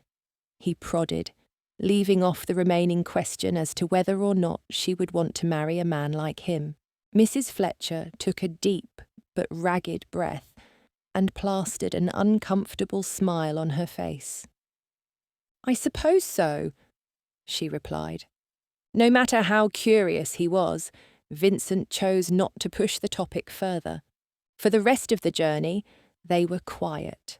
The trip was punctuated only by the sound of the wheels on the ground, the horses' hooves moving forward, and the occasional question or comment from Celia, although she too appeared to have understood that it was a time for quiet. When Leighton had told Celia that his estate was between Vincent's home and London, he had failed to share the fact that it was far closer to London and a good deal north from there. The poor child was looking tired, and she fell asleep on Mrs. Fletcher's lap while Vincent stared out the window. He was glad that they had decided to come early and stay the night, rather than trying to make a 3-hour journey the morning of the wedding. It would have been rather miserable, particularly knowing that there was always the possibility of problems happening on the road. A stone here or a patch of mud there, anything to delay a weary traveller. But thankfully, they arrived with no issues. Leighton's estate was a bit smaller than Vincent's, but it was well kept nevertheless. He had always liked to visit the lovely home and had good childhood memories there. "Vincent! Oh, our dear boy," Leighton's mother said, kissing Vincent on the cheeks and greeting him with the sort of familiarity that was usually reserved only for immediate family, perhaps a son or daughter. But Vincent had grown accustomed to this, being quite close to the Duke and Duchess of Woodstone. He had not seen them since his father's funeral. which had been a difficult time for everyone. In fact, Vincent was not sure if he had even spoken to them properly then, as he had been so deep in his grief. "We have missed you. Oh, we know that you suffered such a great loss before you left. I am glad that you have come back for now," Leighton's mother continued. "Yes, I am glad to have returned home," Vincent said, happily. They all gathered together in the parlour and waited for the meal to be prepared, enjoying their time to chat and discuss all the things that had taken place since Leighton's return. The best part, however, was meeting Mary. She was a truly kind and caring woman, and Vincent could see quite clearly that she was a wonderful person. She truly seemed to care about Leighton, and, in Vincent's mind, that made her a decent woman. He watched them speak with one another, sharing little glances of affection here and there, teasing each other in a light, respectful way. It was quite magnificent to watch, and Vincent was excited that his friend would be married to someone so well suited to him. Once the meal was ready, they all gathered at the table, with Vincent sitting beside his mother on one side and Mrs. Fletcher on the other. Beside her was Celia, who entertained Mary to no end. Mrs. Fletcher, however, appeared to be deeply uncomfortable and ill at ease. She was quiet and only spoke when spoken to.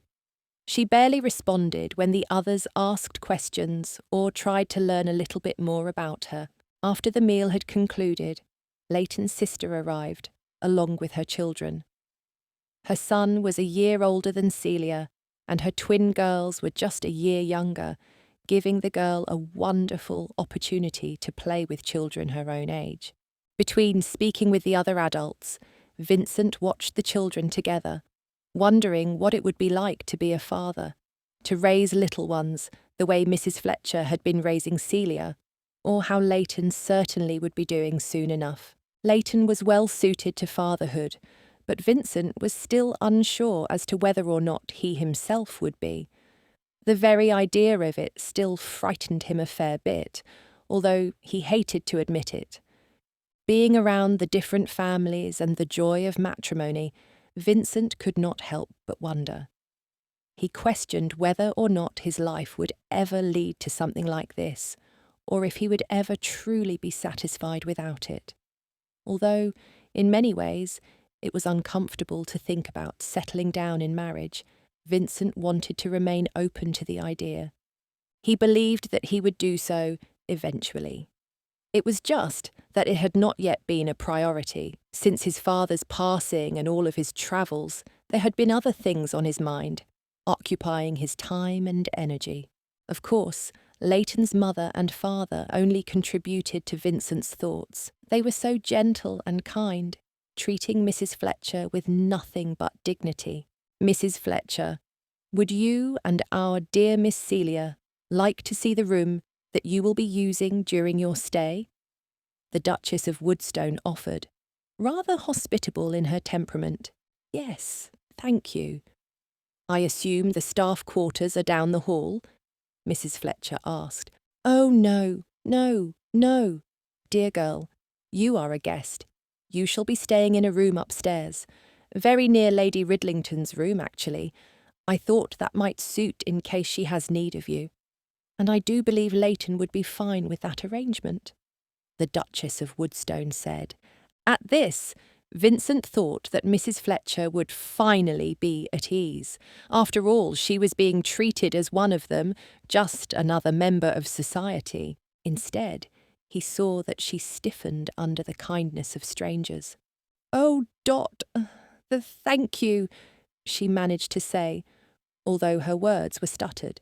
"Yes, of course. Now you must follow me," Lady Woodstone said. Mrs. Fletcher was still uneasy, but Vincent thought that he was finally figuring her out, seeing what was behind that lack of comfort. She did not appear to think herself worthy of this generosity. It was as though she felt more comfortable accepting a lashing than any sort of kindness or hospitality. It made him wonder, had she been mistreated, or was it simply that she understood society's rules, perhaps even better than he did? It was a strange thing, indeed, but he disliked it. He disliked the obvious discomfort that she was enduring. What Vincent was certain of was the fact that it left him with only one solution. If Mrs. Fletcher was not going to value herself properly, it was up to him to offer her a new perspective, and if all went according to plan, she would finally understand her worth to herself and others. He would do everything in his power to show her what she meant. Chapter 15. There was a celebratory feast the day before the wedding. Nancy looked around and saw how full of joy everyone was, herself included. She had been given several dresses by the Duchess of Ridlington for the occasion, all of which were very extravagant. Nancy had tried to refuse, thinking it too great a gift, but the Duchess had insisted, and she could only refuse so much before it became offensive. She saw her grace mingling with others, and she was suddenly different from the carefree woman she always was at the estate. Instead, the Duchess was poised and elegant, acting exactly according to the expected etiquette. It felt as though she was someone else entirely, with her rehearsed nod, the smile that begat pursed lips, and a stiffness that was mirrored by the many women surrounding her. Celia was constantly on the move from one place to the next, hardly within view for more than a second or two at a time, but Nancy had decided not to worry about her. After all, Celia could usually be trusted to be all right. She was always well off, always engaged and socialising. There was very little to worry about with her. Nancy looked around the room, observing all of the entertainment, all of the men and women of importance and class and indulgence. She did not belong. That much was clear. She did not belong among these people. "Are you enjoying yourself?" asked a familiar voice from behind her. "Oh, Lord Ridlington, you startled me," she said, turning quickly and looking at him in surprise. "I do apologise. I know that there is quite a lot going on, and I did not intend to frighten you while you were distracted by everything," the Duke said. "No, it is all right. I am afraid that I am easily—" Nancy trailed off. She did not want to tell him that she was easily frightened. That was not the sort of characteristic that she wanted to represent. But the truth was, she was hardly, if ever, perfectly comfortable. It made her sad to know that she could not honestly tell him that she was at ease. "I wondered if we might walk in the garden for a while," he asked, mercifully changing the subject. "Yes, Lord Ridlington. That would be wonderful," Nancy said, comforted by the very fact that he had asked her. With that, he led her through the back door, where there were groups of 2 or 3 people scattered. For the most part, the gardens remained empty, and they would be able to speak easily. At least, they did not have to be concerned about propriety, as there were others about. The night was warm, but there was a soft breeze that made Nancy's arms prickle now and then. She saw the beautiful flowers in the moonlight and wondered what it must be like to own a home with such a garden, not just to be an employee in one. "Stunning, isn't it? You must see it during the daytime," the Duke said. "Do you come often?" Nancy asked, thinking that it was a rather romantic venue. "Since I was a child, Lord Oakshire and I have been friends for many years," he said. "It must be wonderful having someone close to you, someone with whom you may share memories and a history," Nancy said, realising that the Duke was standing very close to her. His proximity made her skin tingle far more than the breeze did. "Indeed it is, and we do have a great many memories from our childhood. There was even a time when I was a small boy and very nearly fell into a well. Lord Oakshire did not have the strength needed to pull me up on his own," the Duke said. "Oh dear, what did he do? Were you all right?" Nancy asked, horrified at the thought of falling into a well. He was very wise. He had me grab onto the horse's reins. That way, I was pulled out with relative ease, he explained. If I had fallen into that well, it would most likely have been fatal. No, it would certainly have been fatal. If it was not for Leighton Chadwick, I would not be here. The Duke said, with the remains of the horrible memory on his face. Does that mean that you were reckless once upon a time, then? Nancy asked, only slightly teasingly. Well, he grinned. Mischievous. Nancy let out a sharp laugh, but it was overpowered by the one that came from behind them. At best, the Dowager Duchess said. Mischievous at best. He was a wild one. He would never come inside and always wanted to try anything that was dangerous. He would often come home with at least one bruise or scratch every day.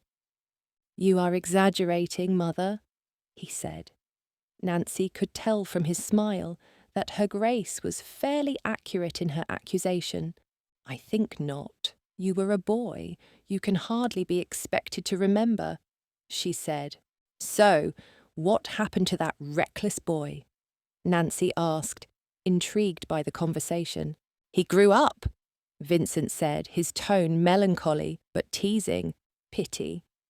I do miss him at times, I'll have you know, the Duchess said. I am certain that he misses you as well, Mother. Someone to be mischievous with, correct? He asked. You're my boy, after all. Anyway, I wish to tell you that Lord Oakshaw has called for all the guests to join him in the hall. His father is going to make a toast, Her Grace said. With that, Nancy and the Duke followed her inside. They glanced at one another as they entered the hall and stood near the back, just as Leighton's father, the Duke of Woodstone, moved in front of the musicians and clinked his glass with a knife. Good evening, my friends. You must forgive my intrusion. I simply wanted to welcome you all to this most joyous occasion, he began. I also would like to say a few words to you about the joys and splendours of marriage. As many of you know, I have had the pleasure of being married to my own dear wife for just over 30 years now. She is my bright and shining star. Now, our dear son has found his own bright and shining star. We could not be happier for them. We trust that their union shall be a most peaceful, loving one. And with that said, I urge you all to enjoy the rest of your evening and prepare yourselves for the events of tomorrow. Thank you, he said, finishing the speech.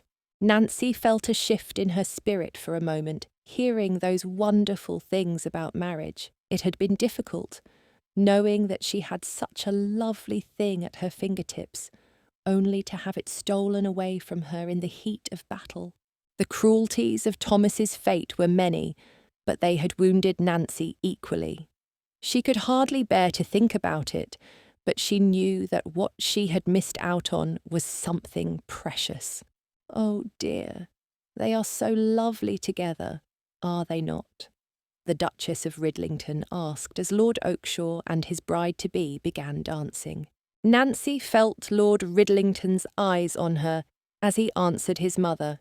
Yes, Mother. Very lovely, he said. Well, anyway, I must be back to the ladies.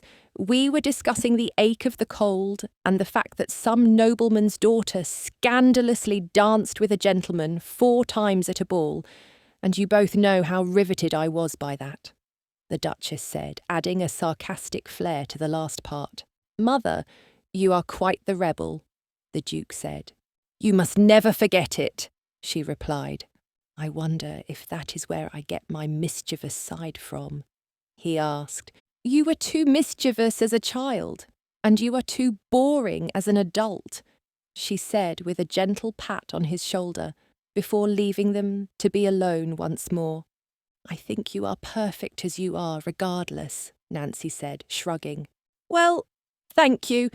That is what I keep telling her, the Duke said with a laugh. They eyed one another for a moment, the laughter diminishing and a feeling connecting them.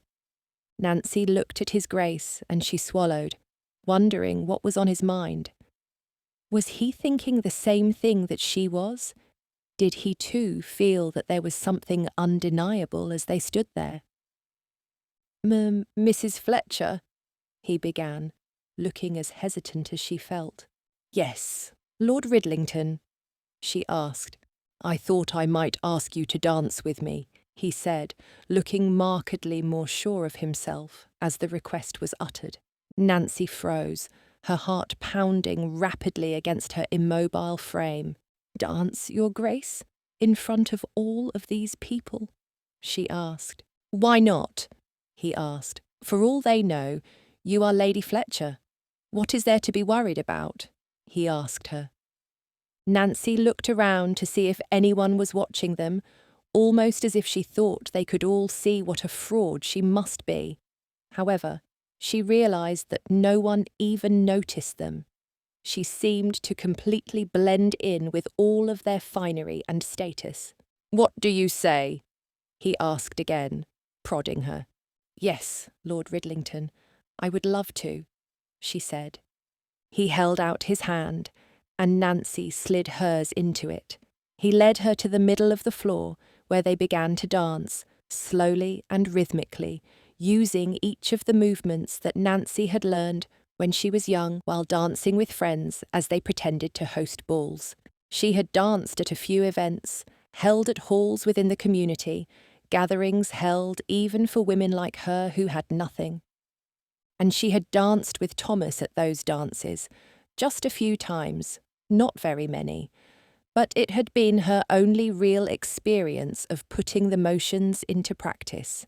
Until now, she would be able to dance again, to enjoy herself. Now, she was spending her evening in the arms of the only man other than Thomas who ever made her feel like she had value, as though she truly meant something. You are a lovely dancer, His Grace said. I am far from adequate, she said bashfully. You mustn't do that any more, you know, His Grace said. Do what? Nancy asked. You mustn't judge yourself so harshly. If I tell you that you are a good dancer, you ought to believe me. I mean it, you know. You are a lovely dancer, he said. Nancy's chest warmed from his words. She couldn't believe that he was being so kind, that he would compliment her that way. Vincent Tilbury was the Duke of Ridlington. He was wealthy, of a fine station. He was handsome and grand, and a man of great power. And yet, he had chosen to dance with her, no matter how he might indulge in his abilities, and the fact that he had such power, he had spent his time with Nancy, making her feel special. Do you see that? He asked. She glanced around as he took her hand once more in the pattern of the dance. See what? Nancy asked. All of the guests. Not one of them has looked at you as though you do not belong. Each and every one appears perfectly content to share the floor with you as we dance, the Duke said. Nancy chanced another glance around them. His Grace was right. There was no one looking at her as though she did not belong. No one giving her accusatory glances or whispering that she was simply a servant who had fancied herself worthy of this ball. No, instead, Nancy had been welcomed into the wedding as a guest. She had been given every chance at enjoying herself, at indulging in the same way the noblemen and women did, and she would not take it for granted, nor would she take the Duke for granted. Oh dear, he said. What is it? She asked. The dance is coming to an end, he remarked. Yes, unfortunately it is, Nancy replied. Then I shall hold on to the memory for the rest of the evening, he said, before letting go of her hand and giving her a bow. Nancy curtsied in reply and flashed him a smile. She was only allowed the one dance with him tonight, and they had already used it up, but it had been worth it. The thing that surprised her was that His Grace appeared to agree. Chapter 16. The following day, everyone at Oakshire Estate rushed to and fro, attempting to prepare everything as best they could. The wedding day had finally arrived, and it was quite clear that the family was eager for a celebration. Vincent saw the poor maids and butlers working especially hard, helping the other noblemen into their finest clothes, just as they had assisted him, and helping the noblewomen into their gowns down the hall. There was a small chapel on the estate, near the clearing of the forest. Vincent had visited it many times as a child, but this was the first time that he was going to see it in a new light, as a place where the union of marriage could take place. Vincent had expected Leighton to be nervous. It was his wedding day, and there was every reason, every excuse for which he might feel anxious. But when he was dressed and ready to visit Leighton, he found his friend relaxed and calm, perfectly at ease. He appeared ready and looking forward to putting that gold band on his finger. Vincent admired his friend's confidence more than he cared to confess. "You look better than ever, my friend," Vincent said, patting Leighton on the shoulder. "And so do you. I just hope to see you in similar attire soon," Leighton replied, waggling his eyebrows in suggestion that Vincent ought to marry quickly.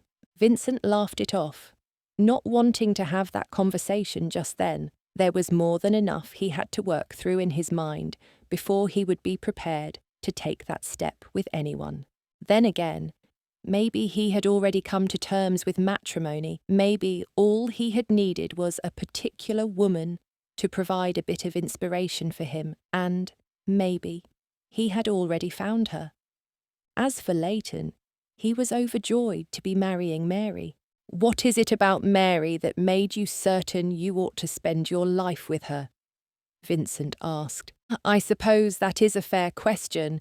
It is not just one thing, however. She has so many qualities that I adore. Quite simply put, she is a lovable woman, just as much of a hopeless romantic as I am," Leighton said with a laugh. "Leighton," said his father, peeking his head into the room. "Yes, father?" he asked. "It is time. Are you ready?" his father asked. Leighton smiled and said, "I do not think I have ever been more ready." Leighton's family escorted him to the chapel, while Vincent followed behind, his own thoughts full of wonder. At the chapel, Vincent waited for the ceremony to begin. Everyone was quite eager, but Leighton had warned him that it was unlikely to begin on time. "People are coming from so many different places. They did not all stay with us last night. I expect we shall begin 20 minutes after we had planned," he grumbled. 20 minutes that Mary shall not yet be my wife." But there was really only one person Vincent cared to see, and when she entered the room, time stood still. Mrs. Fletcher looked like an angel coming from the heavens. Her perfect curls just swayed with each step that she took. Her figure was highlighted in a most elegant fashion by the pink gown she wore. Vincent could barely catch his breath. When she made eye contact with him from across the room, she smiled. With her, Celia came striding in, looking like a small fairy in her emerald dress, and her hair cascading down from the same updo he had seen Mrs. Fletcher do with her own hair many times. "Vincent!" Leighton whispered, scolding him. He asked, turning to his friend, eyes wide. "It is time for the ceremony to begin," Leighton said. Oh, excellent," Vincent said, rushing to his place. The minister began the wedding, and Vincent was glad for Leighton, who cheerfully took Mary to be his wife. It was a beautiful moment, a beautiful love that they shared. Their adoration for one another was evident for all to see. They made their vows with touching affection that nearly brought tears to even Vincent's eyes. "Nothing in all the world shall keep me from you," Leighton added after reciting the traditional vows from the priest to Mary. The promise he had made nearly brought Mary to tears before she recited her own vows. Vincent looked down and pretended that his eye itched, hoping that no one would notice how the emotion was getting to him. Despite everything, Vincent wondered if he would ever have that sort of love, the kind that would lead him to make an eternal vow. His eyes looked across the pews on the other side of the chapel and found Mrs. Fletcher sitting there. Her gentle, elegant frame was positioned with pristine grace, evidently moved as well by the ceremony. And in that moment, Vincent wondered to himself, was it possible? Could he really have these things with her? Could he have the joy that Leighton now had with Mary? Had he found it with Mrs. Fletcher? With the conclusion of the ceremony, the newly married couple proceeded out of the chapel, followed by the remaining wedding party and the guests.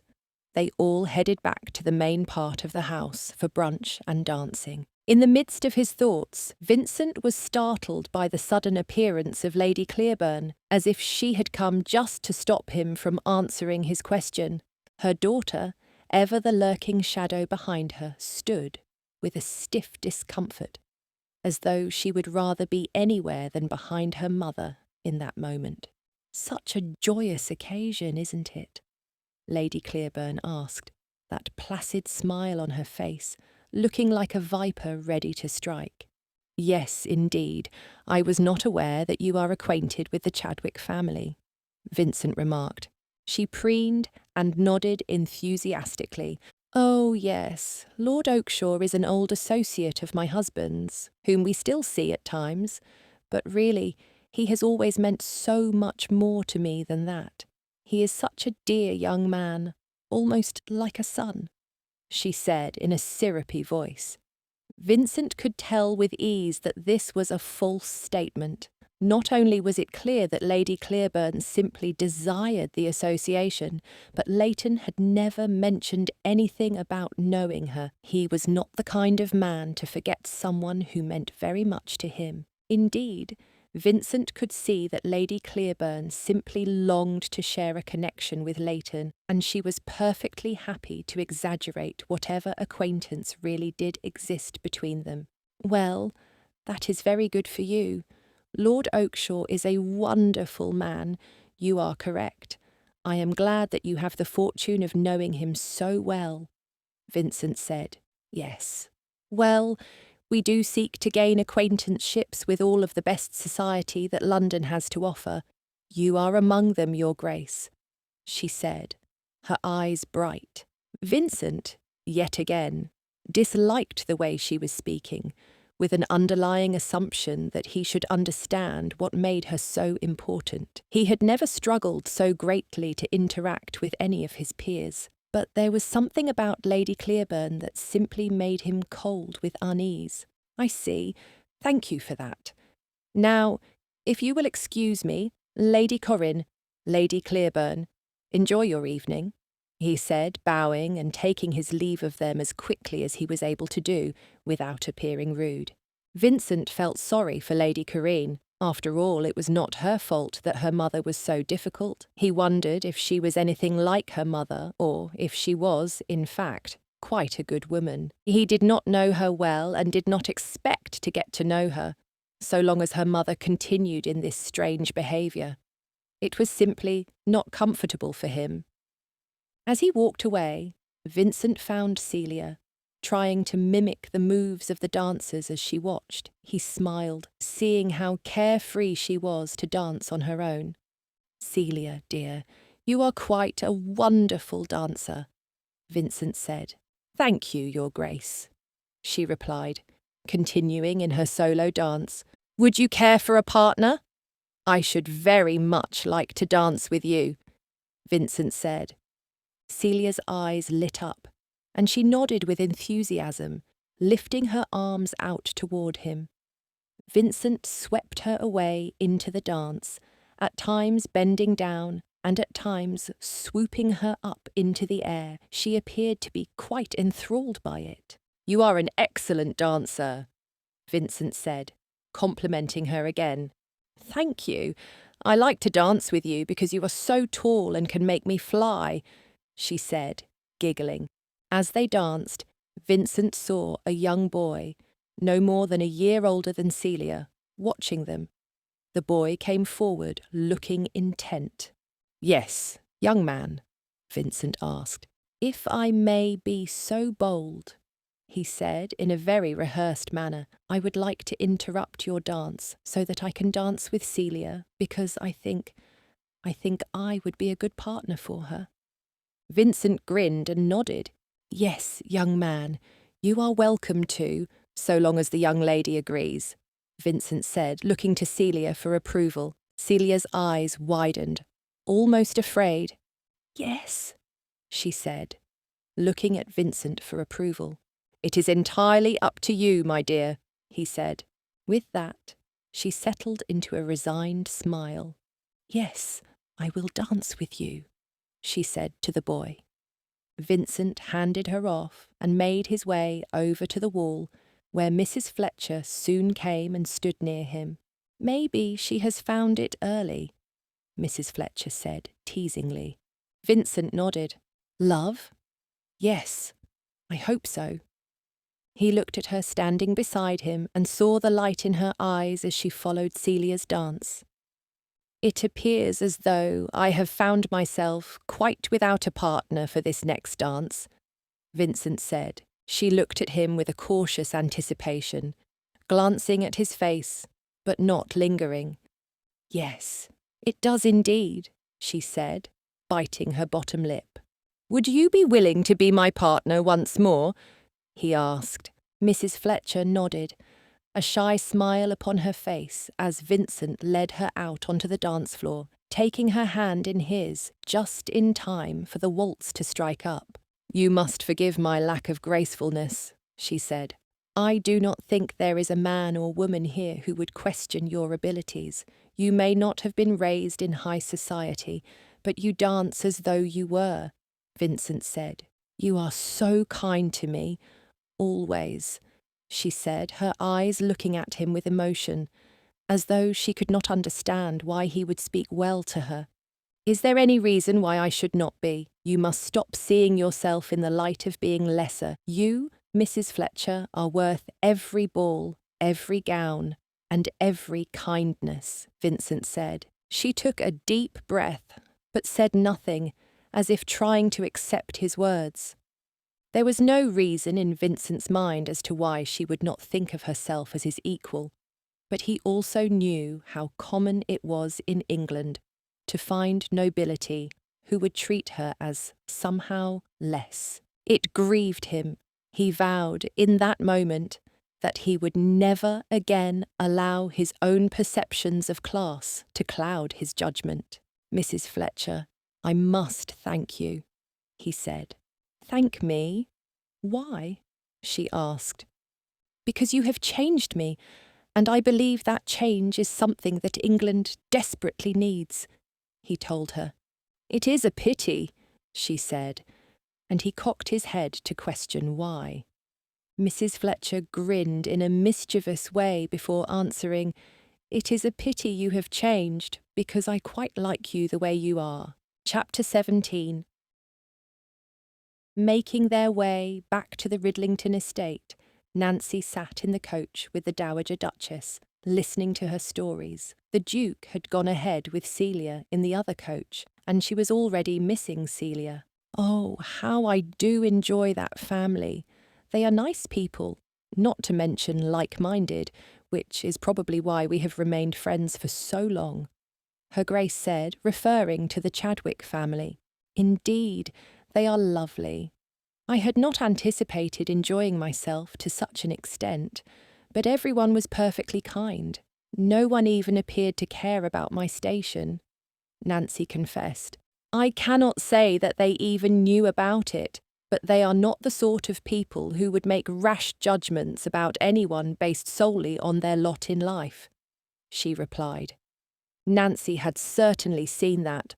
Lord Oakshire, at the very least, was well aware of her station, and yet he had not taken any offence to her presence.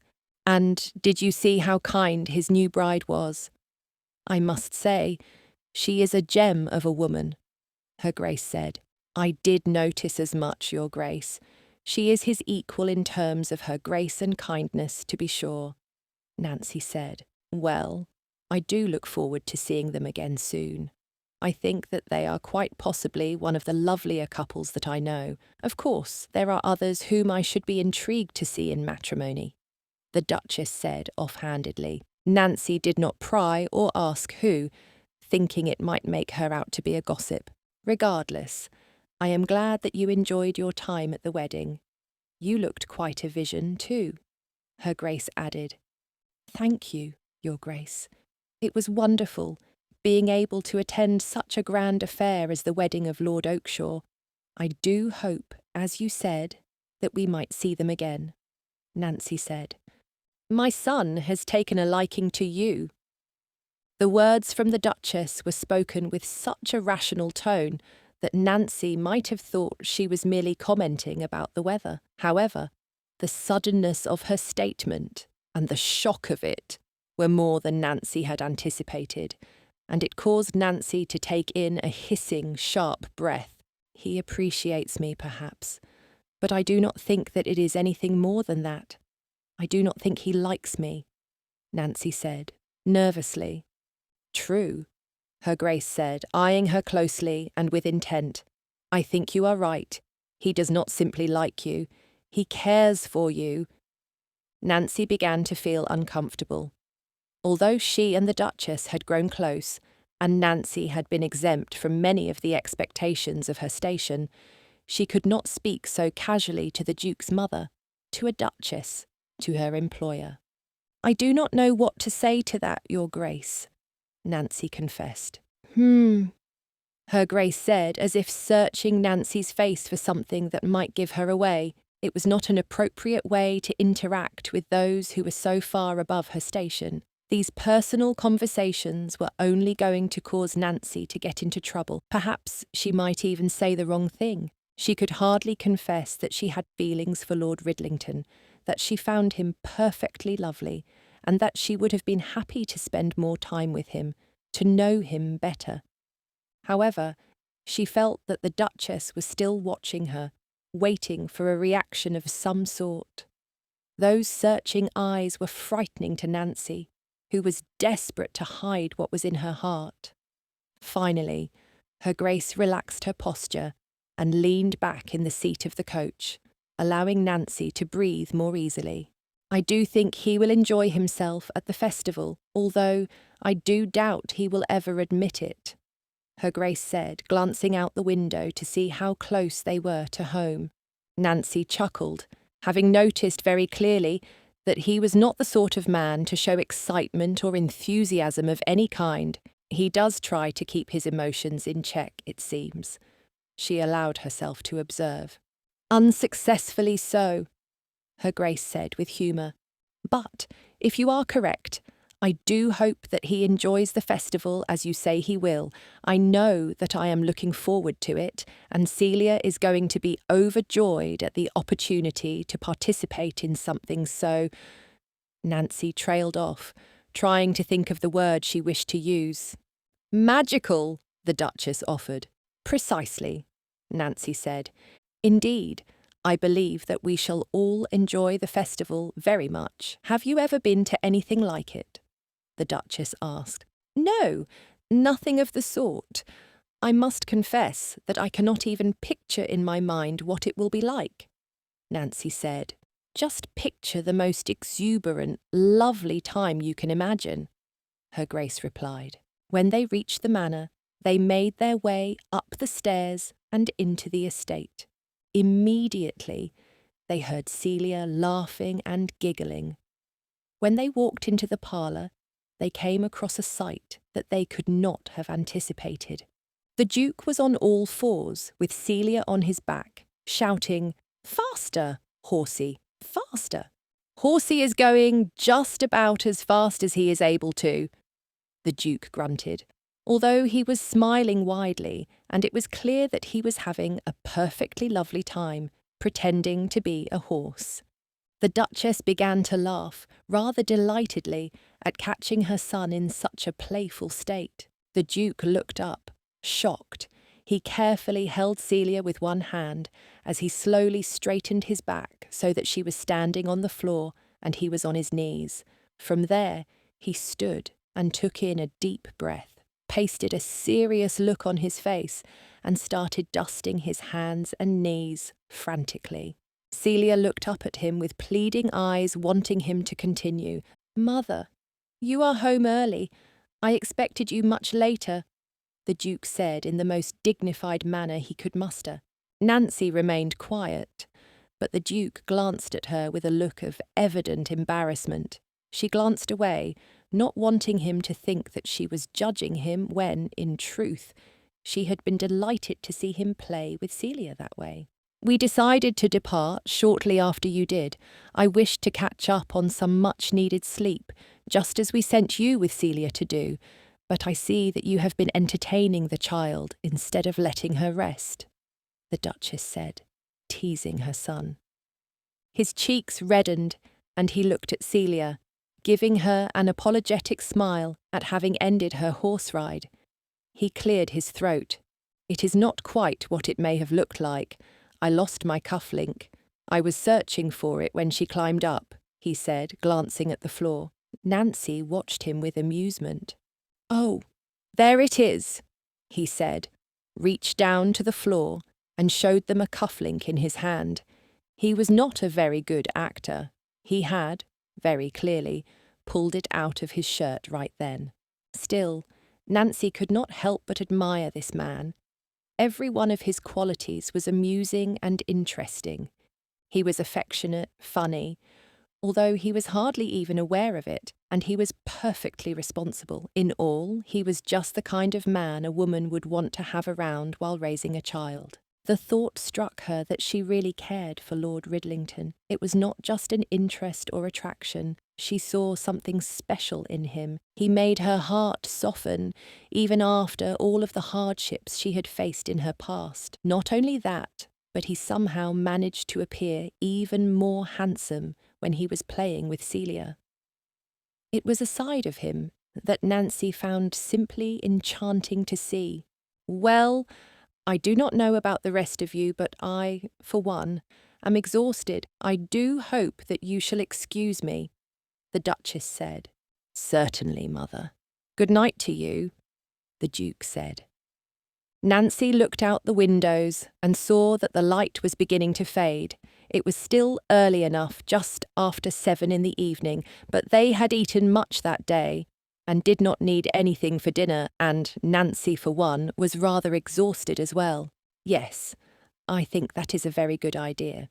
Celia, what about you? Are you sleepy yet?" Nancy asked. Celia looked at Nancy with those disappointed green eyes of hers. "Yes," she sighed sadly. Nancy laughed. "Why are you so distraught about it?" she asked.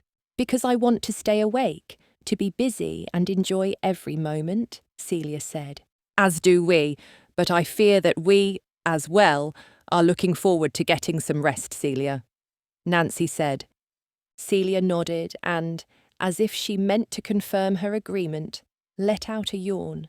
The Duke was being rather quiet and still appeared rather serious, trying to hide his embarrassment at having been caught playing with Celia. It was clear that he deemed himself too much of a strong and capable man to be silly and play with a child. Nancy wished that she could tell him what an honour it was for her to have seen it, that it only made her admire him even more. It left Nancy lamenting. If only she was not who she was. Would she ever find a man like him to love her? Would she ever find a man like him among those who would actually be allowed to marry a woman of low birth? She thought back to the conversation with the Dowager Duchess in the coach. Was it possible that he really did care for her? And what did it mean if he did? "Nancy?" Celia asked, looking up at her and breaking her from her reverie. "Yes, my dear. Let us be on our way," Nancy said. Everyone said their farewells, and Nancy and Celia retired to their room. "Are you looking forward to the festival tomorrow?" Nancy asked. "Very much so. Are you? Do you think His Grace will want to spend time with you?" Celia asked. Nancy flinched at the question. "Why do you ask that?" she wondered. "Because he is always so happy when you are around. and the Duchess said that she thinks he will be happy tomorrow, Celia said. Nancy thought about Celia's words, but brushed them off, instead tucking Celia into bed. "Good night, my dear," Nancy said, moving to her bed and blowing out the candle. Whatever the next day held, she was ready, and she hoped that her heart was as well. Chapter 18. The day had come for the May festival, and Vincent watched his mother in her excitement to finally be attending after so many years. Dressed in a loose gown that flowed and moved with ease, she wore a bright smile on her face, gathering everyone to quickly make themselves ready.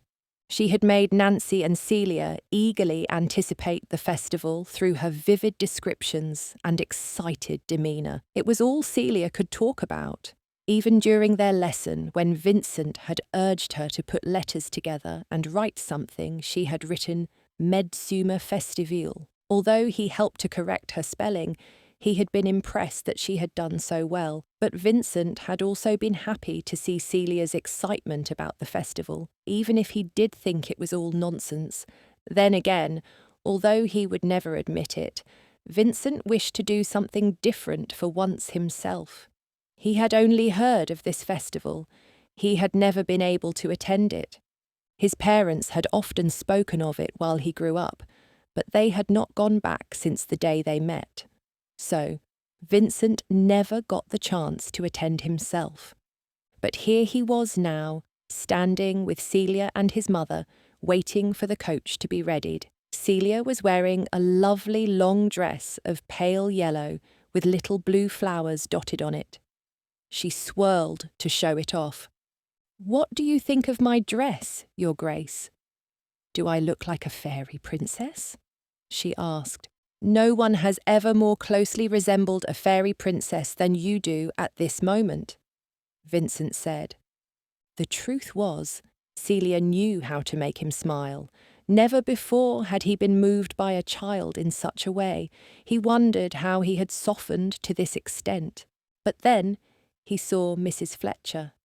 She was beautiful in a white dress, a well-spun cotton that complemented her figure.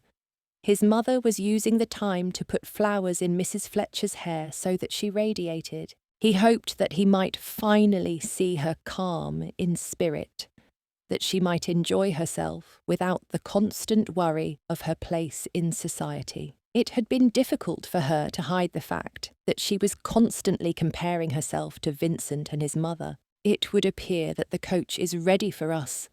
Now come, Mrs. Fletcher. You must lead the way," his mother said. Mrs. Fletcher looked at her nervously, as if she could not understand why she should be so important as to go first. But his mother urged her forward, and she walked ahead as they left the estate and climbed into the coach. "I cannot wait. Nancy, did you hear the Duchess talk about the sweet treats they will have? I do love sweets," Celia said, bouncing in her seat. "Yes, we all know you do," Mrs. Fletcher said, laughing. The ride was not terribly long, and soon enough they had come to a stop at the end of a long path.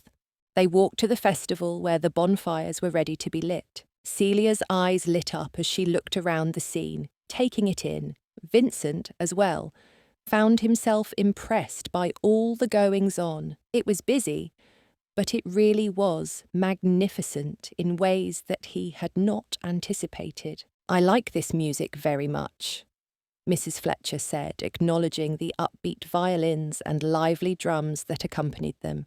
"Oh, do you see that? It is a game. And another one. They are for children, are they not?" Celia asked very eagerly. "Indeed they are. You shall have a chance to play them later, but for now you must stay with us as we look around and find where we wish to settle," Mrs. Fletcher told her. Vincent watched the two interact, and he could hardly keep his eyes from Mrs. Fletcher's bright smile. She was clearly overwhelmed by the excitement going on around her. "I wish to sit. Celia, would you like to come and watch a play with me? See the little theatre over there?" his mother asked, taking Celia's hand in her own. "Oh, yes, please," Celia replied. Vincent looked over at the small, makeshift theatre and saw 3 men in costumes, the youngest of whom was portraying a female. It looked to be quite a silly play, something that had all of the children laughing and the parents trying to stifle their own chuckles. His mother looked to Mrs. Fletcher for her consent, and she nodded. With that, his mother and Celia rushed over to watch the play, leaving Mrs. Fletcher alone with Vincent. "I do believe they are going to have quite a lovely time," Vincent said, not sure what else to comment on. "Indeed. I know that Celia loves a funny show. I think she is more excited than the Duchess, and that is saying something," she replied, laughing. "I believe you may be right, and my mother is quite thrilled to be here this evening, to relive the days of her youth with my father," he said. "They must have been very happy together. From what your mother says, they loved each other a great deal. It is wonderful to have parents who cared so much for one another," Mrs. Fletcher said. "Yes, I was most fortunate," he replied. He looked at her and admired how the firelight caught the colour of her eyes and hair. She was magnificent and magical in this setting. Mrs. Fletcher caught his gaze and looked nervously away. Vincent cleared his throat, having been caught. "My lord, are you all right?" she asked him searchingly. "I am, thank you," he said, still with his eyes trained upon her. "You appear as though you are in a trance," she said, shifting uncomfortably. "I was just thinking how beautiful you look," he said, unable to stop himself. In the growing dark, he could not see if she blushed, but he felt certain that she had. She was often blushing under his gaze, and Vincent realised that he should have been more careful. He should not have allowed her to be made uncomfortable in his presence. He ought to have remained oblivious to her, distant. But that was not what he wanted.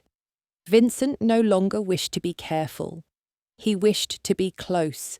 He wished to let Mrs. Fletcher see that he viewed her as something far more important than simply his mother's companion. He viewed her as a woman, a lovely, brave, strong woman, a kind and just and loving woman. Just the sort that he would want if he was searching for a wife. Mrs. Fletcher returned his gaze once more. She took a shallow breath, as if trying to find the courage to give a reply. "And you, Your Grace, look very proper," she said awkwardly. Vincent laughed, unable to restrain himself.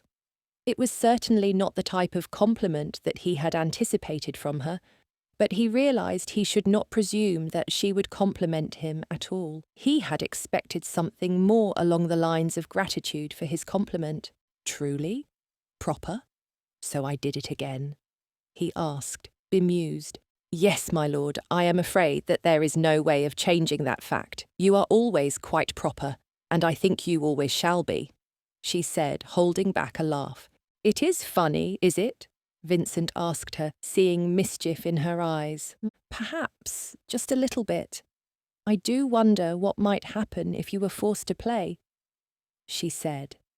Vincent dared her with his eyes, urging her to do just that, to put him in a position of having to play, and in that moment, Mrs. Fletcher turned from him and began to run. It caught him by surprise, but she ran past the bonfire, and he had to make a choice. Would he remain standing there, stiff and dull, and lost to his own assumptions of what it was to be a gentleman, or would he be a man who enjoyed his life, a man who could interact with a sweet and tender woman? He made his choice. In a rush, Vincent went after her.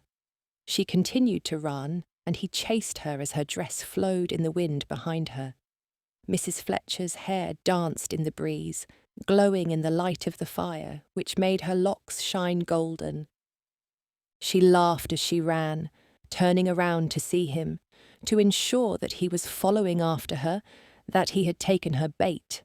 She was running as quickly as she was able, and Vincent knew that he could catch up to her despite the fact that she had a head start.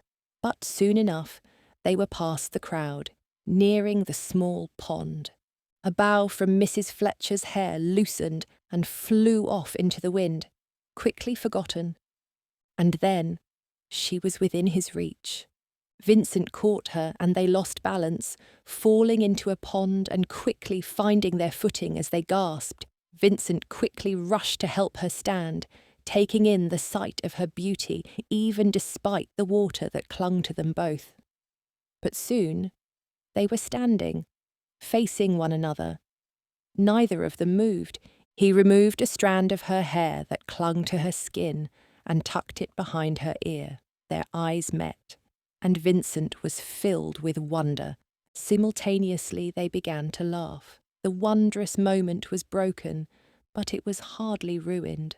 All desire that Vincent might have had to be closer to Mrs. Fletcher had shifted into her playful remedy.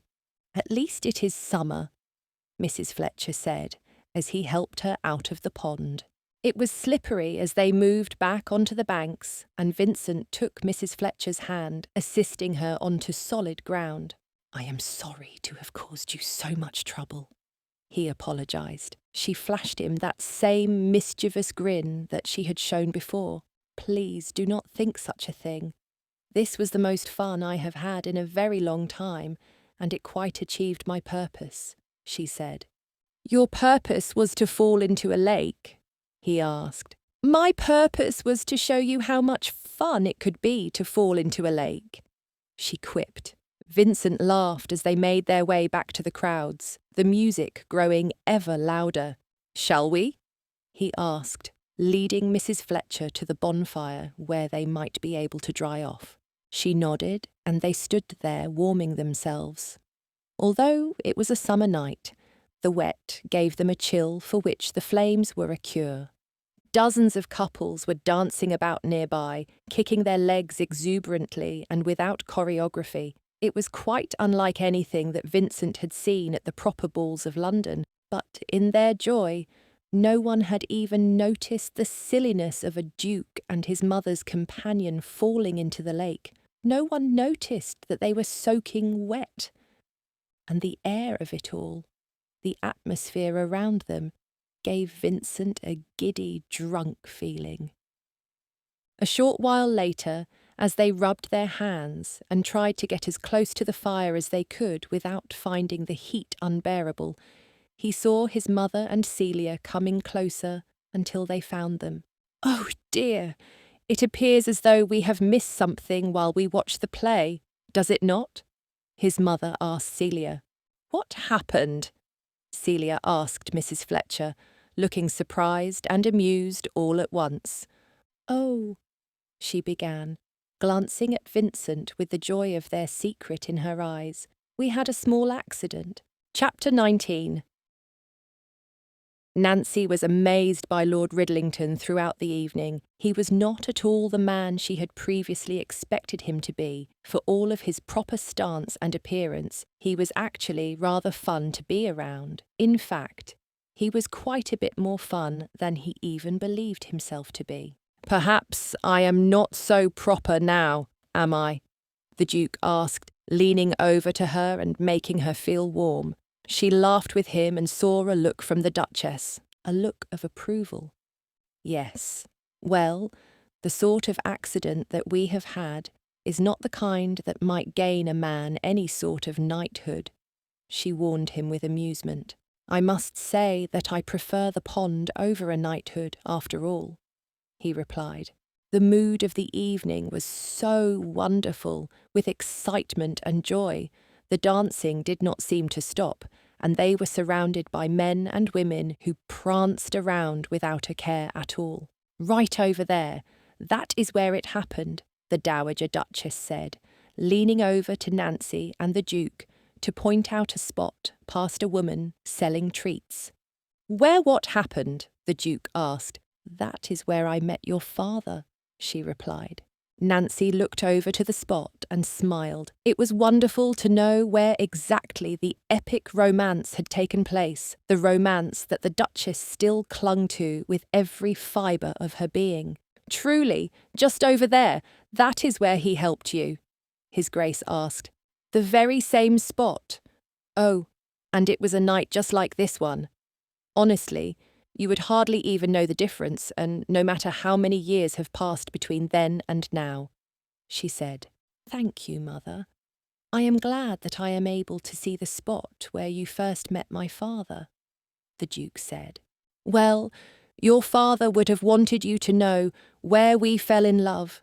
Such a shame that you did not see it whilst he was still alive, she said.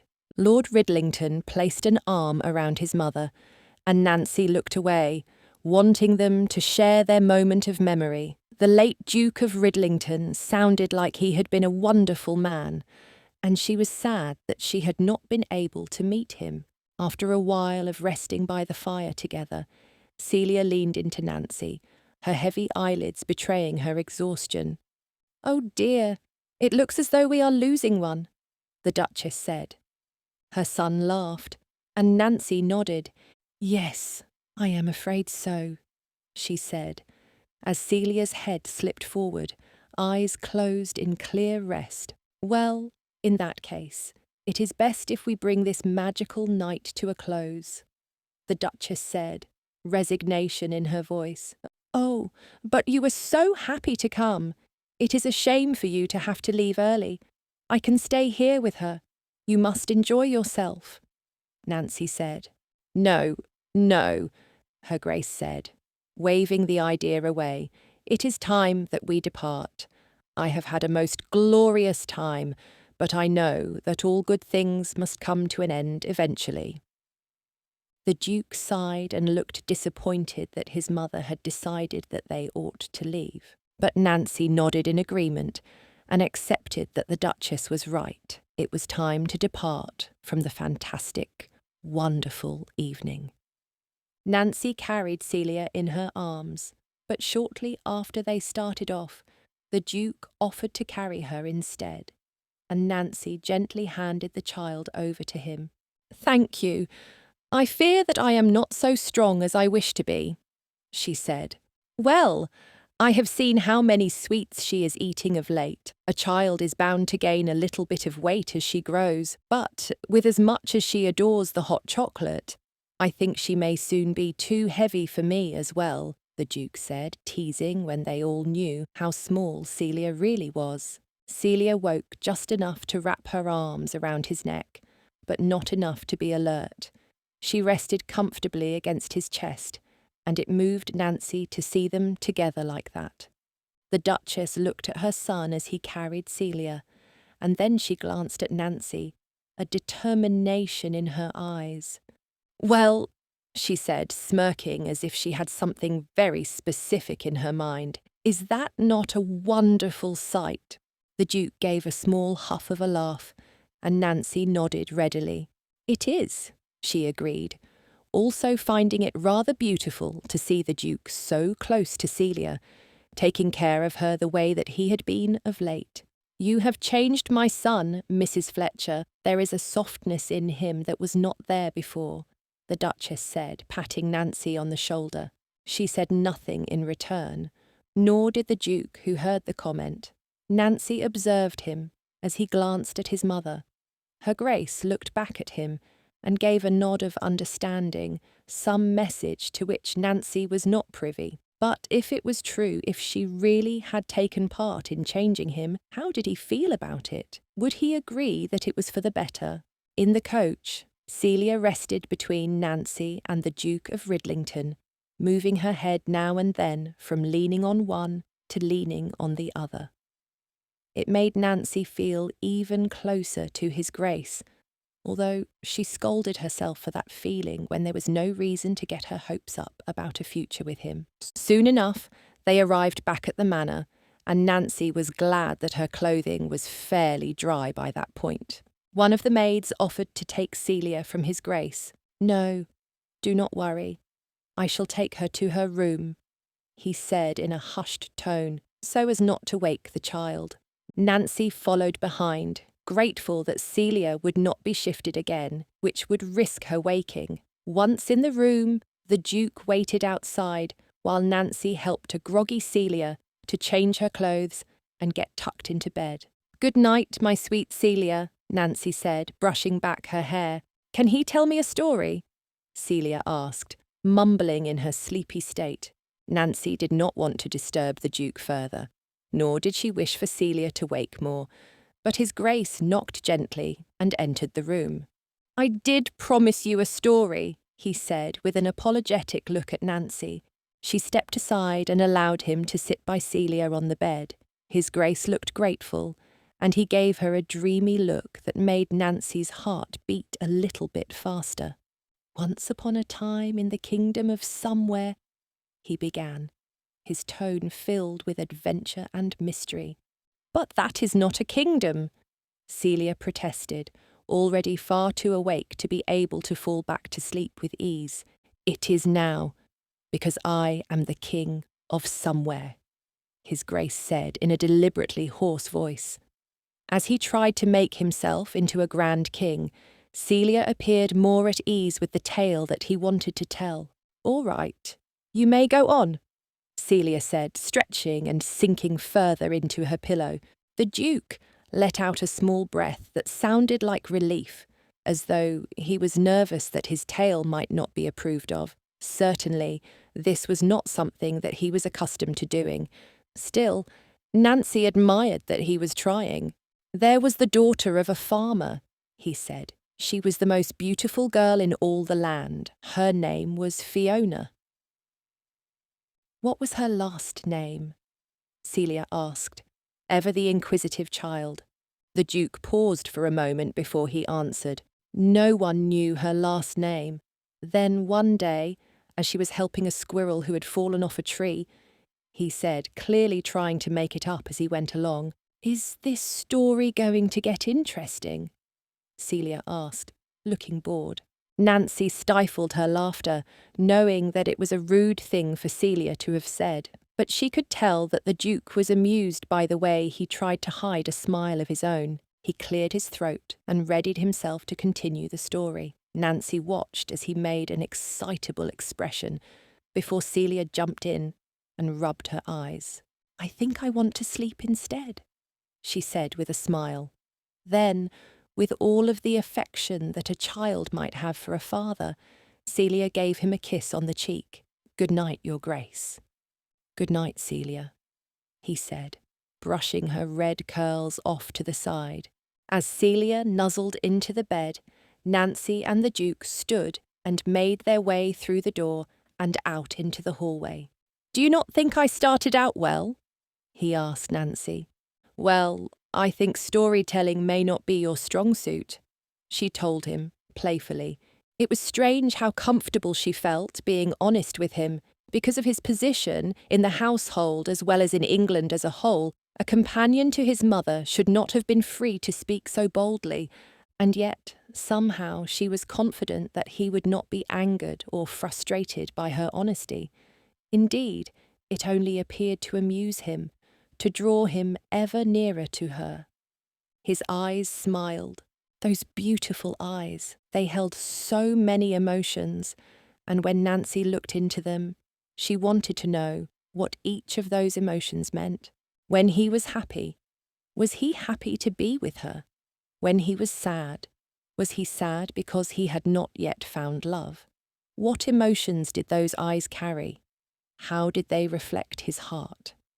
He sucked in another deep breath, and Nancy could see that the magic of the evening, although it would never leave entirely, was nearing its end. "Thank you for tonight. If it wasn't for you and Celia, my mother would have never gone back to the festival," he said. "No, thank you, Your Grace," she replied. For a moment, Nancy stood there, leaning against the doorframe. The Duke was so close that she could smell the bonfire on him. She did not want him to step away, and those eyes told her that they did not wish to either. "Well, good night then," he said, his voice low, betraying his regret at having to leave.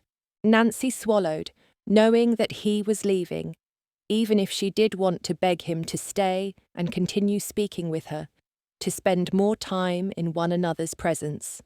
"Good night, Lord Proper," she said, teasing him. "Ha! Lord Proper. Yes, well, it is a good name, but I do not think it suits me any longer," he said. "No?" she asked. That is a shame. But I must know, if you are not Lord proper, then what is your name now?" He paused for a moment and looked down at the hem of the grey trousers that were still damp from their fall into the pond. "I suppose something along the lines of King of Somewhere," he said. Nancy laughed and nodded.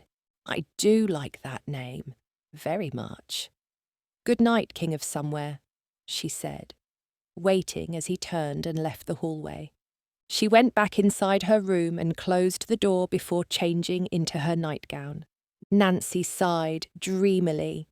He was the dream. The Duke of Ridlington, or proper, or the King of Somewhere, whomever he was a dream. And Nancy knew without a doubt in her soul that she was in love. Chapter 20. Vincent had been feeling light and free of late. Having Mrs. Fletcher and Celia in his life gave him peace and laughter that he had not expected. They made him feel a joy that was foreign to him, urging him to an enjoyment of life that he was unaccustomed to. He had never thought he would feel such emotions, but the more time he spent with Mrs. Fletcher, the more he craved to be around her. It was a cycle that he could hardly explain, even to himself. What he had come to realise was that Mrs. Fletcher was more than merely special to him. She was. She was like a force of something he had never known before. 3 days after the festival, as Vincent had been trying to gather all of his thoughts, Lady Clearburn arrived for tea. His mother was still in the library with Celia, playing chess as they did most mornings. "My mother will be with you shortly," he said to Lady Clearburn. He was preparing to leave to meet Leighton, and did not wish to speak with Lady Clearburn over long.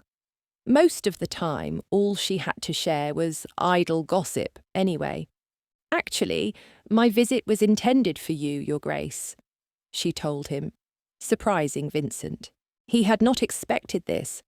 After all, he and Lady Clearburn had hardly ever interacted, aside from the times when she had tried to parade her daughter under his nose.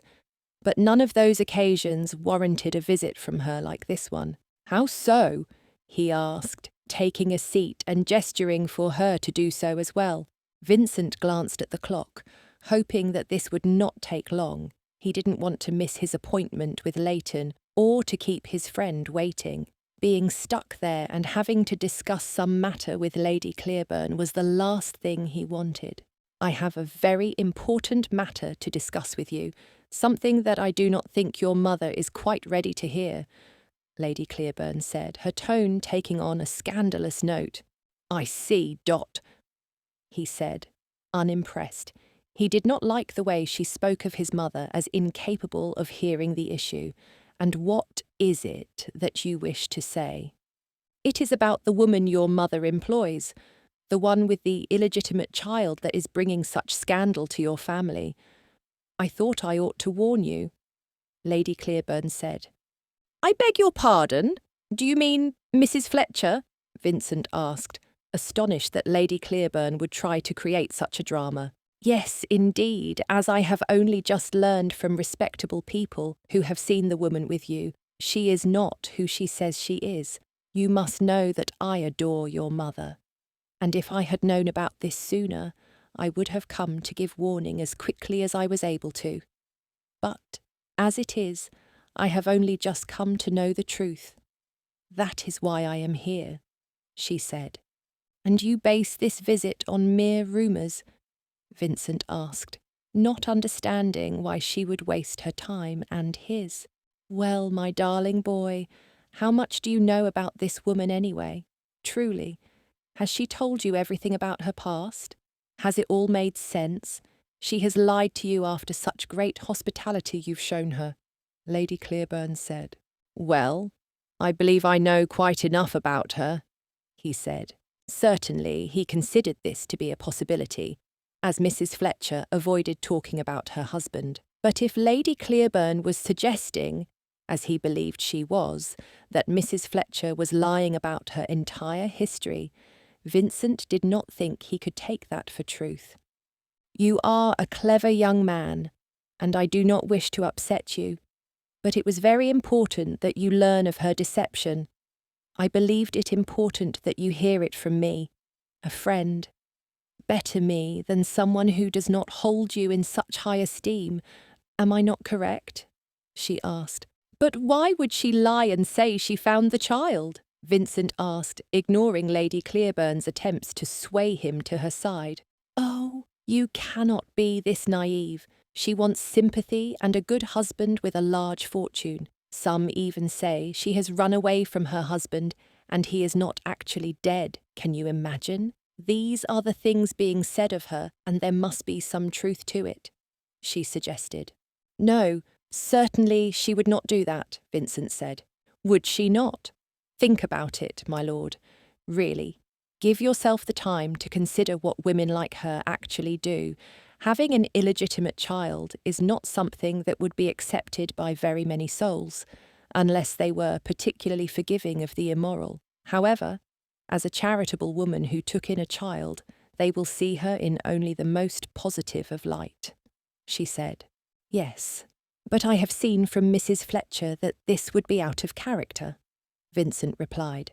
No, I do not think so at all. It is not charity or kindness that has led her here, but pay and the opportunity to be around the wealthy. It is not for love of your mother that she comes to this house, but a chance to make acquaintance with the elite of society, Lady Clearburn said. Vincent paused, but shook his head firmly. She would not do that, he said. Well, if you wish to believe lies, then it is fine by me. I thought to warn you since I care about you and your mother. You know how gullible she can be. It is only right that she has an opportunity to make up her own mind, and I thought that you would care enough for your mother to help her see the truth, Lady Clearburn said, manipulatively. But doubt started gnawing the edges of Vincent's mind. Perhaps it was not manipulation. Perhaps it was genuine concern. Thank you, Lady Clearburn. I really must be going now. If you wish to remain and have tea with my mother, the maid will send for her, Vincent said, quickly bowing and taking his leave before Lady Clearburn could stop him with any other shocking news. In reality, he could not understand if what she had said was the truth. It certainly did not sound like truth, based on all that he knew about Mrs. Fletcher. However, if it did happen to be as Lady Clearburn insinuated, and Mrs. Fletcher really had lied and abused their kindness, it would be a betrayal beyond anything he had imagined. Suddenly, Vincent began to feel angry at even the possibility. It was too much to consider, but if he did not think on it, he was potentially putting himself and his mother at great risk. Vincent made his way toward the door before pausing and looking at the stairs. He decided to go to his room and write to Leighton. Dear Leighton, you must forgive the lateness of this note.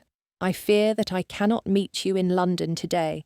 I shall explain later, but for the moment I must have a bit of time on my own. I shall see you soon. Your friend, Vincent. With that, Vincent went back down the stairs and handed the note to a footman to take to Leighton. He heard the voices of Lady Clearburn and his mother in the parlour, but he ignored them. He had nothing more to say. From there, Vincent made his way to the stables and had a horse readied for him. He wanted to ride, wanted the freedom of being outside and on his own. Spending the majority of the day on his horse made Vincent glad to ride over the rolling hills, to clear his mind, to try and think through the baseless but shocking accusation that had been levelled against Mrs. Fletcher.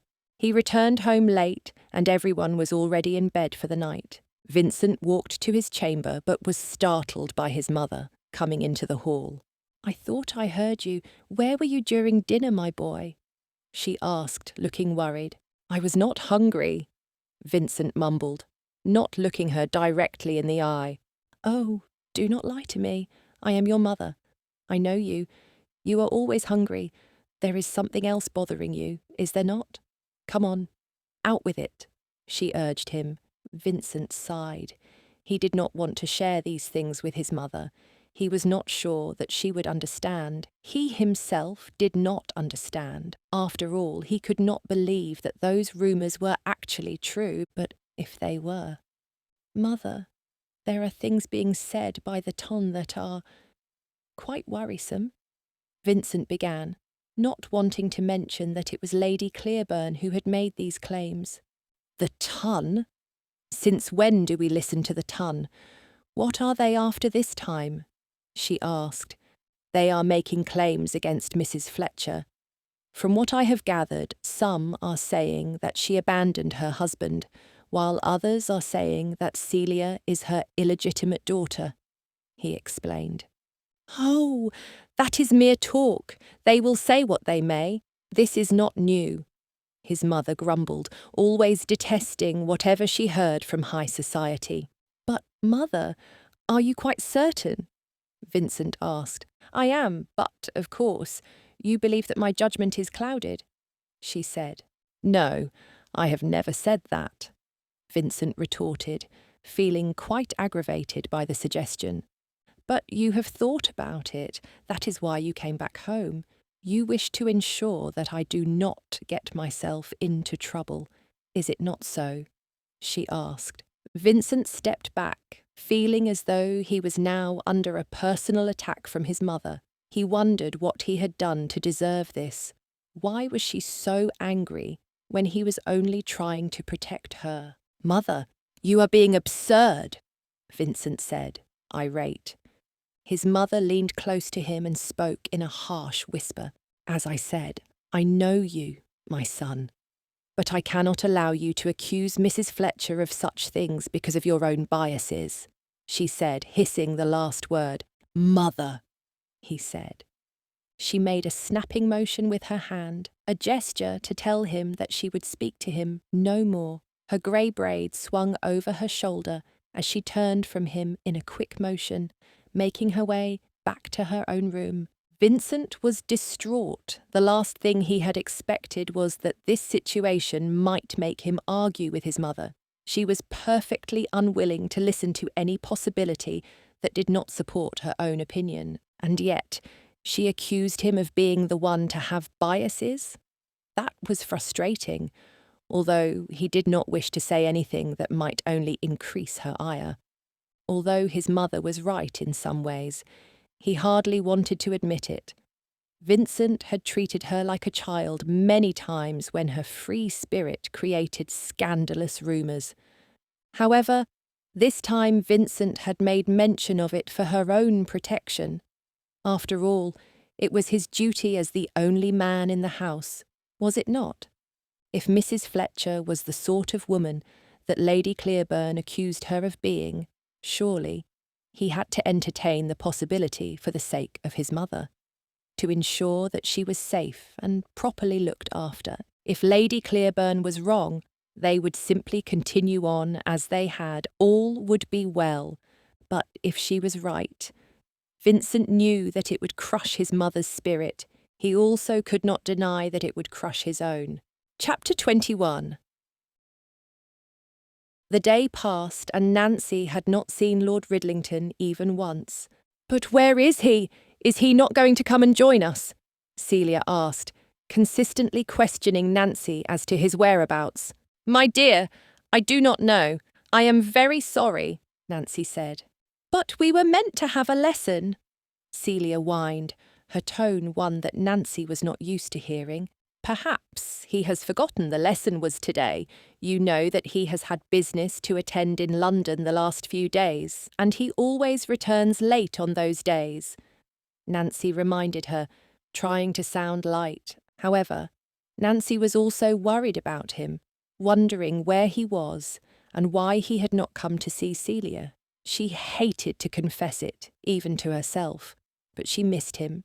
Still, Nancy knew that allowing herself to miss him was a mistake. If she missed him, it meant that she was growing attached to him. A woman such as herself simply could not grow attached to a man. Not when there was such a class difference between them, not when there was something that would stop them from ever being allowed a familiarity. Throughout the day, Celia's questions continued, and Nancy found herself not only curious, but concerned. She had never experienced him disappearing for a day like this without explanation, but he owed her no explanation, and Nancy told herself the same thing she had told Celia. The Duke was probably just in London on business. "Celia, come, it is time for dinner," Nancy said, urging Celia to set her books aside to follow. Nancy looked at the books with a longing of her own. She would never learn to read, of that she felt certain. That knowledge pained her. Nevertheless, she and Celia made their way down the stairs and into the dining hall. Nancy had very nearly forgotten what it had been like to dine apart from the Duchess and her son. The privilege that had been afforded to them was now something she very nearly considered normal, even if it was nothing of the sort. But, entering the dining hall, Nancy's breath caught upon seeing the Duke. He glanced at her as she entered the room, but his eyes did not linger. Instead, he returned his attention to the guests who had joined them for dinner. Lady Clearburn released a soulless, breathy laugh, apparently amused by something her daughter had just said. The Duke smiled, but there was no warmth in it, and Nancy wondered what she had walked into. "Oh, Your Grace, you must be utterly astonished by my dear Corinne, but I tell you, you have seen so little of the extent to which she is gifted. Honestly, she is quite a marvellous young woman," Lady Clearburn said. "Of that I have no doubt, and you must tell me, Lady Corinne, what marvels have I not seen from you?" His Grace asked. Nancy took her seat and helped Celia into hers as well. She watched the interchange between the Duke and Lady Corinne with some confusion. She felt foolish for thinking that anything could occur between them. That could never happen in this world. The rich married the rich, that was that. Dinner was brought out, and still the Duke had not truly acknowledged her. But in the midst of a lull in the conversation, Celia piped up with her own questions. "Your Grace, you did not come for our lesson today," she noted, as though trying very hard not to complain. "Yes, I am very sorry, Celia. I was otherwise engaged. Please, will you forgive me?" he asked. "Of course, I will, but I do not want to miss my lesson again.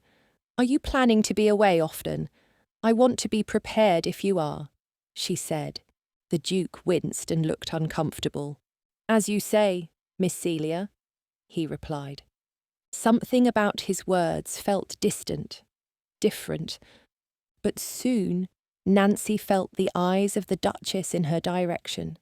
She looked over to meet that gaze, and Nancy saw an understanding, a compassion. It was clear that the Duchess had her best interests at heart and was not missing the events taking place before her. Her Grace cleared her throat and smiled. "Vincent, would you mind handing me the bread rolls?" she asked, widening her eyes in a message when he looked at her, but rather than pay her close attention, the Duke simply handed the rolls over and returned to his conversation with Lady Corinne. Nancy could not tell if his action was purposefully done or not. He was not the sort to openly defy or disregard his mother, so she could only imagine that he had not read the message that Nancy sensed her Grace was trying to send. Still, Nancy wondered why he was behaving in such an unpleasant way. She was not accustomed to seeing him like this, so quick to dismiss others. There was something she found unsettling about the whole matter. Throughout dinner, things remained much the same. The Duchess tried on no less than 3 separate occasions to get her son's attention, to pull him into a dialogue beyond simply asking him to pass her a dinner item. And yet, each time, his attention returned to Lady Corinne. Each time, Nancy's heart began to sink a little bit more. Each time she saw her role in the estate more clearly. She was his mother's hired companion. Nothing more. At the end of dinner, The Duchess announced that she would like everyone to proceed to the drawing room. "Your Grace, we must retire. I bid you good night," Nancy said with a curtsy before leading Celia away so she would be in bed at a reasonable hour. However, once they entered the hall leading to their room, Nancy was surprised when she heard footsteps behind her. When she turned, she was shocked to see Lady Clearburn of all people. "You may be whomever you are, but I imagine it cannot be easy on you to see how unfit you are for this family, to see your employers, once caring and full of admiration for your compassion, react to such rumours being said about you having an illegitimate child. I would likely feel the same as you," she said in a harsh whisper. Nancy stood before Lady Clearburn, bearing the insult with as much dignity as she could muster. Her face was a mask, or so she hoped, but her heart was aching, broken by these words. How could Lady Clearburn say such a thing? What was she implying? Was it possible that there were rumours about her? Were people saying that Celia was an illegitimate child? How could she ever prove the truth? Worst of all, was it possible that the Duke and Duchess of Ridlington believed these lies?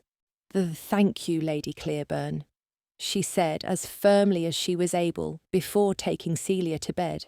"What was Lady Clearburn talking about? I do not like her very much," Celia said, asking her question and giving her opinion in tandem as she so often did. "Nor I, my dear. But we had best be kind to her. Now, whatever it was that she said, you do not need to think about it any further. Lady Clearburn has very strong opinions about what the world should be like, and we do not necessarily fall within her expectations," Nancy said. "I should like to only be around nice people," Celia said. Nancy smiled at the innocence of it. "As would I, Celia. Now, go to bed," Nancy said, tucking Celia in for the night. With that, she considered what Lady Clearburn had said, retreating to her own side of the room where her bed awaited her. She was terribly upset, wishing that she had never been foolish enough to believe that she belonged with the Duke and Dowager Duchess of Ridlington, that her position could be overlooked. The Duke saw her for who she was, not for the woman that she wanted to be. He would not be foolish enough to accept her as more than his mother's companion. Nancy made an effort to stifle her sobs as she curled up under her covers and faced the wall. She did not want Celia to hear her. It would be devastating to the child if she knew that Nancy was so upset. And yet, Nancy no longer felt resolved to remain there, crying herself to sleep, as though she had no control over her situation. In reality, it was within her power to make the pain stop. She had the power to make her own decisions. She did not know what she might do or how she could do it, but Nancy recognized the need to be anywhere else than on the estate. She was unfit. She could never be one of them. Perhaps it is best to be with her own kind of people where she would not feel less. With that, Nancy made a decision, one that broke her heart, but one fueled by the determination that she could do more, be more, matter more. She glanced at Celia and ensured the child was sound asleep, and then she went to work. Nancy pulled her dresses, those of which were humble but still in good condition, and began packing them into her carpet bag. When she got to Celia's dresses, she had to make a decision. Would she take the gowns that had been given to them by those who saw themselves as superior, or would she relegate Celia to wearing only the same worn-out urchin clothes that she had worn before?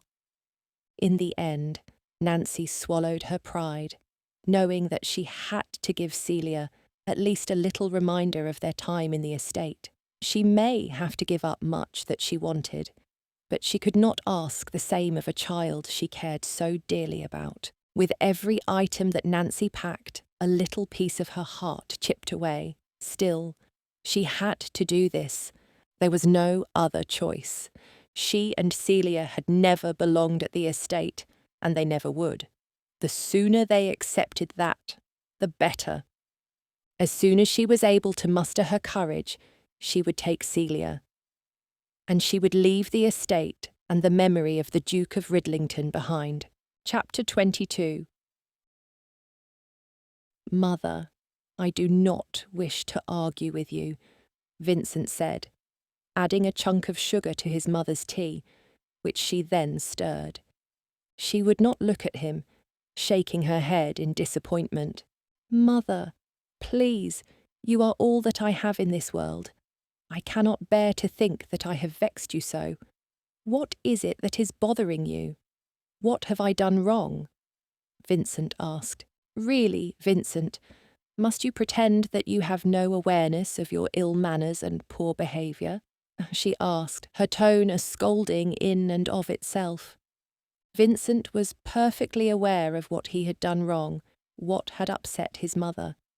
Still, he wanted her to say the words herself if she was going to be so upset about it. He needed an opportunity to defend himself.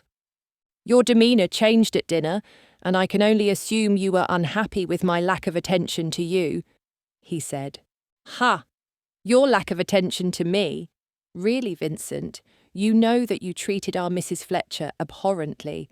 I cannot think what has gotten into your mind to make you think that behaviour was acceptable, she said. It is only that I am concerned for you, mother, Vincent said. Perhaps, my son, you would do well to stop behaving as though you are superior to others around you. Honestly, you might think that they, too, have a good deal of value, she told him. Superior? For trying to protect you? He asked, frustrated that she would not understand. Protect me, I am not a child. I'll remind you that I gave birth to you, she said, pursing her lips at Vincent. You are impossible, mother, he said, standing and leaving the room quickly, his coat-tails flipping behind him. As he walked away, Vincent processed the situation once more. After all, he loved his mother. He was behaving this way with Mrs. Fletcher because he wanted to look out for his mother and did not wish to see her treated with lies and manipulation, but she did not wish to hear it. She, like Vincent, did not want to think that Mrs. Fletcher might have fooled them, might have made them believe that she was a good and virtuous woman. His heart broke at the thought that she had ever been anything different, but Vincent pushed it away.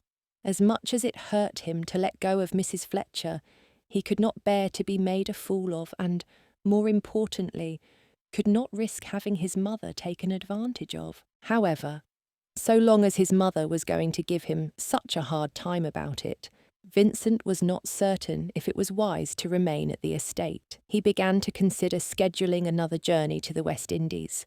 Later that day, he met Leighton at the Gentlemen's Club in London and raised the idea. And what about Mrs. Fletcher and Celia? Leighton asked, surprised. What about them? Vincent asked defensively. Leighton was cautious in his approach, clearly uncertain about the things he had thought were evident, but Vincent, as well, was struggling to understand his own thoughts, and he just wanted Leighton to speak clearly.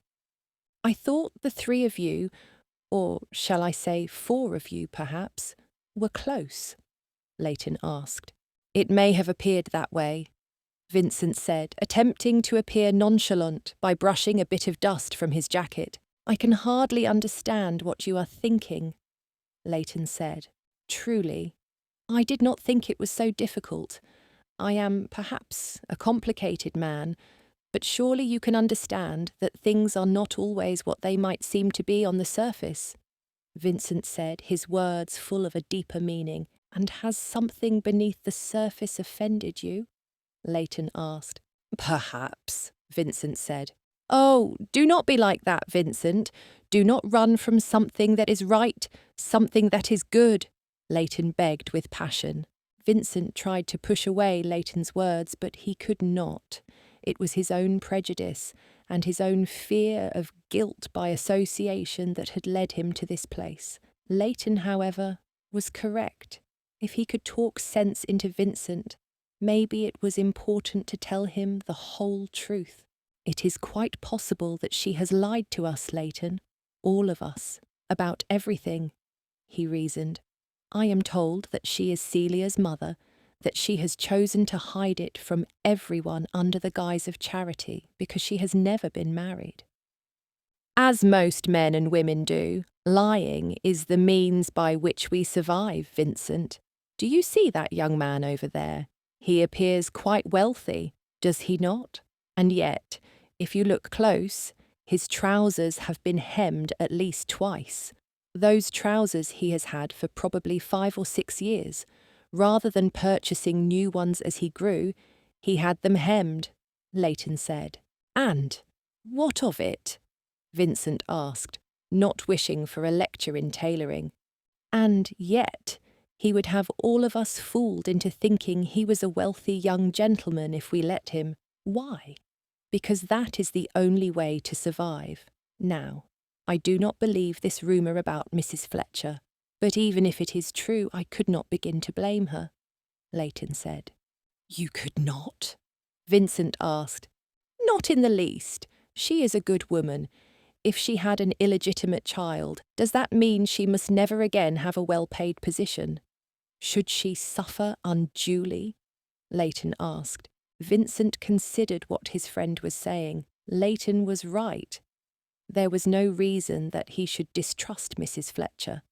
At least, not yet. Not without proof, and if she was lying, he could understand why she would, and he could still be kind to her, regardless. I cannot risk the danger this presents to my mother, Vincent said. What danger? Your mother is not at any risk from Mrs. Fletcher. A little gossip? Is that your fear? I, for one, have heard no rumours aside from what you have just told me. I cannot think that many others have either, Leighton said. Not only the gossip. If Mrs. Fletcher has lied about this, perhaps she has lied about more. She could be a thief, Vincent said. A thief who has been under your mother's employ all this time and stolen nothing? Leighton asked, incredulous. Wanting to retort, Vincent opened his mouth, but he had nothing to say. Leighton had made a very good point, and Vincent could not stop his heart from softening. Vincent touched his friend's hand and thanked him for the advice. If you have any further wisdom, you must send it behind me. As it is, I do believe that I have something important to do, he said, standing and putting on his hat. That's my man, Leighton said. Vincent left the club and began to walk, needing to sort out his thoughts and plan a response. He was anxious to see her again in light of Leighton's words, while there was a part of him that wanted to jump at it, to rush to her side and beg her forgiveness. He also understood that he needed answers. If not answers, he needed to be perfectly certain that he was right to trust Mrs. Fletcher. After everything that had happened, it would be easy to go to her, to beg her to listen to his affections. And yet, his mother had to remain his first priority. She had to be the one he protected. He continued to walk the expanse of London, wondering if he had been wrong to trust Mrs. Fletcher or wrong to hold her at arm's length.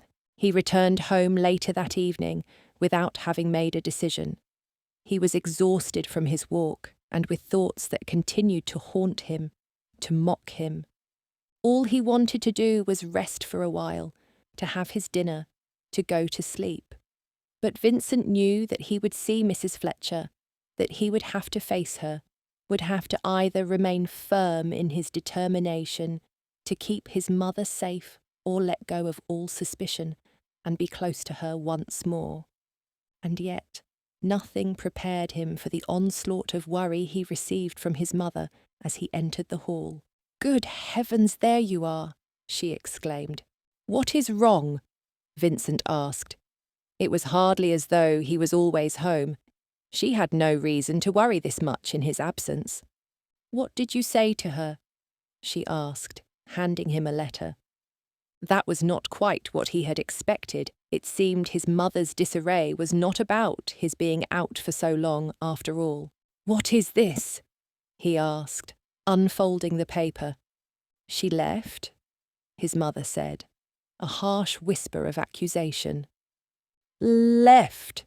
Vincent asked, eyes wide and moving to the top of the letter, where he began to read the words that had clearly been written in Celia's skilled yet stilted hand. "Dear Duchess Ridlington and Duke Ridlington, I apologise for my abrupt departure. Please know that Celia and I shall miss you both very much. I am greatly appreciative of all that you both have done for us. You were most gracious and kind at all times, and I am dearly moved by your constant generosity. However, after much thought and consideration, I do believe that my life is in London. In light of that fact, myself and Celia have urgently returned home, intent upon being in a place where we belong. I thank you again for everything that you have done. It shall not be forgotten. Regards, Nancy Fletcher." Vincent stared at the letter, his jaw slackened and heart heavy. The room suddenly grew dim in light of his regret, and the fact that he had chased away a woman he had cared for. A woman he had loved. Vincent sucked in a sharp intake of air at that, not knowing how foolish he had been to let her go without having told her how he felt. Instead, he had hurt her. He had been suspicious of her. It broke his heart to know that she had departed. It hurt to think that she was gone, after all of the lovely moments they had together. "You must have done something. You were ignoring her all day yesterday, especially at dinner," his mother said angrily. "Oh, Mother, please. I was merely talking to our guests, as is polite. My life does not revolve around her only," he said, feeling defensive. "That is not what she thought you were doing. You, my son, are in the wrong," his mother said, pursing her lips. "I have done nothing wrong, Mother.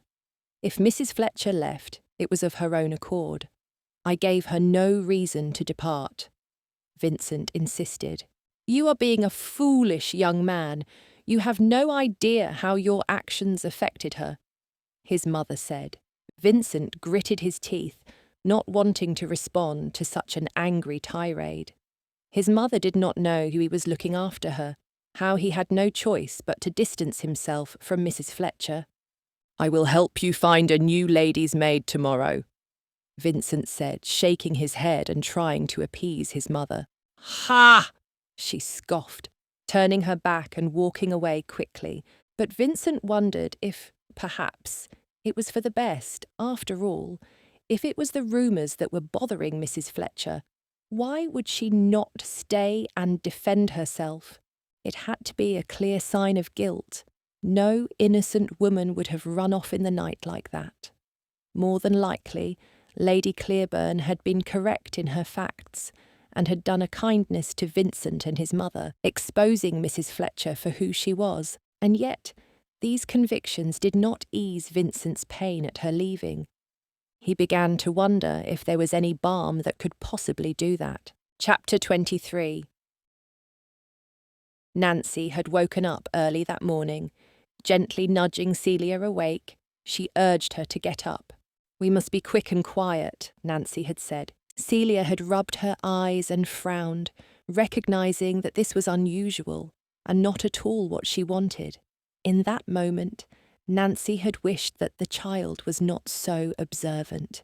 She had left a letter in the kitchen after dictating it to a confused Celia. Celia had consistently tried to interject, but Nancy was very strict with her about simply writing it without complaint, vowing to explain later. After having left the letter, Nancy and Celia had left in the family's carriage. "When will I be coming to get you?" the coachman had asked.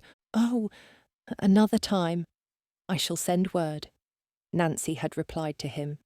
But she had not meant it. She never planned to return. Having taken all of their belongings, Nancy had left the Duchess's gowns on her bed. It would be as if they had never been there. Now, Nancy and Celia were back in her home in London. It was cold and terribly damp, nothing like what they had got used to during the previous months. "Why did we have to leave, Nancy?" Celia asked as they sat down to a lunch of watery soup. "Because it was time," Nancy replied, softly. She hated the fact that she had pulled Celia from the comforts of the life they had been living, hated that this child she loved so dearly was unable to remain surrounded by good food, clean clothing, someone who could teach her how to read. But things had shifted. Nancy sensed that they had worn out their welcome, that they had become a nuisance, not only through the disregard of the Duke of Ridlington at dinner, but thanks to Lady Clearburn's statements. There were lies being spread about her, and it was better that they leave before they were sent away. It was better that they depart of their own accord than having to suffer that humiliation. Besides, this way Celia would believe that it was Nancy's choice. She would not have to watch as Nancy was cast out in shame, wondering if it had anything to do with her. Never had Nancy wondered if it was the right thing to take in Celia. She had made the decision because she had found a poor, lost child, all on her own, and she would never be forced to sacrifice caring for Celia in exchange for the comforts provided by the Duchess of Ridlington. "But I liked it there. I was doing things there," Celia complained, a look of betrayal in her eyes. "Yes, and we will get to that too, right here in London. I know it is difficult, my dear, but we will make a life here. We will find ways of settling back in and having all of the things that we had there," Nancy said, her voice sounding far more optimistic than her heart felt. "I cannot imagine it will be so," Celia said with hurt in her eyes and a frown upon her face. "I will make us comfortable. You should never worry about that. You know that I love you and will let nothing bad happen to you," Nancy said. But Celia simply glanced away, crossing her arms and looking defeated. It was not anger or bitterness in her eyes. Nancy could have accepted those emotions. Instead, Celia looked resigned, accepting of her fate. She looked as though she understood that it had been foolish to get used to an easy life. It broke Nancy's heart. Celia had lost so much already, and now she was losing it all over again. Now she was being disappointed all over again. She could not sit and abide the ache she felt when she looked at Celia. She had to be active, had to physically do something to improve their situation. She began to clean the house and air it out. Dusting and sweeping, followed by a good mopping, Nancy was pleased to see things shine at the very least. It wasn't much, but it was all she could do in that moment. After having finished up the common areas, Nancy turned her attention to the small storage room, determined to make it into a room for Celia. It would be a place that Celia could rest and hopefully ease her discomfort. It would be difficult to find an affordable book for Celia. Nancy wondered if it would be possible. Even if she could only find one, she would keep it in Celia's bedroom so that she would have something to practice her reading. It only made Nancy sad that she would not be able to help. She would never know how to assist Celia in learning the words.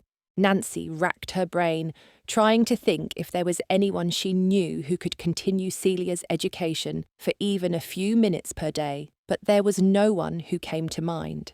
Once more, reality tore at Nancy's heart. It was not simply comfort and clothing and food that had been taken from them, but Celia's only chance for a better life, an education that would give her prospects and opportunities when she was older. That had been stolen from her as well, all because of a nasty rumour that had no foundation. Sighing, Nancy wondered where the rumour had begun. Was it a simple assumption that had been made and then spread? Was that not how rumours often made their path? One man or woman thinks they have an idea about another, and then, like wildfire, it catches. But it was futile to ponder over the origins of the rumour. Nancy had to move forward and figure out another way to better Celia's life. There was nothing more she could do other than to be brave and strong and fight with her last breath to see Celia thrive. "All right, my dear, we must go," Nancy said. "Go? Go where?" Celia asked. "We need to find something more than these scant vegetables for our dinner. Lunch was not nearly enough to feed a growing girl," Nancy said. "May we have butter and scones as we did at the Duchess's home?" Celia asked, her face brightening. Nancy swallowed and placed a false smile on her lips. "One of these days, my dear. For today, I thought perhaps a bit of bread and some cheese might be a good start," Nancy said. Celia's face dimmed once more, and guilt welled in Nancy's chest. "All right then," Celia said.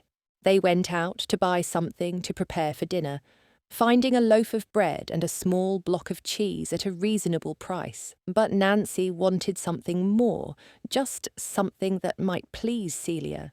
She counted the money she had brought with her, determined to save as much as she could for the days to come, until she found work again. There was enough for a few scraggly bits of chicken. "We are to have chicken?" Celia asked, relieved. "For today. It shall not be every day, but for today we shall have chicken," Nancy said. They returned back to the house, and Nancy got to work, preparing the meal, as Celia used a sheet of paper and the charcoal end of old kindling to practice making her letters and writing words out, sounding each syllable in a slow, determined fashion. "Dinner is ready," Nancy announced, bringing their plates to the table and then brushing her hands along her apron. Celia came to the table, her face already unimpressed. "I am not very hungry," Celia said. Nancy clenched her jaw, understanding that Celia was going to make this somewhat difficult on her. It was not Celia's fault that she was so disappointed by the turn of events that nothing was going her way, and she was always forced to suffer a bad fate. "Will you do me a favour and at least try to eat some? We do not want it to go bad, and I cannot promise that it will keep until tomorrow," Nancy said. "I am sure it will be fine," Celia said.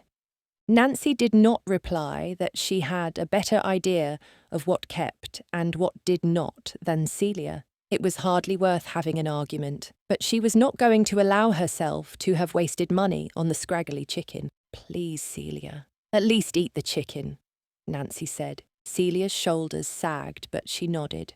"All right," she replied. She took a few bites and wrinkled her nose. It took only one look from Nancy for her to nibble a little bit more before she gave up.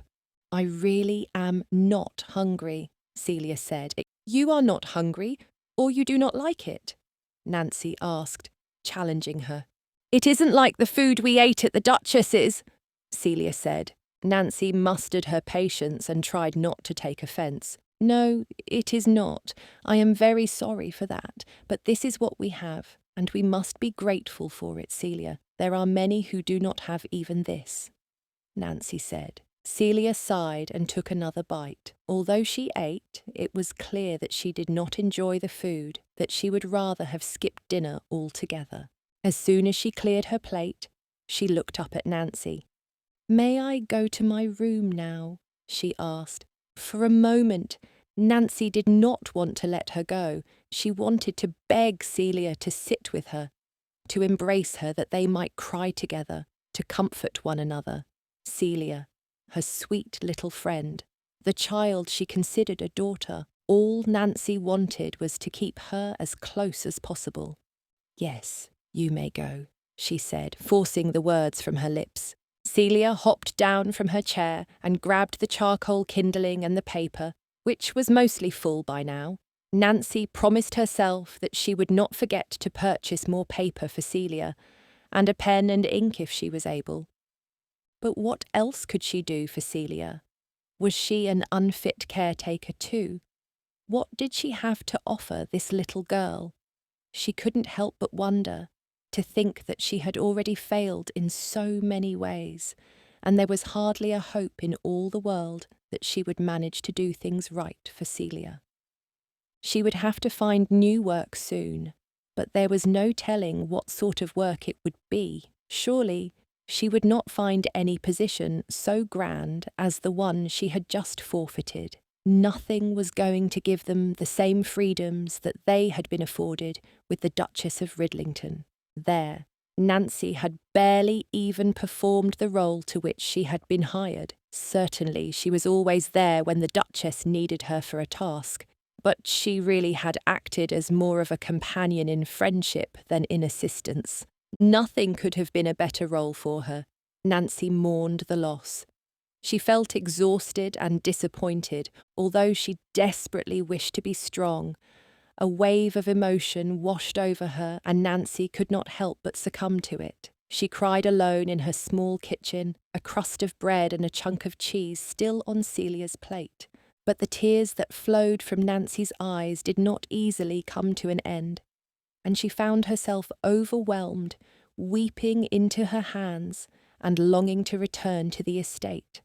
For Celia, for education, for the food, for the clean clothing, for the hope that she had seen, and for herself, for the comfort of a place to live, for the presence of a man she had come to love. Chapter 24. Vincent began working hard in order to avoid his mother. He did all he could to occupy his mind, to stay busy and distracted so that he did not have to weigh the guilt and sadness that intermingled in his chest. A few days after Mrs. Fletcher and Celia left, Vincent wrote to Leighton, asking if he would accompany him to the races. He was relieved when Leighton agreed, grateful for the company. "Thank you. I needed a day out like this. Anything to refrain from being cooped up inside the house," he said. "I understand. Although I know that you greatly adore your mother, I am sure it is not always a joy to be stuck alone in the estate with her," Leighton said. He said nothing about Mrs. Fletcher or Celia, much to Vincent's relief. He appreciated that Leighton appeared to understand that the topic was not an easy one and still too difficult to discuss. Vincent even tried not to think about it. He could hardly bear it. "And how is marriage? Does it feel like you are cooped up inside, or is it filled with excitement and joy?" Vincent asked. The truth was, he needed to steer the conversation in any direction apart from his own loneliness. Leighton smiled and sighed with satisfaction. "Thus far, marriage has been everything I might have hoped for. My wife's constant companionship brings me a peace I never thought to experience," Leighton said. Vincent realised he had only begun a conversation that secluded him further, that showed him the depths of his own emptiness. "Well, I am glad for you," he said. "Thank you. I do trust that you will have the same, in time. There is no rush to marriage. You must wait for the right woman to come along," Leighton said. "Yes, thank you," Vincent said, clipping his words to bring an end to it. But Leighton did not appear to notice. He was lost to his own dreams, the evident relief he felt since marrying his wife. Vincent wondered if he would ever have that, or if he was destined for loneliness. He also wondered when marriage and a family had suddenly become so important to him. For quite some time, it had not mattered. But now it was very important indeed. "Who do you want to bet on now?" Leighton asked. "Good heavens, you are quite distracted, are you not?" Leighton asked. "Yes, forgive me, I am," Vincent replied. I was merely disappointed about the loss of the last race," Vincent said. Leighton appeared unconvinced, but he nodded and turned his focus back to the races before them. Vincent was frustrated that he was struggling so much. He wanted to be able to live his life freely, without interruptions from heartache and love and devotion. But when he thought about how much it hurt to have spent only a few days without Mrs. Fletcher and Celia's presence, Vincent ached. "Well, We would do well to keep watching in order to make better wagers, and, I suspect, to distract you, we have come out that we might enjoy ourselves. So let us do just that, Leighton said. Of course, Vincent said, trying to convince himself to be at peace. But however hard he tried, he could not rest throughout the day. Everywhere he looked, he saw a reminder of them. He saw it in one woman's hair that glittered in the sunlight, in the delicate laughter of a couple sitting nearby. There was pain as he came to terms with the fact that Mrs. Fletcher would not be at the house when he arrived later that evening. Still, he tried to push his feelings aside. I fear that today was not our day, Leighton said, counting what little he had won and comparing it to the amount he had lost. Yes, I noted as much. Anyway, thank you for your company. I rather enjoyed our time, despite our lack of success, Vincent said. Did you? Leighton asked, challenging his lie. Vincent gave a wan smile, and Leighton gave him a hearty pat on the shoulder as they departed for their respective coaches. Just remember that it is never too late, Leighton said. Vincent allowed the words to echo in his mind as the coach started out for home. However, in a moment of frustration, he asked the coachman to take him to the docks instead. The docks, Your Grace? Aye, he replied. With that, the coach began to race for the docks, to the port of freedom, the place where Vincent might make his way anywhere in the world. When they reached the docks, Vincent got out of the coach. Shall I wait here, Your Grace? The coachman asked. Yes, thank you, Vincent said, although he wondered if he might soon be sending the coachman away on his own. Vincent made his way towards the same ship that had brought him from the West Indies, the same ship that he had spent so much time on. Its presence in the port very nearly felt like destiny. It was just sitting there, waiting to take the next journey. Oi, look here. If it ain't the Duke, Captain Hancock said, rallying some of his men over to greet Vincent. Vincent turned to them with a wide smile and an enthusiastic handshake. Captain Hancock, how good it is to see you and your men, he greeted. And yourself, Your Grace. We haven't seen you in a while, he noted. No, indeed, I have been rather busy, Vincent told him. So, what's this then? You ready for another journey back to the old Indies, are you? He asked, lighting his pipe. Vincent paused, considering the question. Was that not what had drawn him to the docks in the first place? Was he not eager to return to the West Indies? Had he not made something of a home there, even if it was never meant to be permanent? But he had returned to England because he missed his true home. He had missed his mother terribly, and he could not bear the thought of leaving her again, alone, fragile. And now, without a companion because of him, could he really do that to her? I fear that I cannot come aboard with you this time, gentlemen. Although my heart greatly wishes for such a journey, I am unable to go at present, Vincent said. Such a shame. You know, we always got a place for you, Duke. No finer ship in England for taking a man like yourself across the ocean, Captain Hancock noted. Indeed, Captain. I would never think to suggest it, he said. Well, then, can I buy you a pint at the very least? Captain Hancock offered. As much as I should like that, I have to pass for this evening. My mother lives well outside of London, and I had better make my way home for dinner, Vincent said. Quite right, Your Grace. Better you get home, the captain said.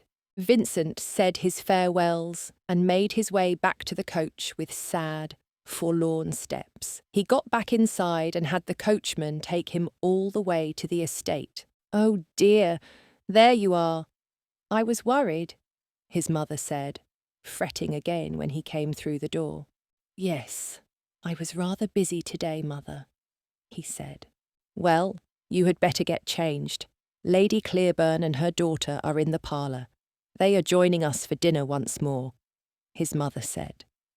Vincent tried to be enthused, but he groaned internally. I see, they are coming around often of late, he noted. Yes, they are.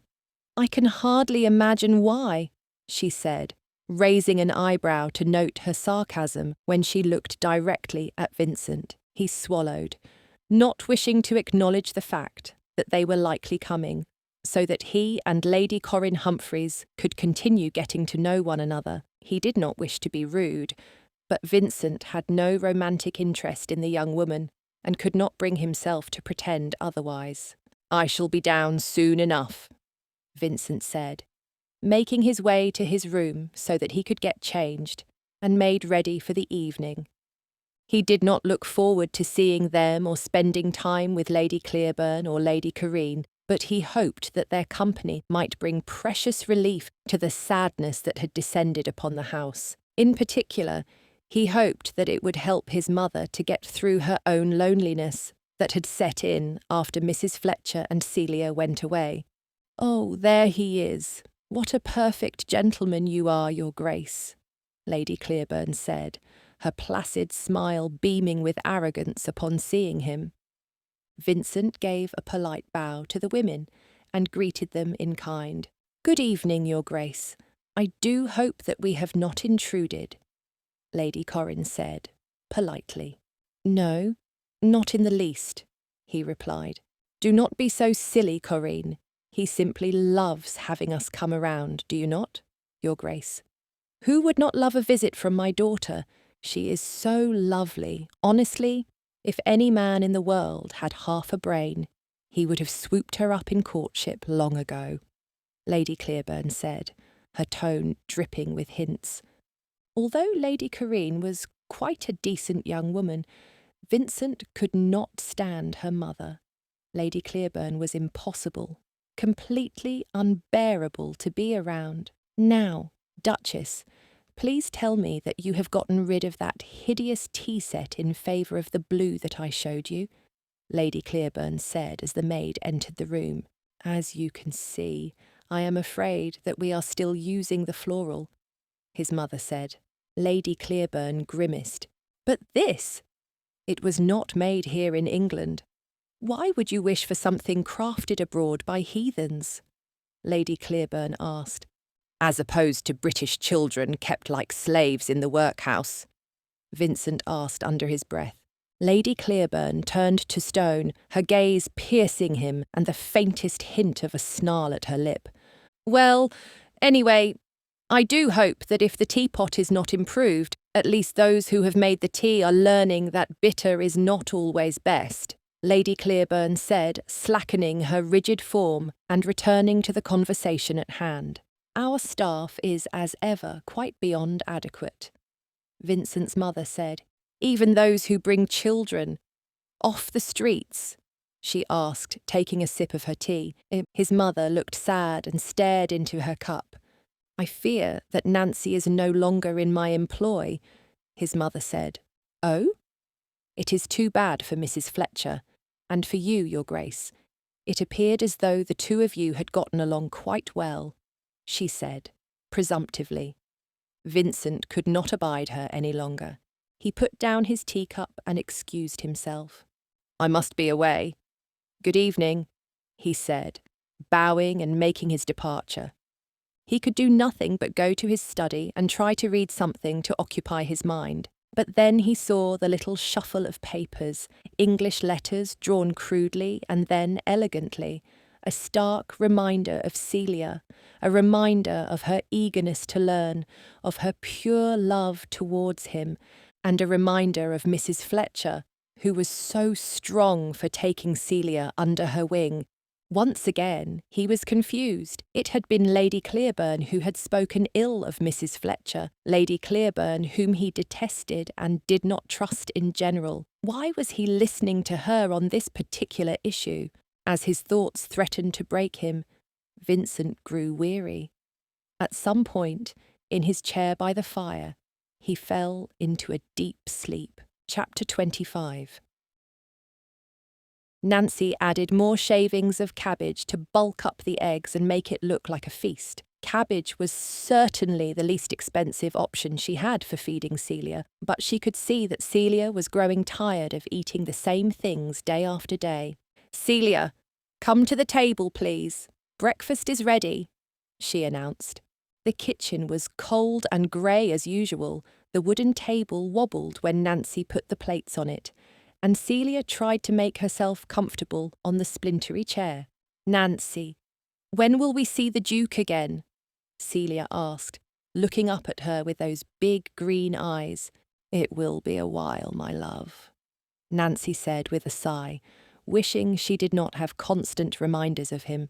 She put some eggs and bread on Celia's plate and some on her own. Celia used her fork to pick at the cabbage, carrots and onion that Nancy had mixed in, trying to separate the vegetables out of the scramble until Nancy raised an eyebrow at her, a warning that she had better eat what she had been given.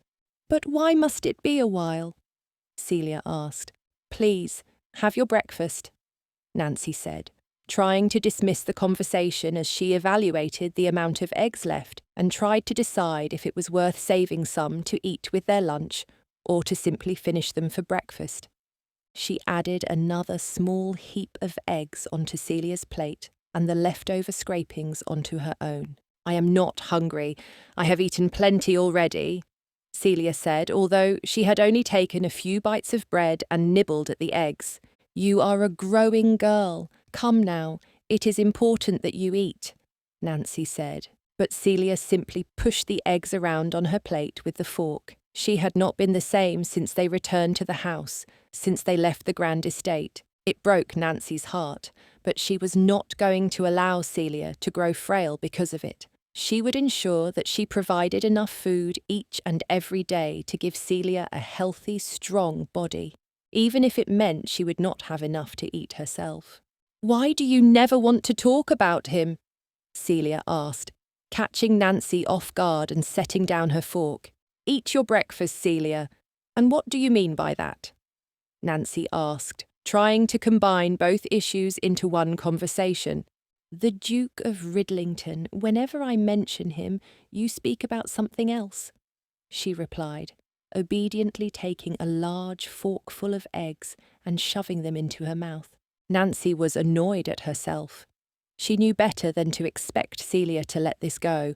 Of course, Celia would notice even that level of detail. It was a fact that Nancy had always found endearing, Celia's observational skills, but now they merely left her sad. It was another way that she would not be allowed the peace of having left the estate and moving on with her life on her own terms.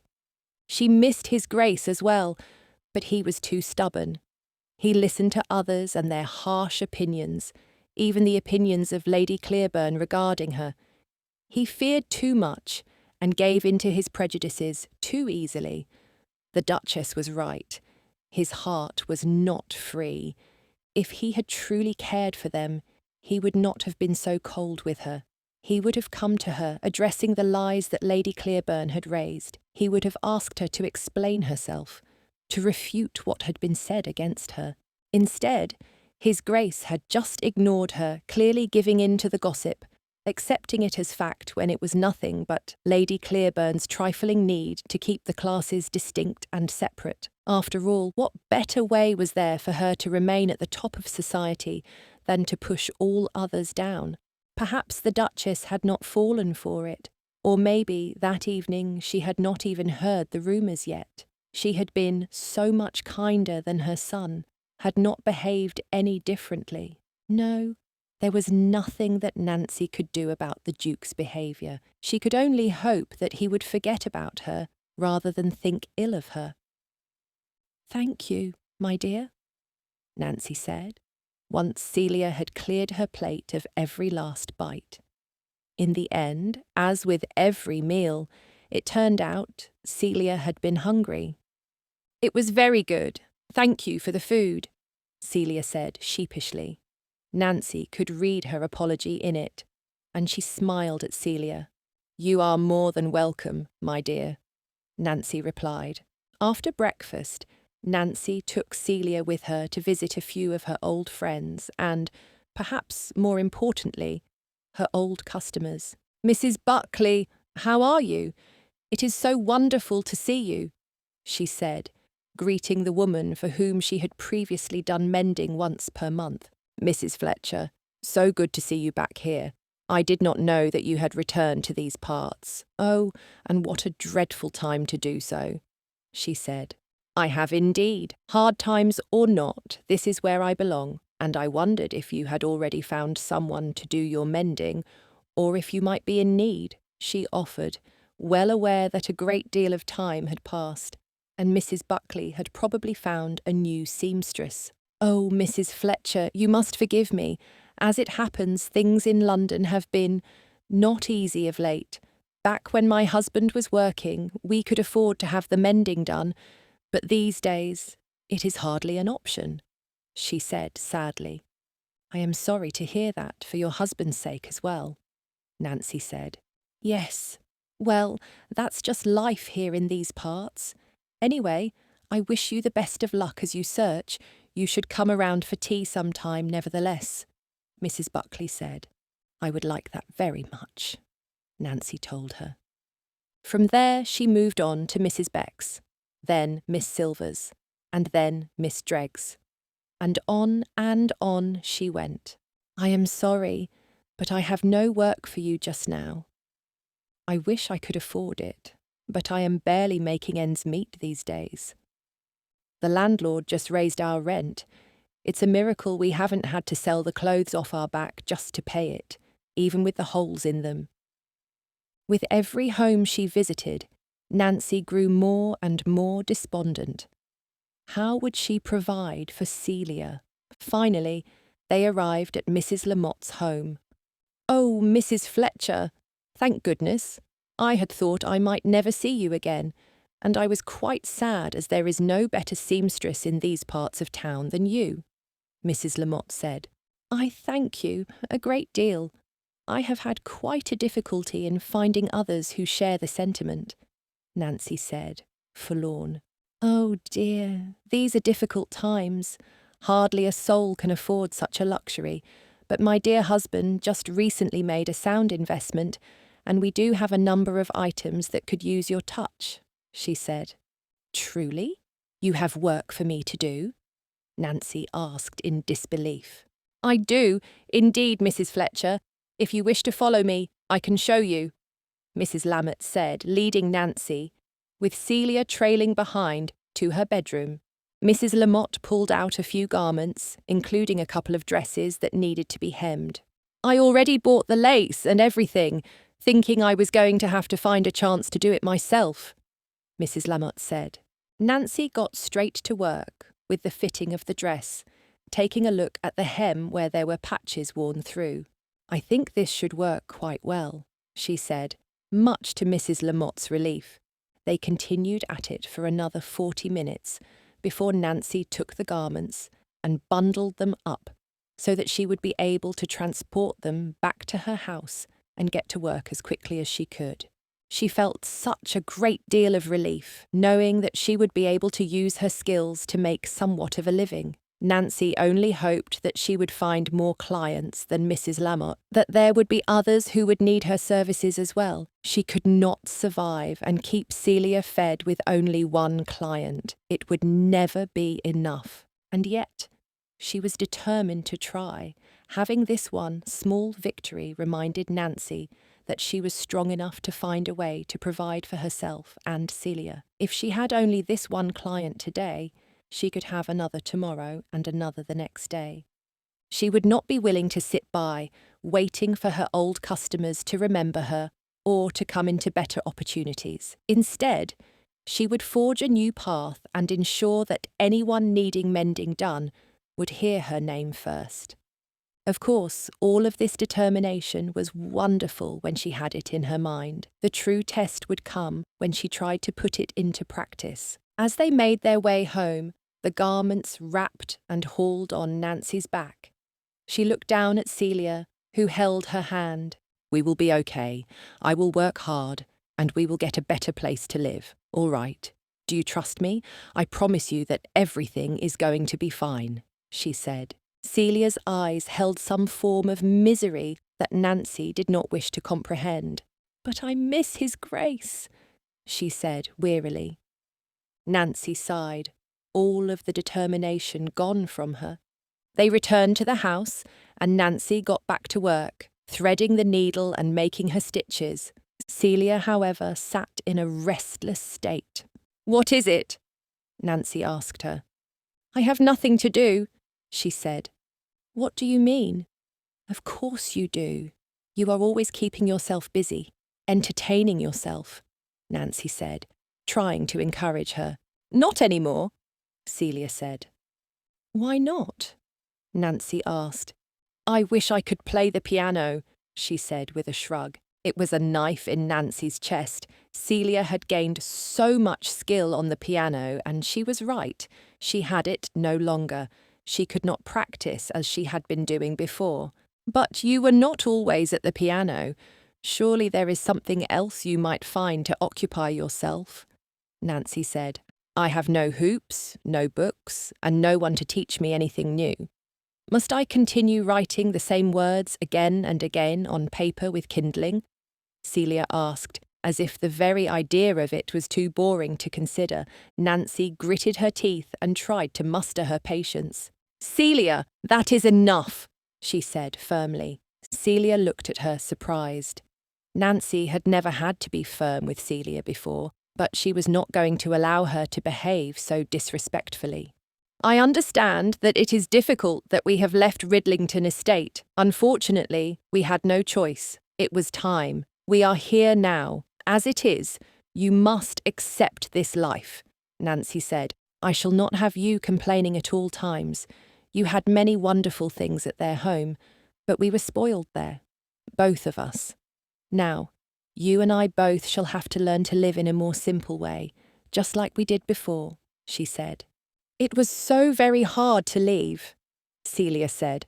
"I know it was, but we may still have a good life, Celia," Nancy said. "It is our choice, though. Will you choose to live well in our circumstance?" Celia nodded. "I will," she vowed. "That's my girl," Nancy said, placing a kiss on Celia's forehead. There had to be a way to get by. A way in which Nancy would find some sort of success. The solution was out there, and she would find it. Chapter 26. In the morning, Vincent opened his eyes and sipped the tea left by the maid, the feeling of regret heavy upon him. He was embarrassed for how he had behaved that fateful evening.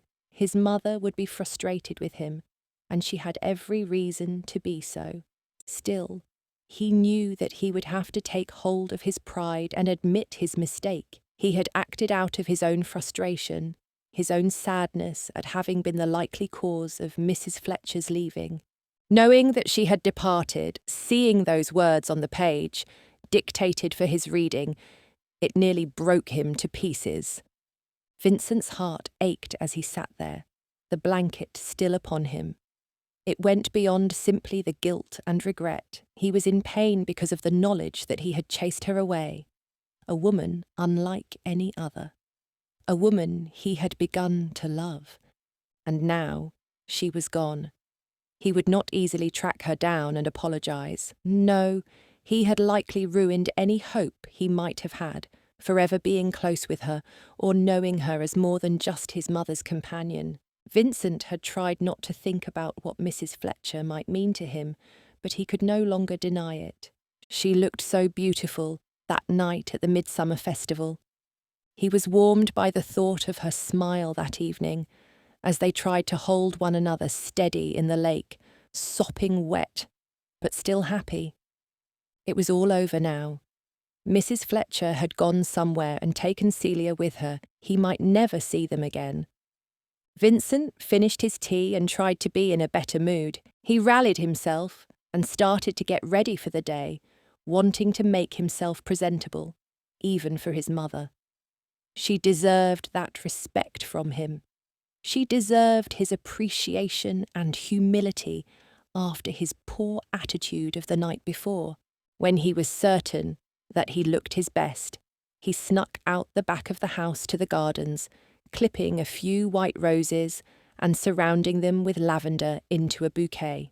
Back inside, he went through his mother's sewing supplies and found a stray scrap of white velvet ribbon, which he then tied into a bow around the stems of the flowers. Satisfied with his work, he went to the dining room and waited for his mother's arrival, the flowers under the table before him. He had only to wait for about 10 minutes before she entered, her face stern and her jaw clenched, as if to let him know that she had not forgotten the events of the previous evening.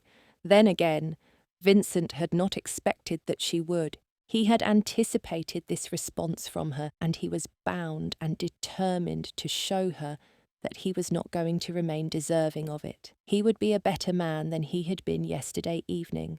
"Good morning, Mother," he said, greeting her.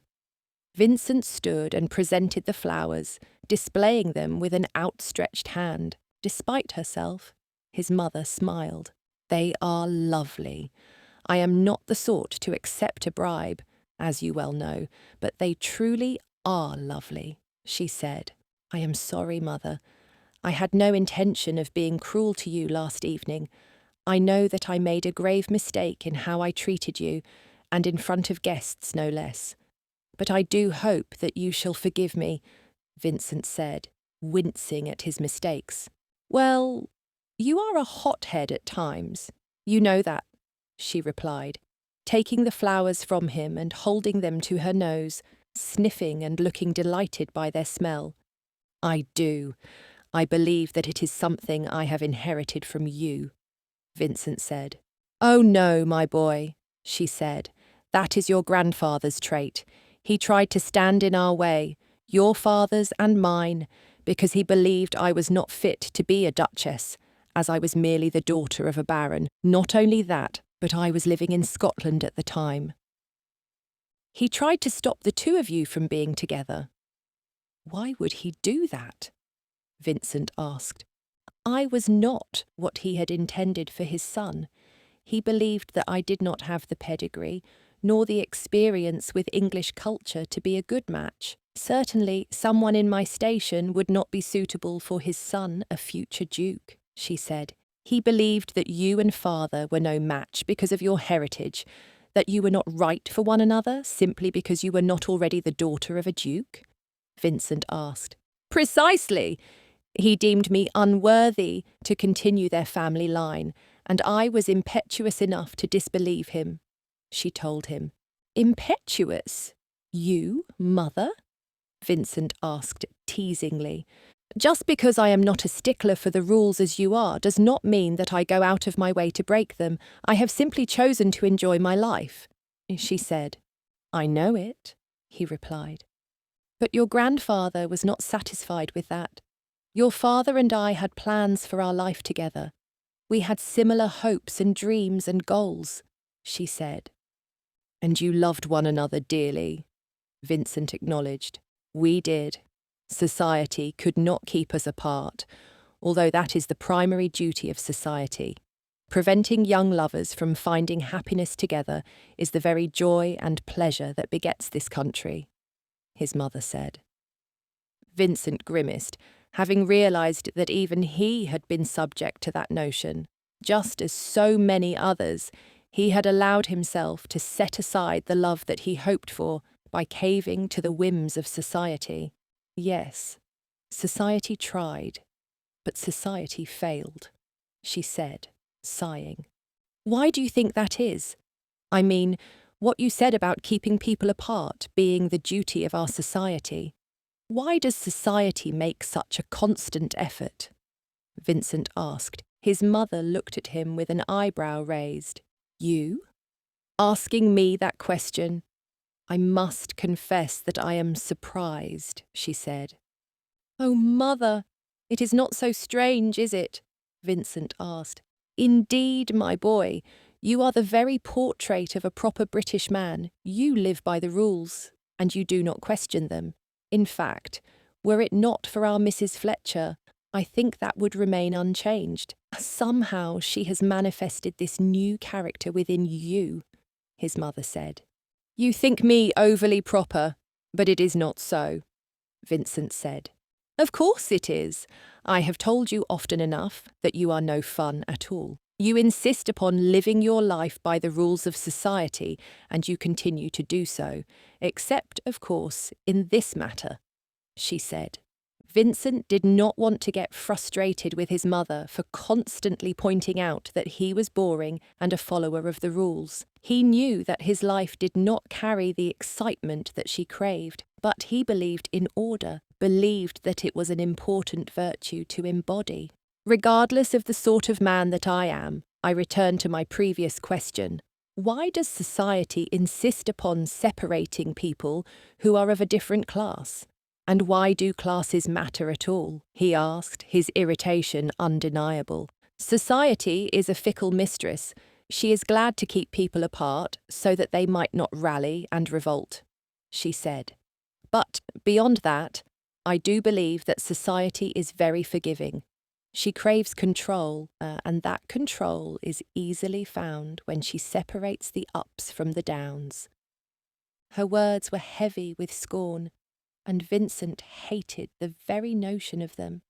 Nevertheless, he could not deny them. His mother was right. It was the very sort of world in which they were living, the England that had been built for them. "It is a very cruel sort of world, Mother," Vincent said. "Indeed it is.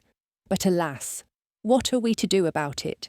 she asked. That was certainly the question that Vincent had been asking himself. How could he stand against the rules of society?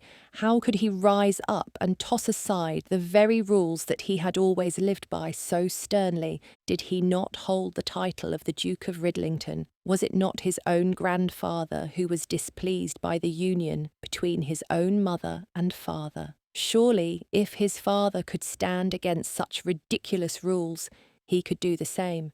Likewise, Vincent recognised that his mother did not need his protection, as he had so often thought. Even though he had wished to rescue her reputation from the association with a woman who had borne an illegitimate child, he also understood that his mother was quite capable of making her own decisions. In his efforts to keep her name free of gossip and strife, Vincent had lost two people who had quickly become the next most important in his life. After his mother, who else did he have? Mrs. Fletcher and Celia.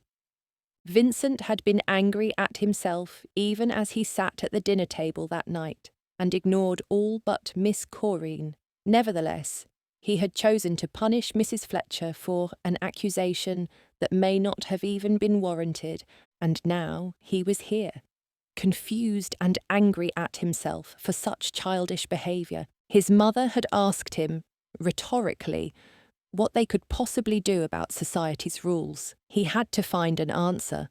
"Mother, I have made a very grave mistake," he said. The words felt like a relief, a burden lifted because he was finally acknowledging aloud what he had done.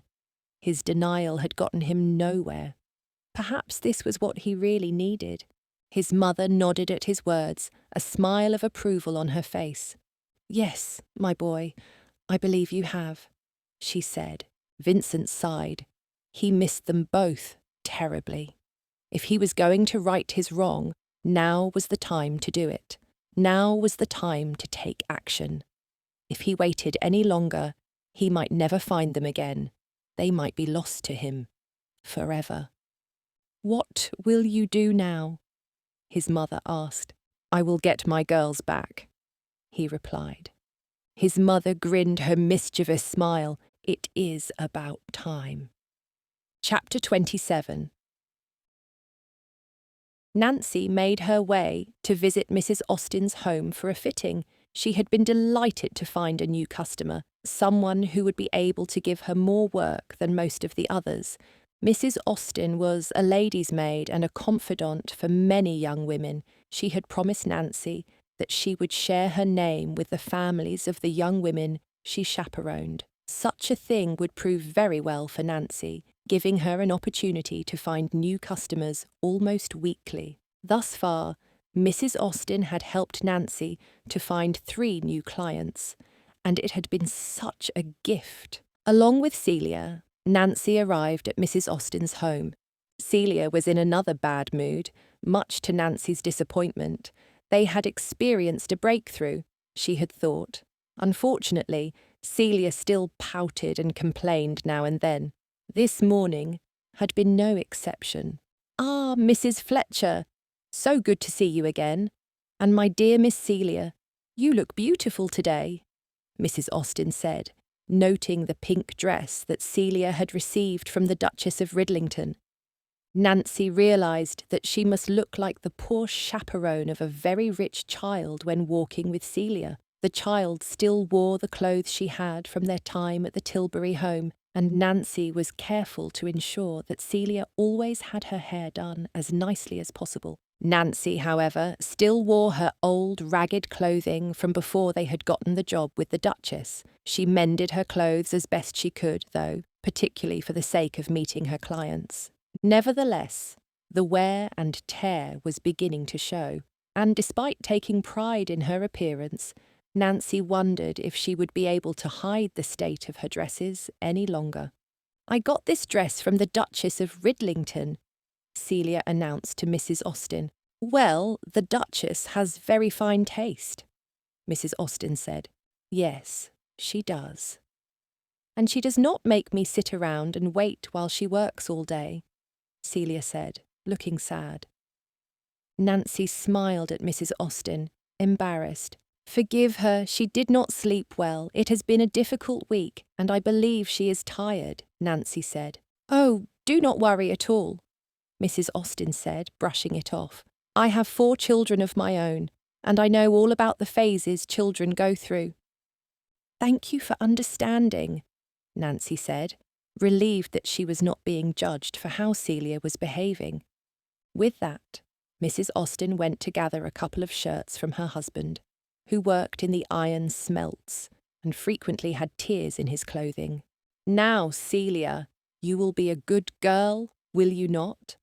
Nancy asked her in a hushed tone, hoping that they would not be heard. Celia was still pouting, but she nodded.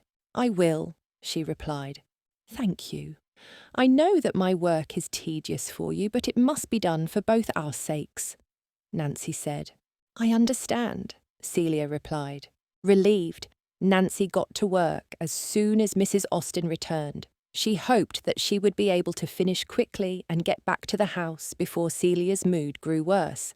It saddened her that Celia was still struggling so much. After all, they had truly begun to flourish before, and Nancy had thought. They were moving past the fact that she had decided to leave the estate. Celia had apologised for her behaviour, and, for the last few days, they had been at peace. But Nancy thought the return of Celia's bad mood made sense. After all, Celia was only a child. When children went through difficulty, when they were wrenched from one setting and forced into another, it was natural that they would act out. As frustrating as it had been, Nancy had tried to remain calm for the sake of not worsening this season for Celia. The trouble was, Nancy did not think she could withstand much more of Celia's behaviour. "Very well. This should only take me a few minutes," Nancy said once she had gone through the 3 shirts for Mr. Austen. "Thank you. My husband will be glad for it. Are you happy to mend them here? I can bring you tea," Mrs. Austen said. "That would be lovely. Thank you," Nancy said. She felt Celia's eyes on her, and, once Mrs. Austen had left the room to get the tea, she decided to address it. "Is everything all right, Celia?" she asked. "There is nothing for me to do whilst you are mending things," Celia said. "I know, my dear. But when we get home, you may practice your letters again," Nancy said. "I have practiced so much that I am able to write them quite clearly. I even wrote an entire letter for you, the one when we were leaving. I knew I didn't like it when you asked me to write it, but I did it for you anyway," Celia said. "Celia, we will talk about this at home," Nancy said, not wanting either Celia's emotions or her own to be noticed by Mrs. Austen. "But," Celia interjected. "That is enough," Nancy said, her voice low and firm. She looked at Celia with a direct gaze, and Celia looked away, her cheeks burning. She was a good girl, and she clearly knew that her behaviour was not good, but she was hurting and did not know how else to respond to the situation. Nancy understood it well. She, too, had wanted to act out in anger and frustration. More than once, she had struggled to keep her emotions together when she thought about all that they had given up. Now, please stop distracting me from my work. The sooner I finish, the sooner we may return home, Nancy said. Will you do that for me? Yes, I will, Celia said, still looking sad. Nancy returned her focus to the shirts, although her thoughts continued to wander. With each calculated stitch in the fabric, her own heart seemed to be unravelling. But, soon enough, she had finished the work, and Nancy gave the shirts to Mrs. Austen. Thank you, again. Yesterday I mended a gown for Miss Holmes. She said that you were the one who referred me, Nancy said. Oh, yes, she is a lovely girl. It is my pleasure to be able to help others find you, Mrs. Austen said. Later, as they walked back to their home, Celia still appeared downtrodden. Cheer up, Celia. We are on our way home and I have a wonderful dinner planned for you, Nancy said cheerfully. But I want to go back, Celia replied. Back? I do not think we are invited to dine with Mrs. Austen and her husband. She is a very lovely woman, but we cannot simply return to her home any time we please, Nancy said, trying to ignore what she suspected was Celia's true meaning. But Celia would not go unheard. No, not to Mrs. Austen's home. I wish to return to see the Duchess and the Duke. I am sorry, Nancy. I know you get upset with me when I speak of it, but you keep calling our home the place where we live now, and it just does not feel like a home at all, Celia said, her confusion palpable. They were very near that home when Nancy stopped in her tracks. She bent down and looked at Celia, eye to eye. Celia, darling, we cannot go back. It breaks my heart, just as it breaks yours, but we cannot go back to them, Nancy said. Why? We were happy there, fed and warm. The Duchess and the Duke were. It felt like a family, Celia said. And am I not also your family? Nancy asked, hurt. You are my family, Nancy, but you are not my whole family. Not any more, Celia said, her words wise beyond her years. Nancy's heart shattered. How could she explain to her poor little girl why all this had happened? She did not wish to turn Celia against the elite, making her jealous or bitter against those who had more than she did. Nor did she wish to make her fearful of being around others by feeling rejected. It was certainly possible that the Duke's actions, which had wounded Nancy so dearly, might also impact Celia once she was old enough to understand, and if she recognised the way that Lady Clearburn had spoken to Nancy, it could very well cause her to detest women of that ilk when she was older. Nancy stood and started to walk forward, leading Celia along with her. You will be just as fed and warm here. I will make sure of it, Nancy said when they reached the door to their home. When she opened the door, Celia immediately ran to her room. Nancy heard her curling up on the makeshift bed and wished that she had at least been able to afford to buy Celia a new and decent one. Nancy sighed and covered her face in disappointment. She was disturbed by the fact that Celia was still without hope. Although she had not seen this side of Celia until recently, Nancy recognised that it was only going to get worse if they did not solve it soon. After giving Celia half an hour in her room to continue grieving the loss of their life at the estate, Nancy went to the opening and knocked. Celia barely looked up at her. Instead, she clung to one of her beautiful dresses, as if it were a precious doll. My dear, please, let us talk about this. I know that we are both hurt. We both wish to return to Tilbury's home, but as we cannot, how might we best move forward? Nancy asked, wanting to give Celia the chance to speak her thoughts first. I know that I cannot have everything I had there, Celia began, but it is so very difficult to have had wonderful things and then have them taken away. Nancy understood only too well. She had thrown herself into being distracted by Celia's behaviour and the need for work, but all that she thought of in the back of her mind was the dance with Lord Ridlington, and the moment in the lake at the festival, and even the little moments, the glances from across the room, his chuckle in an unguarded moment of amusement. And now, all hope of being near him was gone. Yes, my dear, it is difficult, it is painful. We have every reason to grieve the loss of it, but we must not allow this grieving to take over our lives. Remember what we said before. We are going to choose to be happy, no matter what, Nancy said. Celia looked at her with those green orbs of hers, as if remembering the commitment. Yes, I remember, she said. So, what must I do? Nancy smiled and put a hand to smooth Celia's hair. When I am upset about something I cannot control, I give thanks to the other things I do have in my life. For instance, I am sad that I am no longer indulging in pastries at dinner every evening, but I am thankful for the bread that I have the money to purchase from Miss Bishop, Nancy said. What else?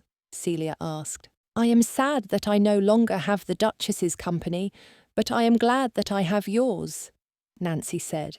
Celia looked eager. And I am glad to have yours.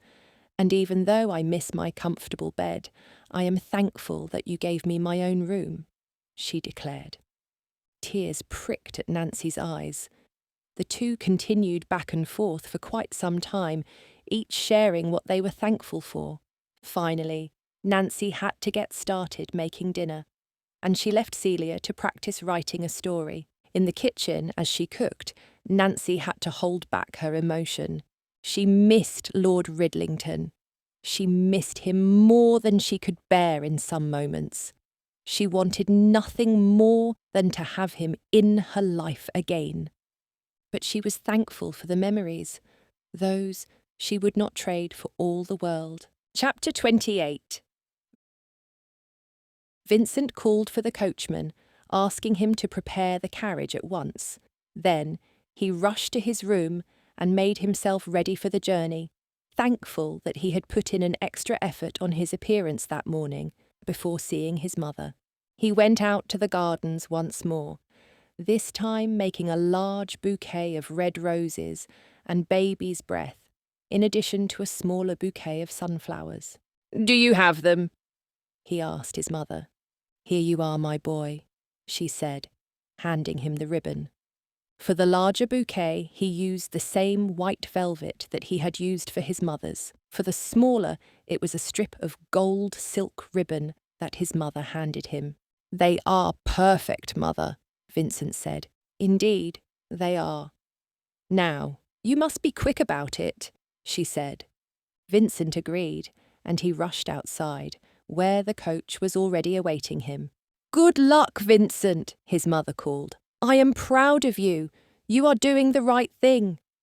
He turned and flashed his mother a wide smile. It felt good to be at peace with her once more. He only hoped that he would find a similar peace with Mrs. Fletcher. "Where to, Your Grace?" the coachman asked. "Do you recall where you left Mrs. Fletcher? When she left, I mean. It was you who took her to London, was it not?" he asked. "It was, Your Grace. It was I who took her," he said. "And do you remember where?" Vincent asked again, nearly desperate. For a moment, the coachman paused, and Vincent wondered what he would do if the man could not recall. But just as he was starting to grow alarmed, the coachman seemed to remember. "Oh, yes! Of course. How could I forget it?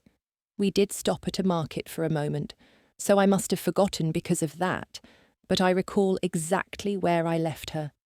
Oh, much of that area is all the same, but I think I could find it again," he said.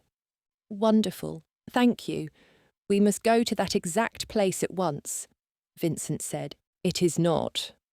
I mean, It is not the sort of place that a duke might frequent, he warned. Vincent understood that he was trying to tell him that the area was one where the poor lived, as opposed to the wealthy. I understand. But may we still go there? Vincent asked for confirmation.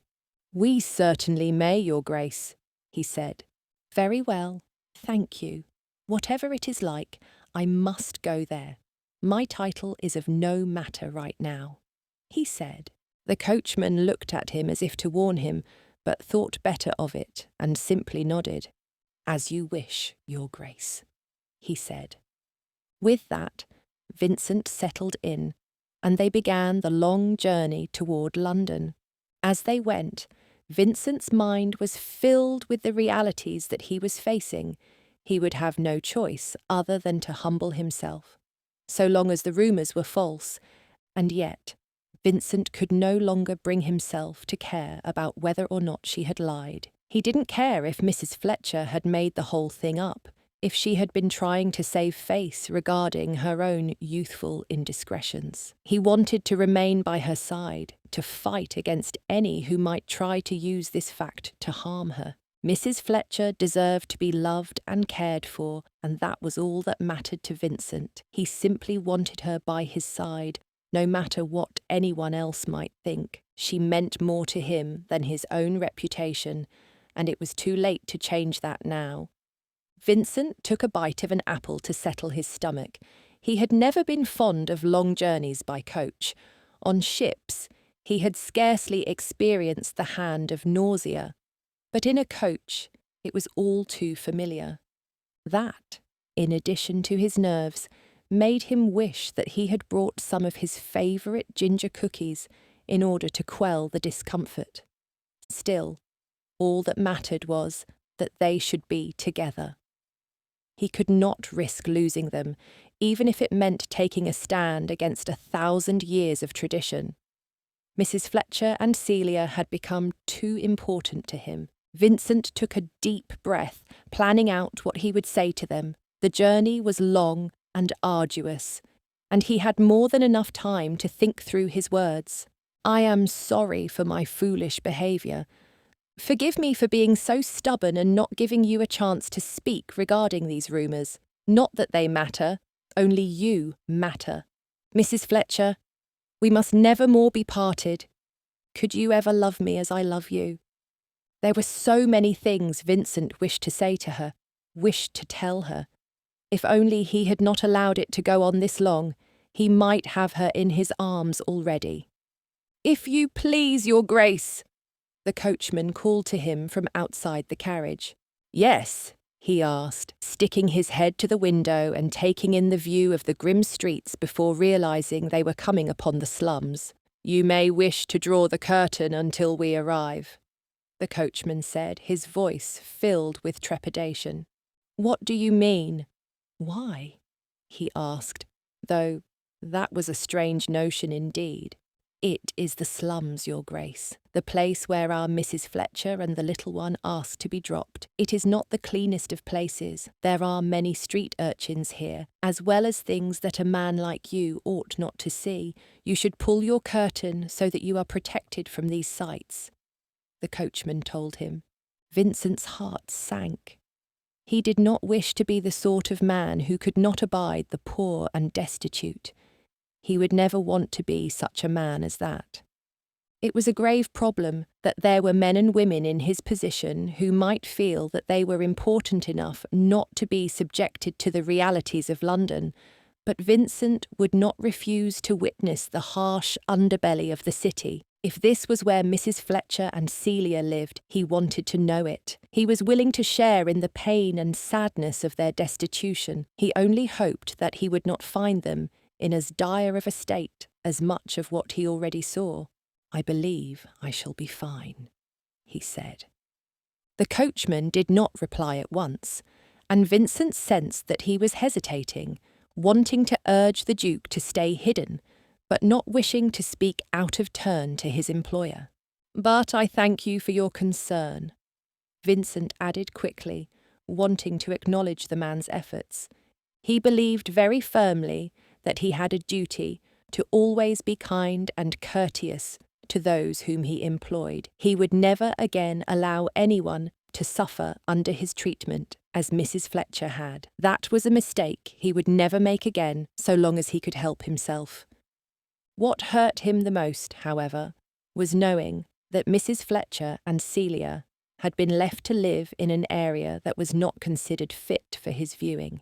It was dreadful to think that they had ended up in such a place after living with the finery of his own home and with his mother as well. Although Vincent grieved for the outcome of his decisions, it also caused him to rally his own determination that they would not suffer in this place. He watched out the window, looking upon the streets, taking in all that he saw. There was all manner of struggle and strife around him. He could not avoid seeing it, and it caused his heart to ache. There were children playing about, scraggly clothing filled with holes, barely enough to keep them warm. Some had an exhausted, equally ragged-looking mother by their side. Others did not. Most of the homes needed a good deal of work. They were falling to bits here and there, proving that they would not likely withstand more than another winter or two. Within the street itself, as well as the little alleyways as far as Vincent could see, there was trash, a theatre bill here, or a crumpled bit of paper there, scraps of cloth that had likely been worn once upon a time. Nothing of value, but plenty that cluttered the path his carriage drove. And with it all, Vincent noted a slightly sour odour, as if milk was going spoiled. He could not find the source of it, and he recognised that the smell could have been much worse, but it was not a pleasant scent by any means. How could Mrs. Fletcher live like this? These were the very streets where Mrs. Fletcher had found Celia. He eyed them, and, as he did, Vincent could not even imagine living in such poverty. It was not something to which he would ever subject himself. How could he have abandoned them to it? No, he would save them from this fate. He would never allow them to reside in such a place while he still had his wits about him. After all, that is what one does for those whom he loves, so far as Vincent had always believed. "Your Grace," the coachman called out. Vincent quickly shifted in his seat to better hear the man. "Yes. What is it?" he asked. "We are coming up on it now, Your Grace. Just up here on the left. That little house that needs a looking to with some timber," he said. Vincent searched the street until his eyes fell upon the small, white house with the sagging roof. He had never seen a place that was so well kept in the midst of being in such dire need of repair. It made sense to him, however. That was just the sort of thing Mrs. Fletcher would do. She was not a woman to let things become ragged so long as she had the means to prevent it from happening. He was unsurprised that she would even plant flowers in the front of the house, despite the fact that the fence around them was nearly falling down. He noted the fact that the windows, although one square of glass was cracked, were all kept perfectly clean. He saw the touch of someone who cared, but that was not all that he saw, nor was it the most important thing. In that moment, his heart leapt in his throat.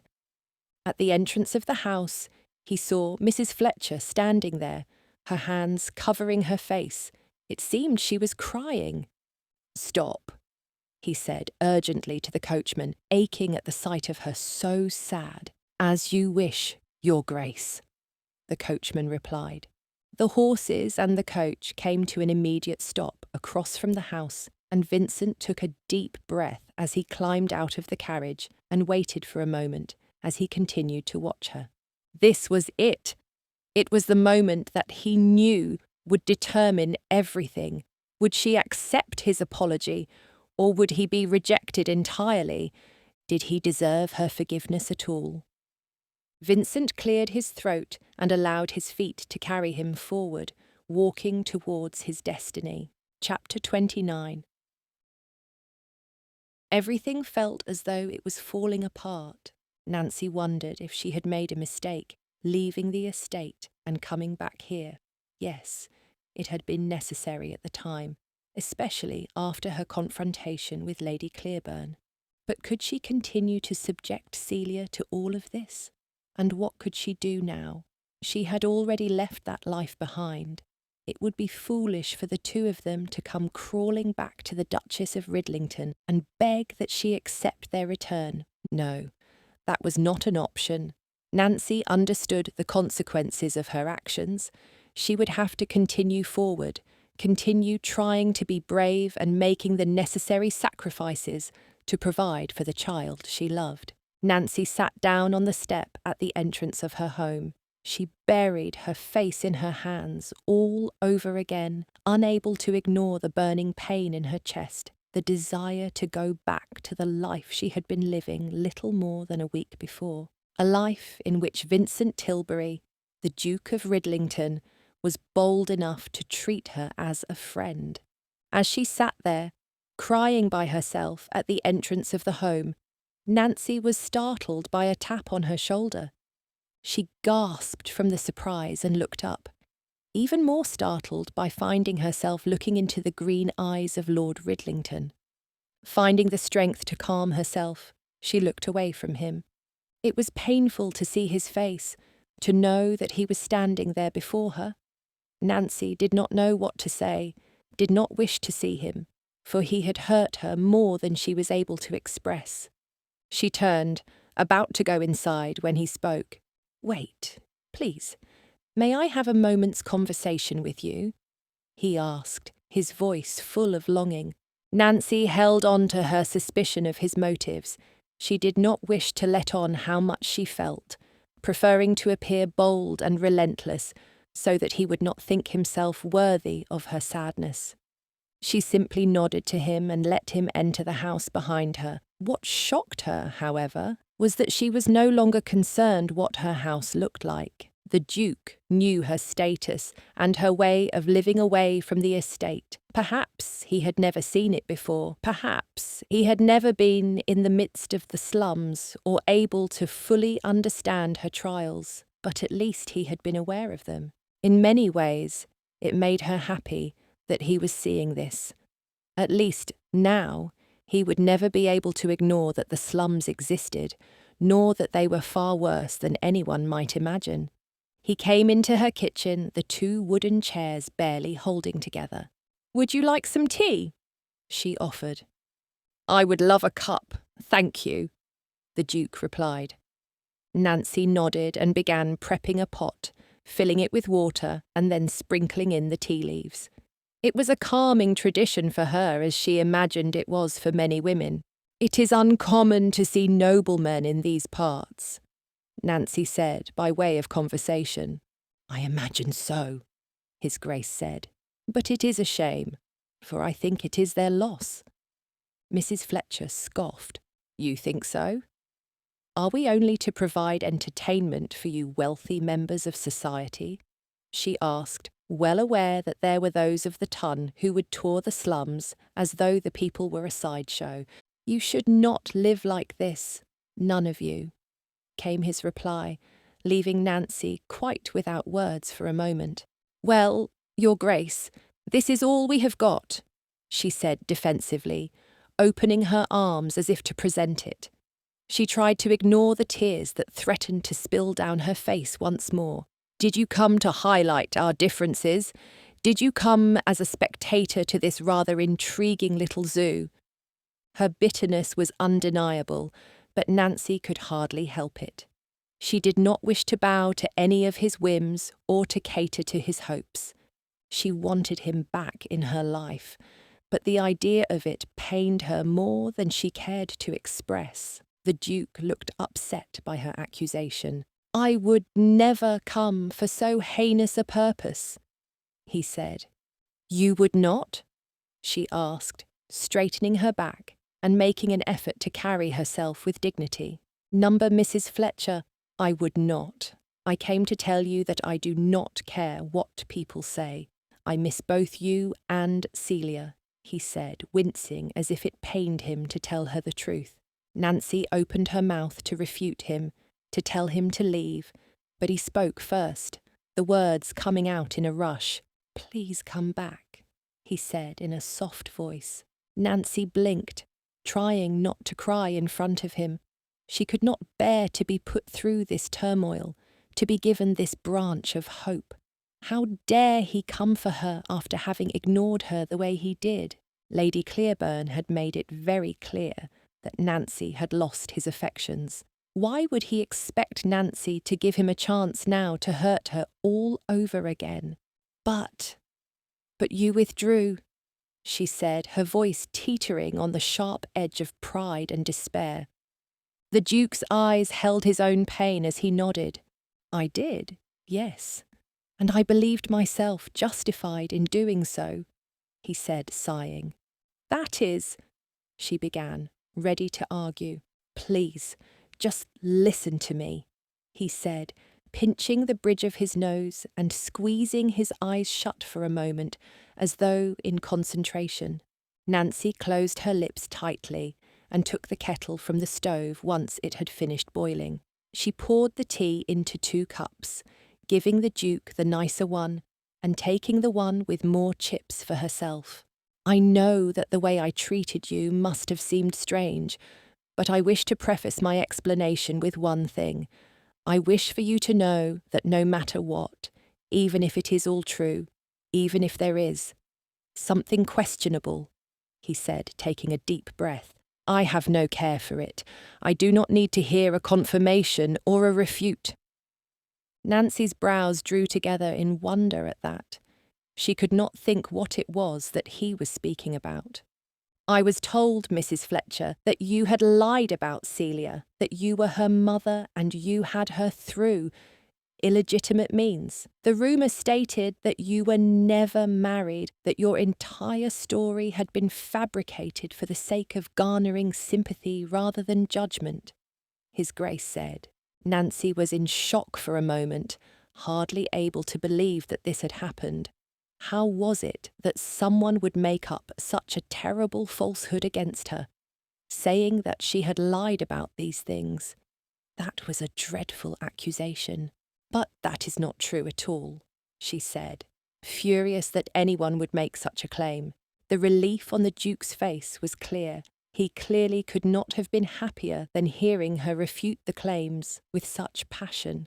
Lord Ridlington, I am sorry, but I must ask, who would say such a thing? Why would anyone make such an effort to harden you against me? What have I done that has upset anyone so badly that they would try to destroy my reputation? She asked. His Grace looked her directly in the eyes and answered without hesitation.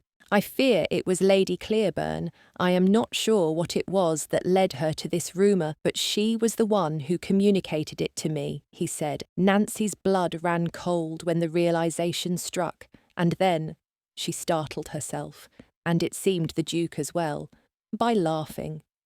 He gave her an utterly perplexed gaze, and she shook her head in bitter amusement. Of course it was she, Nancy said, understanding it all now. You have reason to believe she would begin this rumour? He asked. I do, indeed. It was she who also made a comment to me about having fallen out of favour with you. That was the remark that led me to take Celia and flee your home, Nancy said. So you believe she dislikes you, but why? What reason could she possibly have for orchestrating all of this? He asked.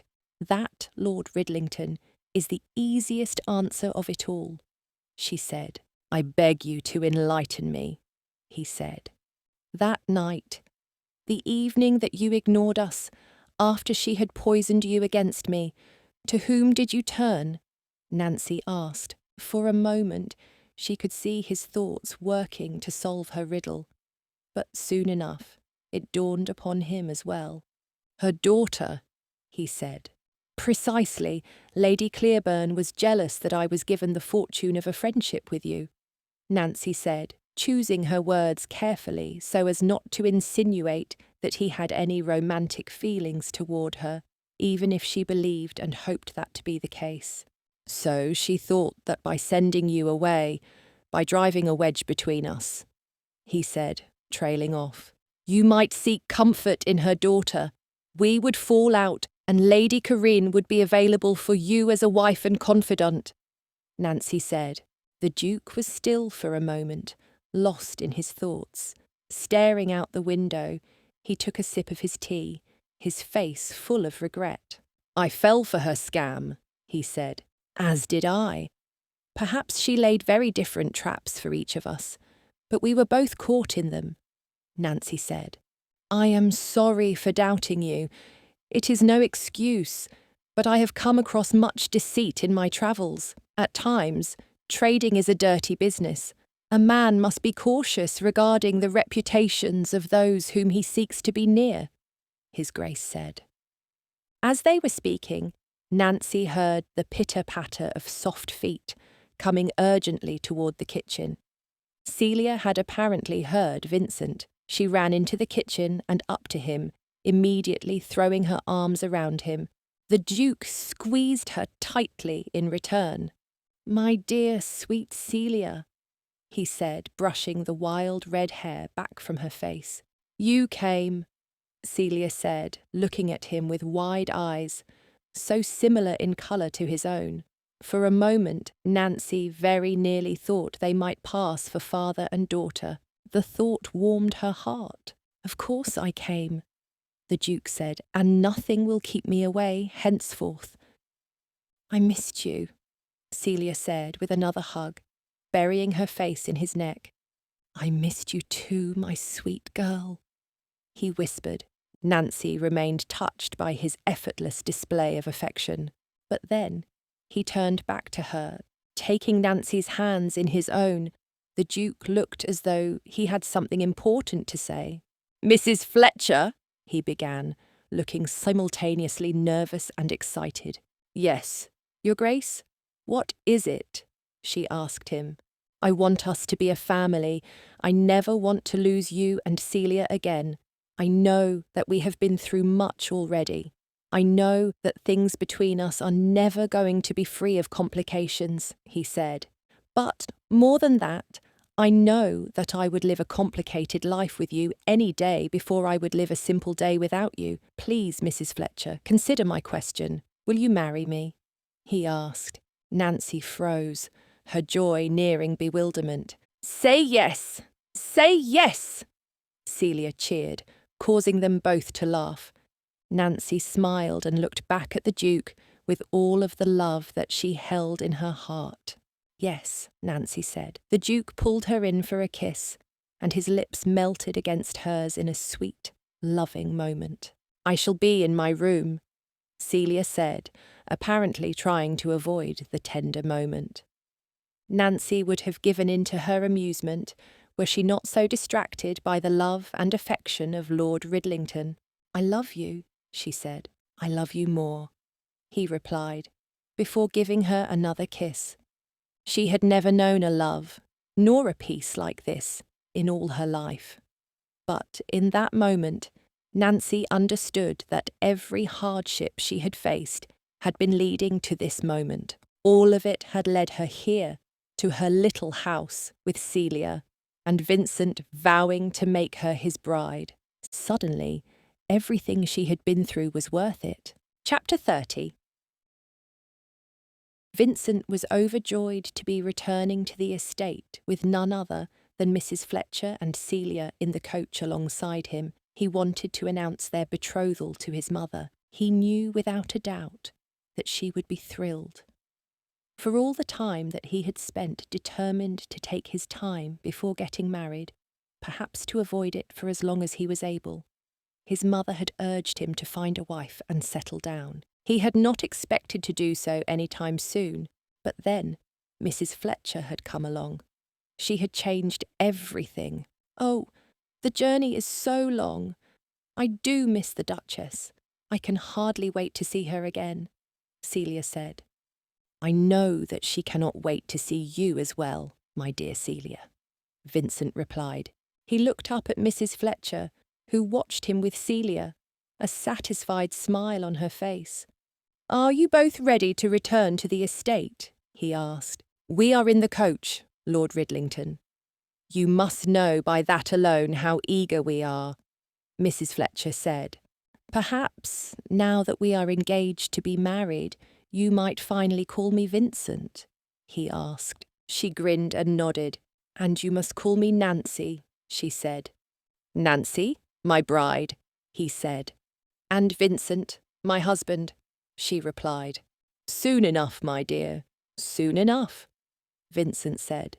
They arrived at the estate, and Vincent led Nancy and Celia up the stairs and through the front door, eager to find his mother and tell her what had been decided upon.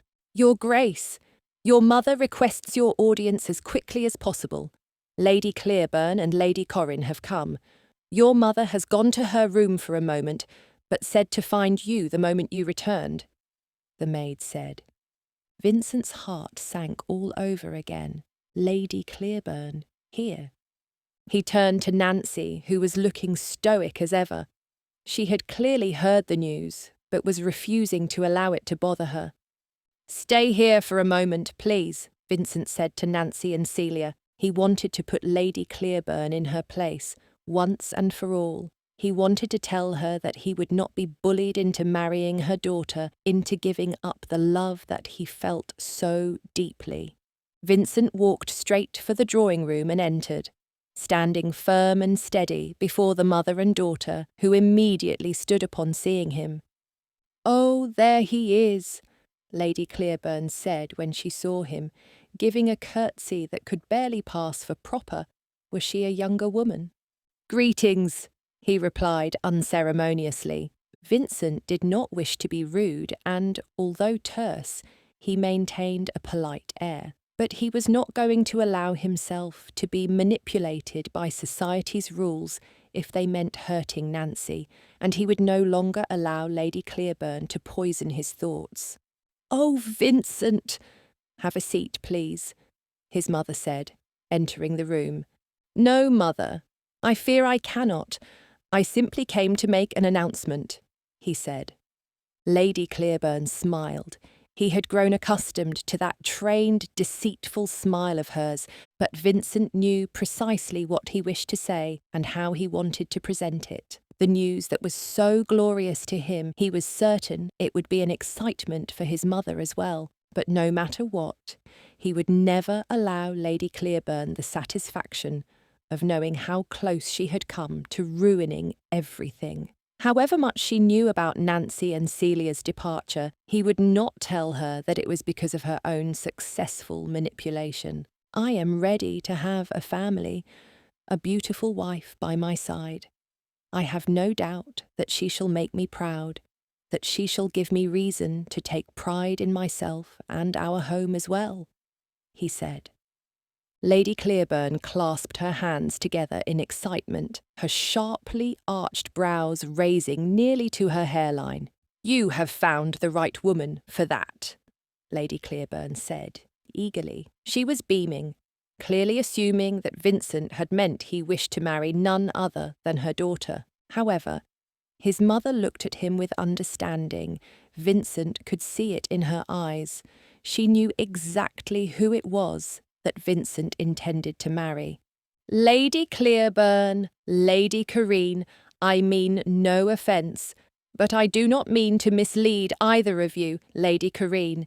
You are a wonderful woman. I have grown to appreciate you, and I can see quite clearly that any man would be lucky to have you. It is my belief that you deserve the best, but I am afraid I cannot offer it to you. I love another, he said. Another? Lady Clearburn asked, her voice sounding like a squawk. Yes, Lady Clearburn, I have indeed fallen in love with another, he said. Who might that be? She asked in a clipped tone. Why, it is Mrs. Fletcher, of course, Vincent revealed, causing Lady Clearburn to turn red as a beet. Vincent had expected nothing less from her. Mrs. Fletcher, the servant? You believe that she knows anything at all in regards to being a duchess?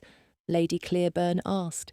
No, I think it shall be quite a lot for her to learn. Mercifully, she is an excellent student. As it stands, I have proposed to her and she has accepted my proposal, Vincent announced. Lady Clearburn looked rife with fury. her red face quaking with rage. Vincent worried that she might begin to scream or yell or curse. "Impossible," she said, her voice cracking on only one word. She said nothing more at first, and that one word left the room with a dreadful calm that bothered Vincent. "It is so, Lady Clearburn. We are to be married," Vincent said. "What a foolish notion!" she exclaimed. "Mother, please, stop it. You are embarrassing me," Lady Corin said, under her breath. Vincent admired the way she was standing up to her mother, but he was not entirely certain how her objections would help. He couldn't imagine this was going to be the end of the matter. "Oh, my darling boy, I could not be happier about this announcement, and proud. I am so proud of you," his mother said. "Proud?" Lady Clearburn gasped. "Certainly. Oh, and another wonderful blessing of all of this is Miss Celia," his mother said. "What of her?" Lady Clearburn growled. "Well, that will make Celia my grandchild. That will certainly be better than only pretending she is. She will truly be my very own granddaughter," his mother said, looking utterly blissful. "With that commoner," hissed Lady Clearburn. "I would be careful with your choice of words," his mother said, defending the two women who had come to mean so much to them both. Vincent had not anticipated that Lady Clearburn would accept his news with ease, but seeing her fury only made him more certain that he and Nancy had understood the situation correctly. She clearly wanted him to marry her daughter, even as he was trying to make his marriage announcement. Lady Clearburn had been grooming Lady Corinne to be his wife. But now, that was over. Now, Lady Clearburn was filled with rage at the fact that he would be joining himself to someone that she deemed inferior. "Good heavens, my words," Lady Clearburn mumbled. Before his mother could speak up, to cast Lady Clearburn away for good, Lady Corin spoke. "I am so sorry. We shall be going now. Come, mother," Lady Corin said, pulling her mother's hand gently. Vincent could see that she was dreadfully embarrassed, and not by his rebuff, so much as the actions of her own mother. But her mother did not move. Lady Clearburn was as much a stone as her heart had long been. "Come on, mother, please let us not tarry here," Lady Corin repeated.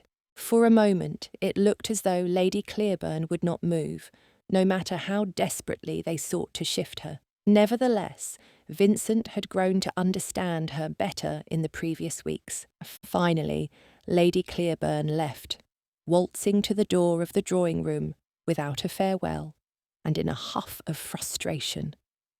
But Vincent knew his mother, and she did not disappoint in having the final word. "Oh, by the way, Lady Clearburn, there is one more thing I wish to tell you," she said. Lady Clearburn must have stopped and backtracked, because she was suddenly in the doorframe once more. "Yes?" she asked. Vincent's mother smiled at her with a mischievous grin, as if to mix her own displeasure with Lady Corinne's.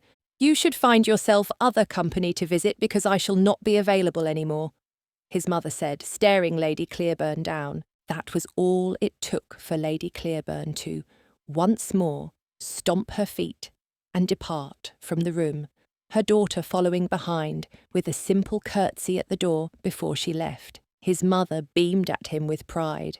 "You have done well, Vincent," she said. "You think so?" "Lady Clearburn is a very prominent member of society. It is possible that I have just heaped a great deal of trouble upon us," Vincent said. His mother brushed the thought away, clearly unconcerned as to what the woman might try to do. "No, I think not. You have bested her, and she is a woman of great pride. She would rather be bested behind the closed doors of our home than in public, should she try to stand against you," his mother reasoned. "Yes, I suppose that makes sense. But anyway, mother, forget Lady Clearburn. What do you think of my news?"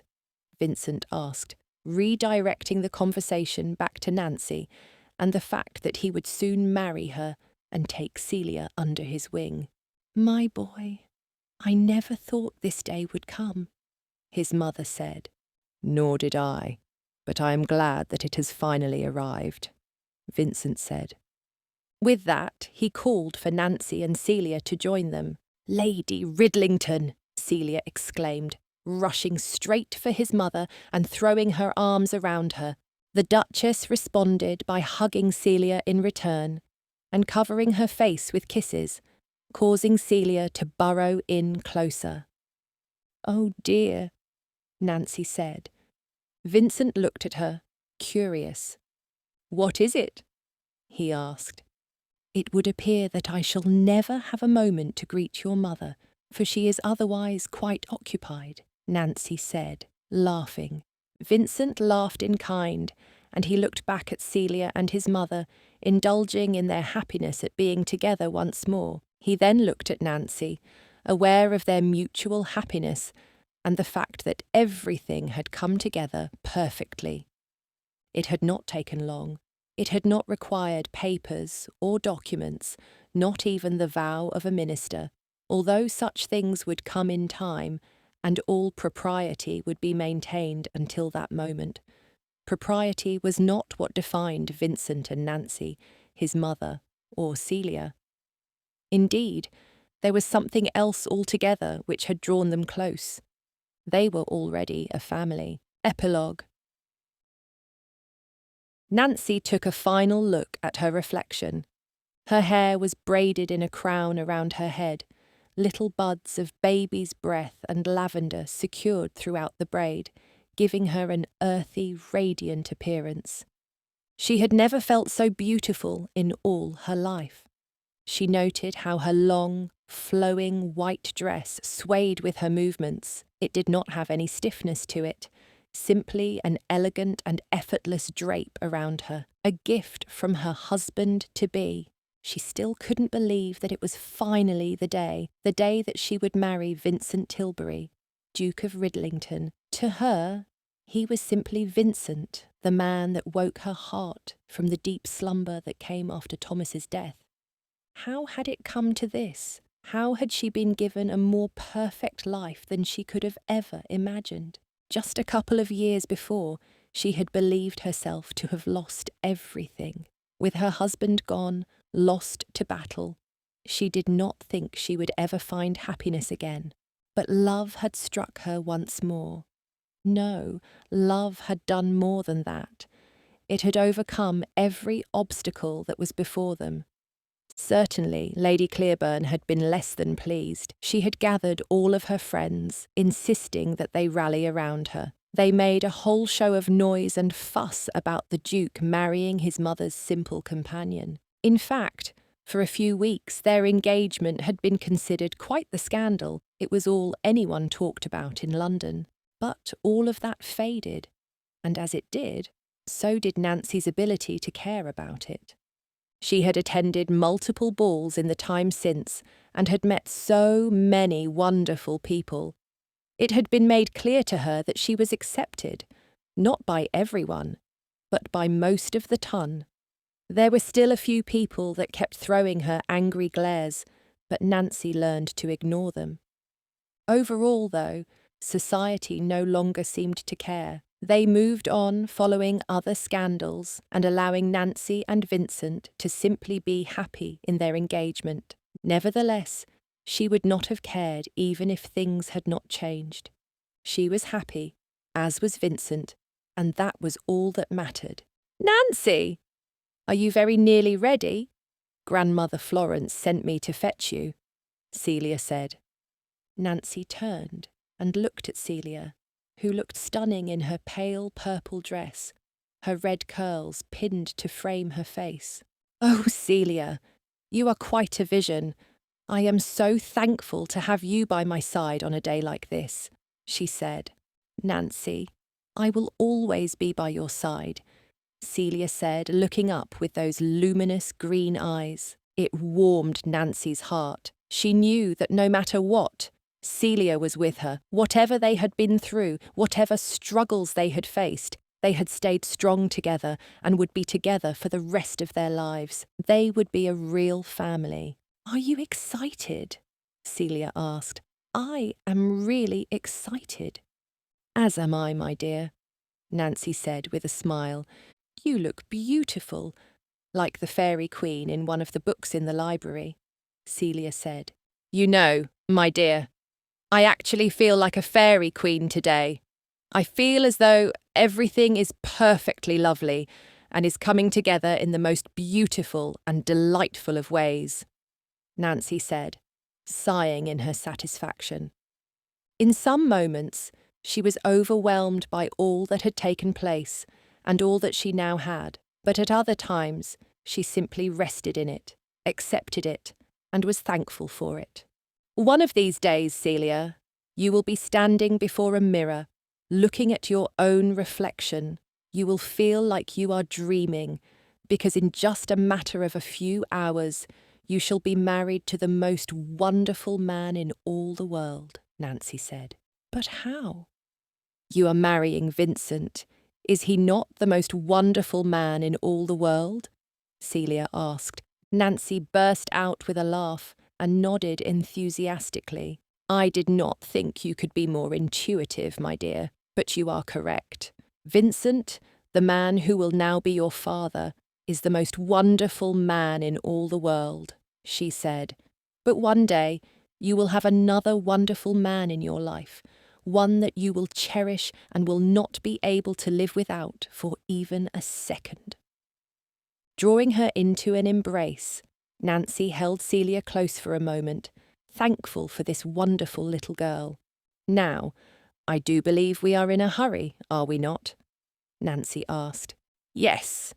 Grandmother Florence wants you to come at once," Celia said, as if just remembering. Nancy followed Celia out of her room and down the stairs to where Florence, now her mother-in-law, was awaiting her. "Goodness me, what a vision you are!" Florence exclaimed upon seeing Nancy. Nancy blushed and smiled, giddy and delighted. "Truly, you are the most beautiful bride. Now we must be away. The festival is starting soon and we cannot miss the bonfire," Florence said. Nancy laughed. The bonfire at the Midsummer's Festival was going to be lit in honour of her and Vincent after the wedding ceremony. She couldn't imagine them lighting it before they even arrived. Vincent went to great lengths to get the necessary licence and permission from the priest to hold the wedding at this location. An unconventional wedding, but nevertheless theirs. Still, Nancy hurried, trying to appease her mother-in-law and ensure that she was not late to her own wedding. The coach arrived and Nancy looked out the window. She could see Vincent, even from this distance. "All right now. You wait here. The violinist will begin to play when it is time for you to come," Florence said. Nancy nodded and sat, waiting in the coach. She stared out the window, watching the Dowager Duchess and Vincent speak. She could not see him in detail, but she enjoyed this moment to spy on him, to see how handsome he was and how he experienced the nervous energy of excitement, wringing his hands and gently bouncing on his feet in anticipation. The minister got into position and nodded to the musician, and then Nancy heard the sweet sound of the violin. She took a deep breath, and the coachman opened the door to allow her to step out. With that, she emerged. Even from a distance, she saw Vincent's face light up. His smile was bright, his eyes focused. She took in the sight of him as he did the same with her. She took slow and careful steps toward him, enjoying every moment, knowing that this was going to be a day to remember. They were already connected by an invisible thread, getting shorter and shorter by the moment, guiding them to one another. There was a soft breeze in the air. She could hear the rippling of the water in the lake. She knew that the festival was soon to be busy with people, and then she would hear only the squeals of delight from men, women, and children, as they indulged in all that the Midsummer Festival had to offer. But, for the moment, it was just Nancy and Vincent. Off to the side, She saw the wood stacked for the bonfire. She couldn't wait to dance with her husband later. She couldn't wait to be in his arms. And as she closed the distance between them, that moment seemed nearer as well. She reached him, and he took her hand in his. Celia stood by her side, an empty basket, the only evidence of the flowers that she had scattered down the path that led to Vincent. Florence was sitting on a blanket on the ground, just like the rest of their guests. She could see Leighton and Mary, as well as other friends of her husband, and she saw those she had adored when living in her London home. Friends, customers, Mrs. Austen here, and Miss Buckley over there, all had come in order to celebrate her marriage. The minister smiled and began, "Dearly beloved, we are gathered here today to witness the union of Vincent Tilbury, Duke of Ridlington, and Miss Nancy Fletcher," he said. "Marriage is a union in which a man and a woman are joined together, no matter their life circumstances, no matter their skills and talents, their regrets and their mistakes, their feelings and their successes, their status or their wealth. They come together in unity. They come together in life," he continued. Nancy looked at Vincent, taking in the sight of him as they stood there, and the minister preached his sermon. Vincent looked extremely handsome in his black coat-tails and white shirt. His hair was brushed back away from his face, but the most beautiful part of him was the smile that shone upon her. With white, straight teeth and full, soft lips, she read the joy written so clearly on his face. There was no option for him to hide his emotions. He clearly had no desire to do so. "And as you live your life together, as you love one another, may you always seek to honour each other," the minister said before leading them in the recitation of their vows. "I do," Vincent said. "I do," Nancy echoed, once her turn came. Then Vincent was instructed to place a ring on Nancy's left hand, and the priest did a short prayer. "Then, without further ado, I pronounce you husband and wife, in the name of the Father, and the Son, and of the Holy Ghost. Those whom God hath joined together, let no man put asunder. Amen," the minister said. Nancy allowed herself to breathe. For possibly the first time the whole day, she realised that she had just been waiting for this moment when nothing else could go wrong, when Vincent was truly her husband, and no one could say otherwise. He took her in his arms and kissed her gently as the audience applauded, then led her away from the crowd and toward the lake where they had fallen together a year before. "It is so strange to think that we have married here," he said, that smile still full upon his face, his eyes still bright. "Why is that?" she asked. "Because it is the very same festival where my parents met. Strange that 2 generations should find marriage in the same place," he said. "Indeed, not simply because your mother was also not of his class, but also because ours is also a marriage based on love," she said. "And that is the most important part," Vincent said. They gathered around with others and enjoyed a feast. "We must eat quickly. The sun is going down soon and they are going to light the fire," Nancy said with excitement. In a dramatic and exaggerated humour, Vincent took an enormous bite of a pastry. Nancy laughed at his silliness. It was a relief to see him act that way, to see him being playful. "You said to eat quickly," he teased, covering his mouth and sounding garbled from the bite. "Yes, but not if it is going to choke you," she said with a laugh. He responded by bringing the pastry up to her lips and letting her take a bite as well. She did so, but with far less exaggeration, and they indulged in the moment together. But soon enough, the sun did go down, and the moon presented herself. "Come, we must go to the bonfire," Vincent said, taking Nancy's hand. They reached the pile of wood where so many others were waiting, and then the bonfire was lit. Music started to play once more, and Vincent took Nancy in his arms for their first dance as a married couple. "Have I told you yet today how beautiful you are, my bride?" he asked. "You have not, but you may," she teased. "My darling Nancy, you are the most stunning woman I have ever seen, the most beautiful woman I have ever laid eyes upon," he said. "Do you mean that?" she asked, leaning into him as he guided her steps in the dance. "With all my heart," he said. "Well, in that case, I shall accept the compliment," she said. "You must always accept my compliments," he said, his voice a soft whisper in her ear against the wild excitement and vibrant music of the festival. The warmth of the fire was still at her back, and the cool breeze of night was gentle on her face, which she buried further into her husband's chest. She could smell the smoke and burning wood on him in the loveliest way. Just then Florence drew close to them, dancing with Celia. "This is nothing other than destiny. I am so blessed to have had a hand in this union," she said with a grin. "As are we, mother," Vincent said. "You did your duty very well." "May you have many years of health to enjoy one another's love. I am so proud of you, my boy," she said. At the conclusion of her speech, Florence leaned in and kissed Vincent on the cheek. She let go of Celia's hands, and he let go of Nancy's. Nancy watched the strong embrace between mother and son.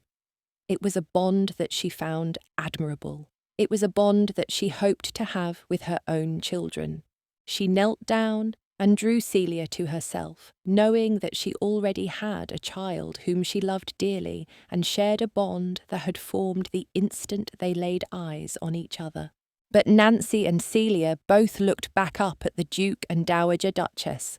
As they did, Nancy couldn't help but smile. Vincent was very nearly crying. The base of his lashes was wet, and she could see the soft quiver of his chin threatening to undo him. However, as was his nature, he quickly composed himself, swiping at his face in order to hide the emotion as he and his mother let go of one another. "Was that a tear I saw?" Nancy asked, teasing him with a grin of her own. No, not at all. Something must have flown into my eye, perhaps a bit of ash from the fire," he said in an attempt to hide his emotion. Nancy could not help it. She burst out in a hearty laugh, happy to see him showing what he felt. But then he drew towards her, silencing her with a passionate, loving kiss. The next book is available on our website and on Amazon. Read the next book now. Click on the image or scan the QR code. Thank you for watching. Scan the QR code or click on the link in the description to read the next book in the series. Share this video with your friend or watch one of the following videos. Subscribe to our channel, like this video and hit the notification bell to not miss any new audiobooks. Thank you for watching.